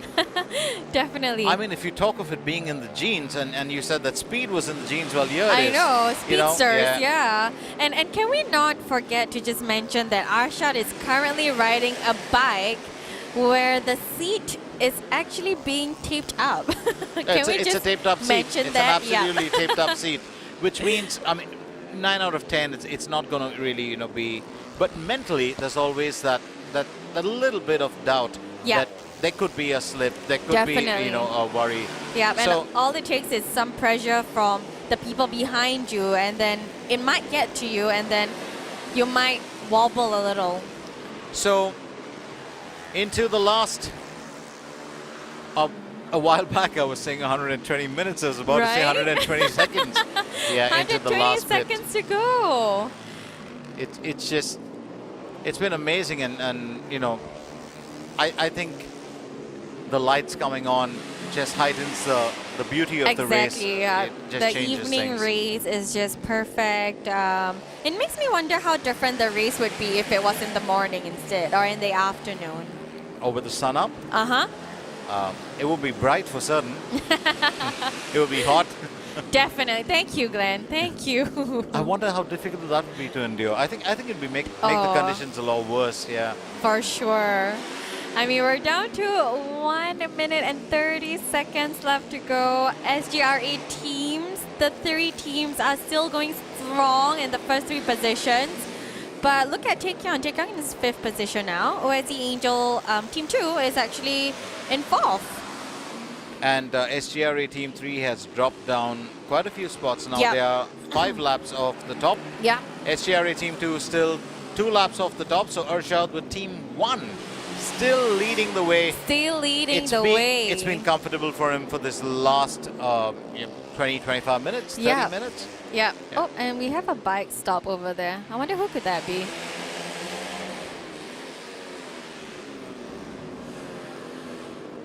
So we're down to the last minute of the race. So counting down. It is SGRA Team 1 in first position, SGRA Team 2 in second position, and Singapore Racing Academy, which of course is SGRA Team 3, is in third position. It certainly looks like this is going to be the finish unless there was really a miracle in store for Tachyon or OSD. OSD, Angel, Raceline, Team 2 and Team 1 have dropped into 5th and 7th, which has given, and there is a, for OSD, Angel, Raceline, Team 1, it looks like They could have been the one who had the stall earlier on it in looks the like middle. they've had a problem. Yep. So OSD Angel Raceline Team 2 has also dropped into 5th position, which means we have a winner. There it is. We have a winner, SGRE Team 1. So SGRA Team 1 will take top spot, and Beautiful wheelie there. lovely wheelie from Arshad. And you want to run us through the team members? All right, so for Team 1, congrats again to Arsha Rushdi, Akil Rushaidi, Muhammad Aiman, the 3 brothers, runs in the gene, speedsters. All thanks to Mr. All Shahrul. thanks to Mr. Shahrul. SGRA Team 2 coming in second position. So we have Amir Adli, Muhammad Alif, Muhammad Danny Reza, Danny Boy. Danny, who really pulled it for us. Exactly. And then coming in third place, SGRA Team 3. And we have Muhammad Hakim, Bears Garage, Abdul Fattah, Nur Haidirul, and Taekyon, fourth place. You know, finally we're seeing some big breakthrough from them. So Taekyon, we have Muhammad Jasrian, Muhammad Sufyan, Nur Hisham, and of course, 5th place, OSD Angel Team 2, Osman bin Ahmad, Muhammad Ridwan, Daing Rauzan, the youngest member, of course, that's on the track. And now we're just seeing some of the riders slow down. It's the end of the 3 hours long endurance race. It's certainly been a trying one. And Yep. And I think, you know, one thing we totally forgot to mention is when you mentioned Mohammad Hakim and Abdul Fatah, Yeah. these lads are actually pretty much not veterans, but they've been around. They're seasoned riders. For They've sure, been for around for a sure. while. Yeah. So it's been an exciting day right here at the KF1 Kranji circuit for all of us. This was Mobil One Racing presents 3 hours of endurance race, the underbone category, brought to you under, well, the support and the partnering of Motorsports SG, and of course. And we have Arshad just, doing a burnout.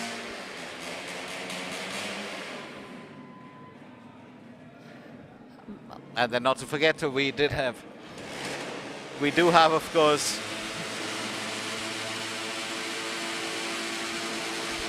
just a wonderful celebration by Arshad over there. With his masked up seat, let's just appreciate that. absolutely. You do want to see a wheelie every now and then. So 3 hours long. I can't believe we got through that, Glenn. It was marvelous. You know, for my first wheelie, I had my mum behind me. Oh gosh. It wasn't intended. It wasn't intended. I'm Neither sure was your the mom. fall. Yes. Oh gosh. Neither was being banned from riding for 2 weeks. Your mom would have So been there we have so it. angry. Absolutely. Final placements, and it's certainly looking great. SGRA Team 1 finishes in top spot. They had, of course, they had a fantastic lap. They did, yeah. Their best was 53.162. So 187 laps, that's what they finished. SGRA Team 2, 185 laps, and SGRA Team 382 laps. Tachyon finishes behind them in fourth. OST Angel Raceline Team 2 comes in fifth. Privatia in sixth, and OST Angel Raceline Team 1 in seventh, followed by Team Revenge Racing Team 53, Team Stock Up. Yep, and then just stay tuned with us, guys, because after this, we have the prize presentation coming up. So thank you for tuning in for the past 3 hours with Glenn and I, but we will speak to you in a bit too when we see all of our riders.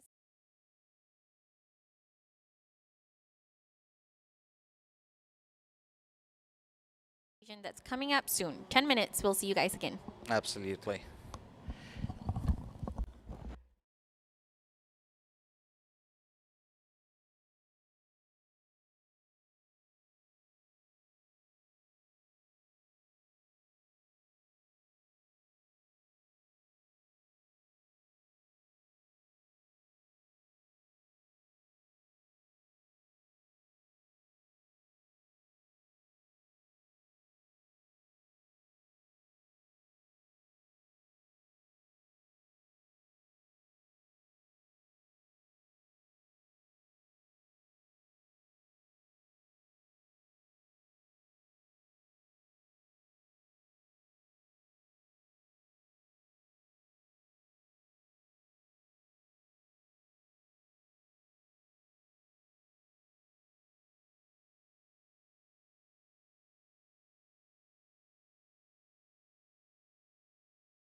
So, Sham, I'm going to ask you, finishing in fourth position for the team, how challenging was it during the middle parts of the race, especially during the second hour? You all had a lot of challenges. How did you overcome those? Yeah, Alhamdulillah, thanks to all the team. It's a team effort actually. Both riders, mechanics, and also the machine itself. Of course, the challenges is fatigue. All the riders are facing fatigue during the race because it's a long race. Keeping up with the riders, pushing, being pushed by other riders.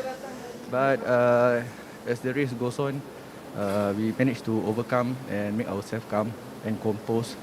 So we managed to finish the race. That's the important thing for us as a team. It was an exemplary performance in discipline from team Tachyon, as I saw, on the field. But I have to ask you, what makes this race so very different from your normal national championship or those quick burst races? Besides the long hours, what about the mental and the physical strain? Both races is a totally two different ball game. For this race, need lots of planning. So the pre-planning of the race is very critical, and the strategy. So it's just not a short burst of like 10 laps. It's a 3-hour race.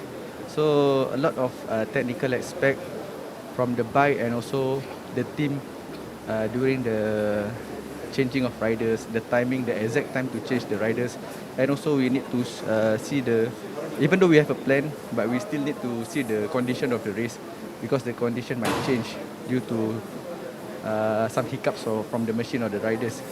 So overall, a quick instinct and quick ideas and rectification is one of the key success. We consider it success for our team. Just one last question. You mentioned that you're proud of what the team has done today. If you had to do something different, what would you do for the next time around? Overall, we are very satisfied with our performance, the team performance and the bike. I think for continuous improvement, I think we need more fitness. Maybe the bike can touch up. So there's a greater or more time for us to R&D the setup for this race. So that will be a major improvement in the future. Thank you very much, Sham, and wish you and the lads all the best. And we do hope to see you all back in top position soon. We also wish to thank Tachyon Motor owner for the setup of the superb bike for us. They are very responsive. Whatever comment that we made, rectification, immediate rectification done from him. Thank you very much. Thank you. Thanks, Sham.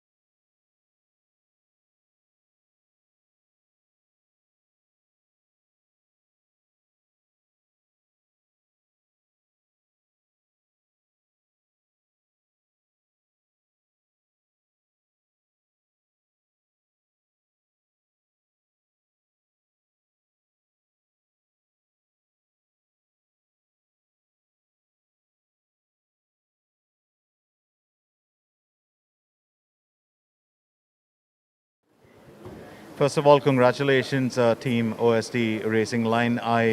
We did see you all really pull from down to come up. You all kept consistent. Talking to Ridwan now, Ridwan, on behalf of the team, what were the biggest challenges that you faced in today's race? First of all, during the free practice, we found out there's some minor problems with the bike. And then following on with qualifying, it was a tough one because of the condition of the bike. So after we did some fine tune, we were told that we have to start from the pit lane with a 4-lap penalty. So that was one biggest challenge for our team. But we managed to pull it through, and then we just give our best, and then we keep on focus and keep the spirit high for each other. I would like to thank OSD Angel Race Line chief mechanics, our team members who support us. We did our best. We are a team, and I think today's endurance race is an eye opener for us lah. So our team managed to overcome every obstacles. We did some minor top overhaul, and then still pulled through, and then we managed to get fifth position. Even though there's some hiccups in the last 2 laps, but we managed to pull it through with the number of laps that we completed. You have a father-son team within your midst, and how did you feel about having the youngest rider who actually impressed us today in Dying? Dying is first time also joining us for endurance. Even the whole team is the first time joining endurance. We don't see lah as a disadvantage for our team to have him, but it is more to a eye opener for the rest of the team, and also for those youth out there that if you want to try motorsport, you don't have to get a license, but as long as you do it in a proper place with a racing license, you have a supportive parent like Mr. Osman. I think it will be a good exposure for them, because it trains your mind to be focused. So when you do this, you move on to your studies, your mind will be much more focused. Yeah. Okay, so I'm going to ask the last question from Dying actually, and Osman, lovely to have you guide him. Dying, what was the experience like for you, being in the race, and what do you see have you gained from today's race that will help you in the future? Today's race was a new experience where I don't really feel that pressured, but I just pressure myself as I can. I try to be as much as constant as I can, and just just try not to make myself exhausted where I know riders are going faster. I'm going to congratulate you personally, being 15 and putting in that effort for an endurance race. I think that's fantastic. Mr. Osman, are you proud of his performance and the team's performance today? Alhamdulillah, we managed to get number 5, top 5. Then anyway, I need to thanks to my family, to Angel Racing Team, Boy Zambri, to the rest of the crew. Then because of them, we having top 5 now. Thanks so much, and wish you all the best in the forthcoming races. Thank you for delighting us.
So congratulations to the Singapore Racing Academy Team 3 on your performance.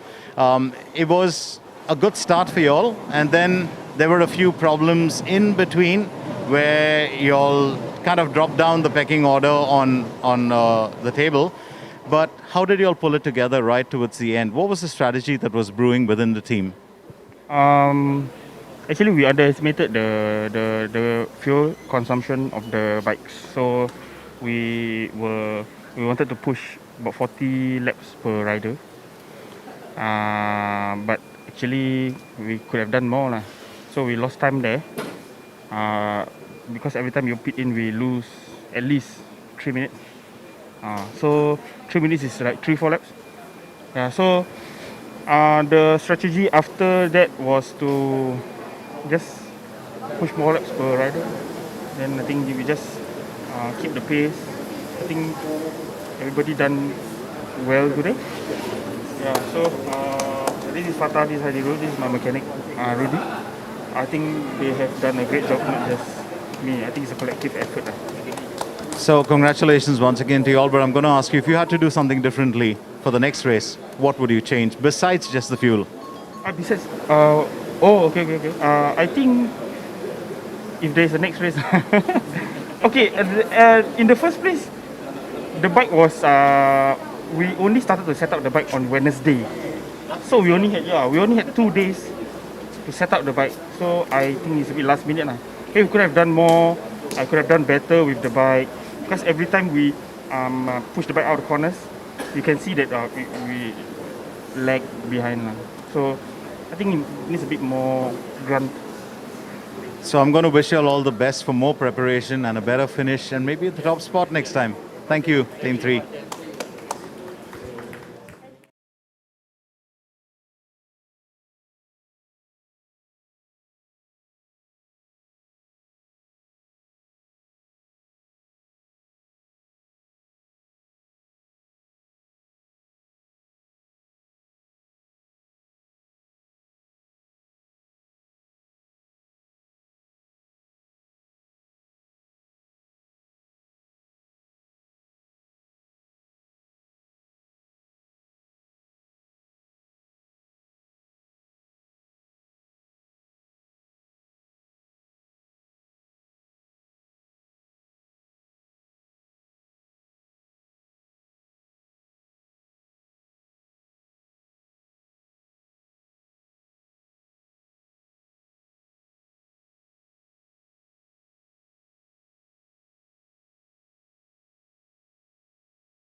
Singapore Racing Academy Team 2, congratulations on a fabulous performance. You've delighted us today.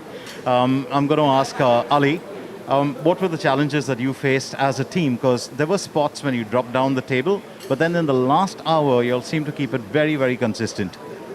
I think this is the first time for most of us. So this race is a very physically and mentally demanding race.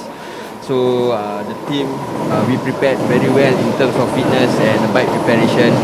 So I think the fitness helped us to maintain the position. Yeah. So and also the mechanic and the team prepare the bike, top-notch bike for us to race, to maintain throughout the race. So I think everybody in the team make a good contribution to the team, to the win, to the second position. Yeah. Keeping in mind the fact that this was a very challenging race physically and mentally and your first time, my first question is, would you take part in another endurance race? And my second question is, what would you change the next time that you take part in the race as a team? It's a very challenging race, but I'm sure all of us will look forward if there is another chance for us to race in such a race. As for the second question, I think maybe improve on our fitness. Yeah, because it's very physically demanding, and once the physical aspect of the race, I mean the morale has gone down, the mental also is affected. So with good fitness, the mental also will have a positive, advantage. Yeah. So I'm going to wish you all the best for the next race and hoping that the team manager takes you all to the spa right now to relieve those muscles. All the best, boys. Made a good strategy for the race, so I'm very happy. I mean, thanks to all the sponsors and everybody behind the team. Yeah, especially everyone who is the big sponsor, one of the main sponsor for today. Yeah. Thank you very much, team, and hope to see you all again real soon.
First of all, congratulations, Singapore Racing Academy Team 1. You justified that title by itself by staying number 1. Arshad, you led from the front right from the start of the race. I'm going to very quickly ask you, what was the strategy that you all had in mind as a team, and what are the biggest challenges you all faced today? Yeah, so the strategy was we knew our bike could last at least 50 or 60 laps, so that's about 1 hour per rider. But that was the plan, so we tried to maximize 1 hour since there's 3 hours, 3 riders. Then so I went first, then Akil, Arman. So the initial plan was that I went for 1 hour, and then Akil 1 hour, then Arman. But we ran into some problems. When I was doing my first stint, the seat broke off from the bike, so there was a lot of movement and it was very tiring. So we came in at around 50 minutes at the start of the race. And then we didn't fix the problem at first, and Aki rode, and he almost crashed, which made the seat jump even further off the bike. Then he came in early, we fixed the seat, Aiman went out, and then we realized that there was a lot of, at least 20 minutes left into the race, so we decided I would finish the race. And yeah, that worked out. The plan was to have at least the least amount of changes that rider changes and refueling that we could have, and we did it only 3 times. So yeah, had the best team behind me. And which team did you see as your biggest challenge today? the biggest challenge was right from the start in free practice. I was riding the bike, I crashed. Then we came into the full rest was like bent out of what we thought was out of way beyond repair, and then the problems keep coming and coming. So we managed to fix the footrest. And from that incident, the quick shifter wasn't working, and that hindered us a lot. But yeah, we managed to pull through and got away. What's it like working with 2 brothers in the team? All of you siblings. It's basically a family team. What's it like? For me, in the racetrack and at home, it's totally different. You know, at home we fight a lot, we joke around a lot, we even punch and kick each other sometimes. But coming into the race, it's all serious. You know, we have always been competitive ever since we were kids. So yeah, it's been great. I think I would say the best team that I've ever had. Thank you, boys, for the race today. We really enjoyed the show you all put on, and hope to see you all again win top spot. Yeah, sure. See you again. Thank you, Mobil 1.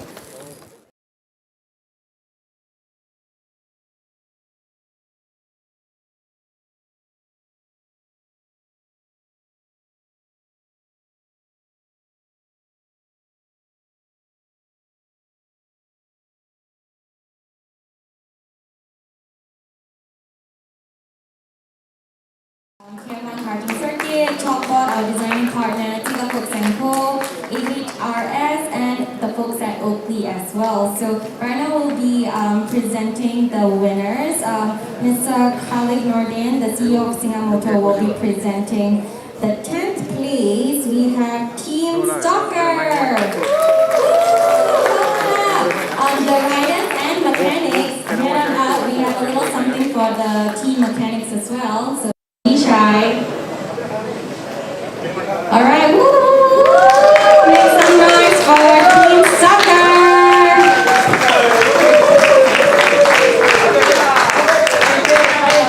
Jangan lupa ya, in the middle, please. Okay. You guys want to take off your mask? Can take off or not? To take photo. Can off. Okay. Take off for a while.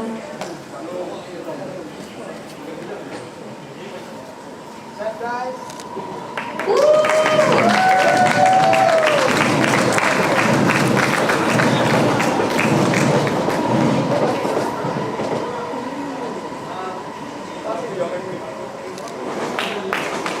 Alright, everyone look at the camera.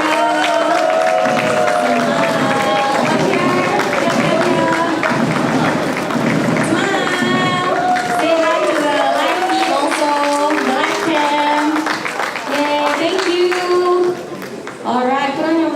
before you get down, yeah? Okay, in ninth place, we have Team 53. Woo! Can the riders and mechanic of Team 53 please head up? Woo! Alright, let's go, boys. Don't forget to take off your mask, okay? Mechanic also come, don't be shy. Alright, get off the stage.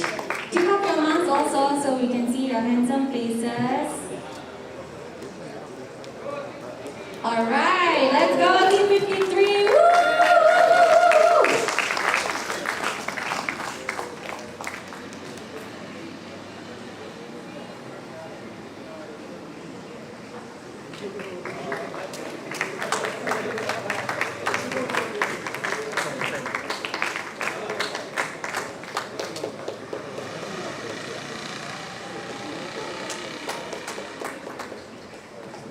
Okay, let's give a round of applause again. Team 53. Woo! Look at the many cameras here. Alright, over here as well. Smile. You're gonna say hi to the live team here. Woo! Alright, thank you. Thanks guys, don't forget to put on your mask. And now let's call upon 8th place, Revenge Racing. Can we get your riders and mechanics up, please?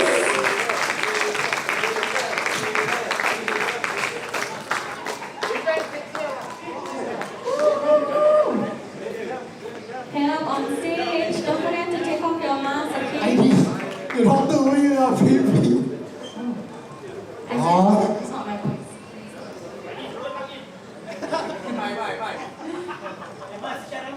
Okay, and Kali will present the medals to them.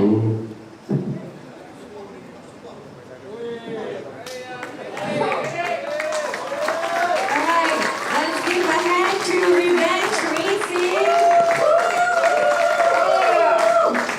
Bye.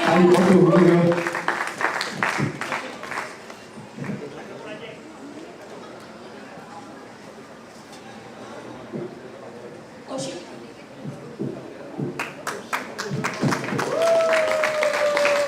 Alright, smile for the camera here. And over there also. Smile. Over here. Say hi to the live audience. Woo! Okay. Don't forget to put on your mask.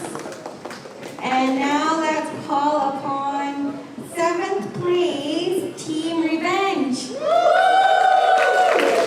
Can your riders and mechanic come up on stage, please? Revenge. Okay, front and center. And Mr. Kali will come on up and present the medals to them.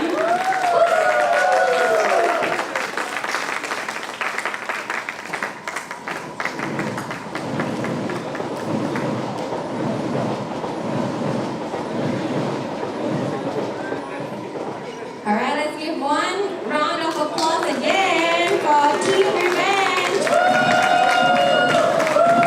Smile over here for the camera.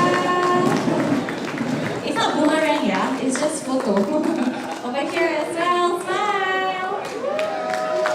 And don't forget to say hi to the live camera here. Say hi. Alright. Please don't forget to put on your mask. And now in 5th position, maybe we can get a representative from Mobil 1 Racing. Oh, 6. Oh, sorry. 6th please. Mr. Kalignode will still present for Privatia. Privatia. Please get up on stage. Don't forget to remove your mask. Alright, right in the middle. Alright, and Mr. Carl will present the medal.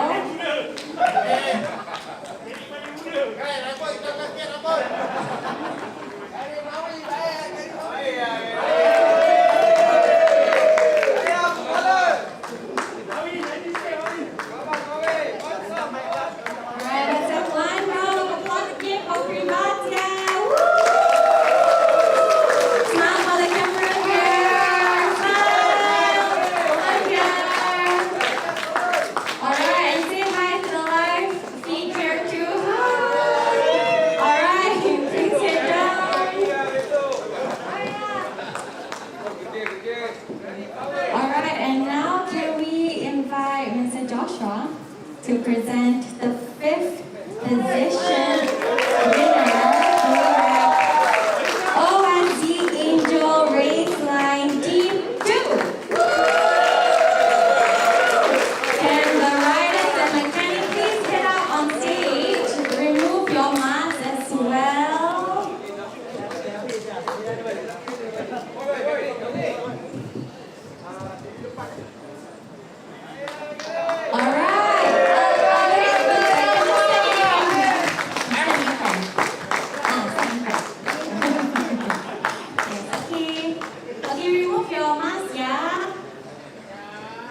Remove your mask, guys. Hello.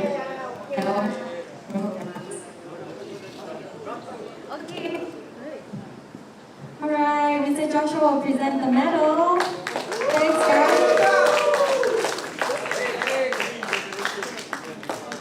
Alright, let's give a round of applause again to ONC Angel Race Line Team 2.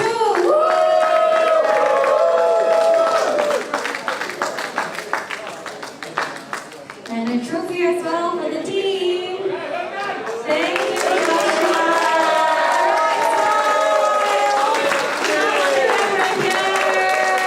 Smile, smile, smile. All over there, smile. Okay, say hi. Alright, let's stay at fifth, okay. Alright, and in fourth position, put on your mask. Okay. So fourth position we have Dick John. Woo! And riders and mechanics come up, please.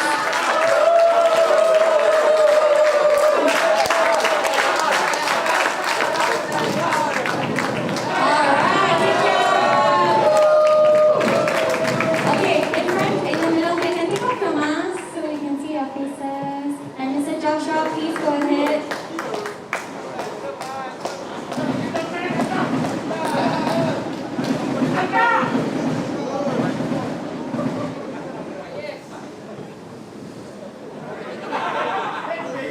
Let's give one round of applause again to Teacher.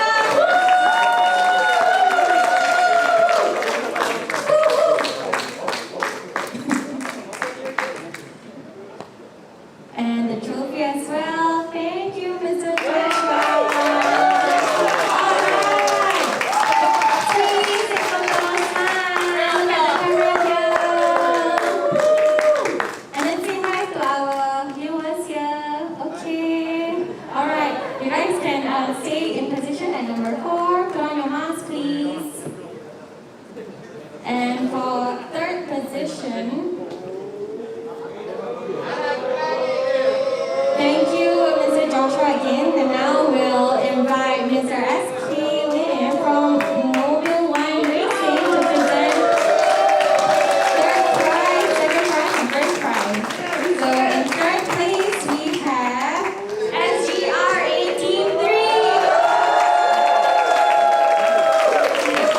Can riders and mechanics please head out on stage and remove your mask, please. Remove your mask. Alright. And Ms. S.K. Lim, please present to them their medals. Alright. Woo.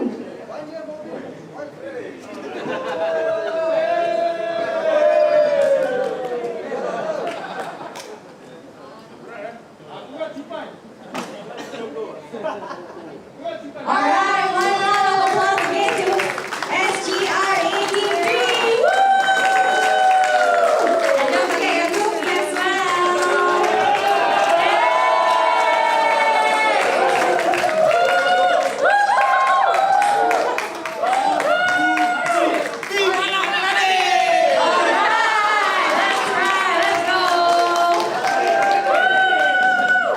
Say hi to the smile for the camera. Smile,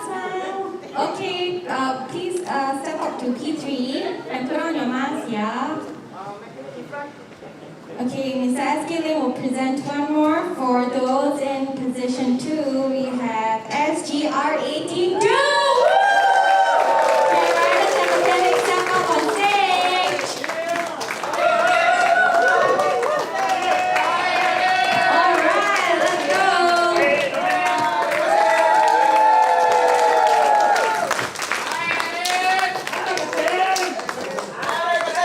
Alright, and Mr. SKV will now present the medals to you boys.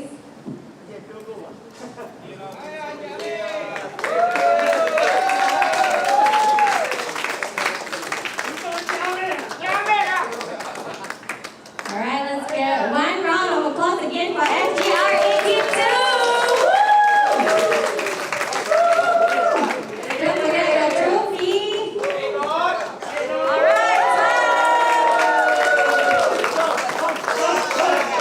alright, smile guys. Can you hi to the live cam here? Alright. Okay, you can go back up to B2. And now for the champions of the 3 hours endurance race presented by Mobil Racing. Let's give a hand to SGR81! Okay, riders, so can you please step up on stage, remove your mask as well. Alright, moonwalk. Woo! Okay, right in the middle. Okay, and Mr. Stealing, please. Wrong one. Let's give one more round of applause to SGR81!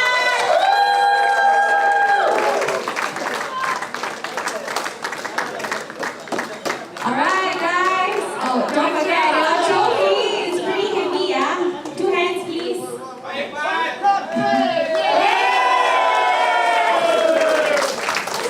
Alright, smile.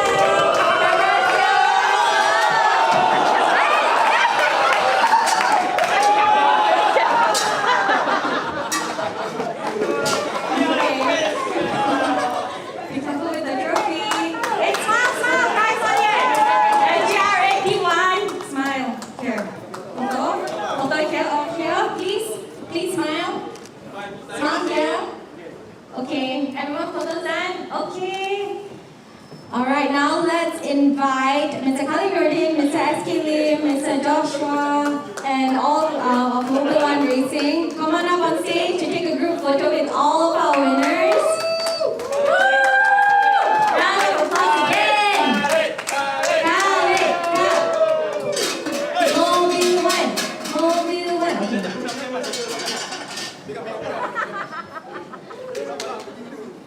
Alright, everyone smile. Camera here. Smile, smile. Here. Mobil One. Mobil One. Alright, smile. Smile, smile, smile. Alright. Okay, fine shot. One, two. Alright, and say bye to our audience. Alright, thank you again, riders, for giving us 3 hours of fun tonight. We'll see you guys in the next race. Of course, thank you again to Mobil One Racing for supporting the event so far, and all of our other partners. Motorsport Singapore, TN1 Kranji Circuit, Chalkot, Singapore Central, RS, and the folks at OP. Thank you, everyone. See you again. Woo!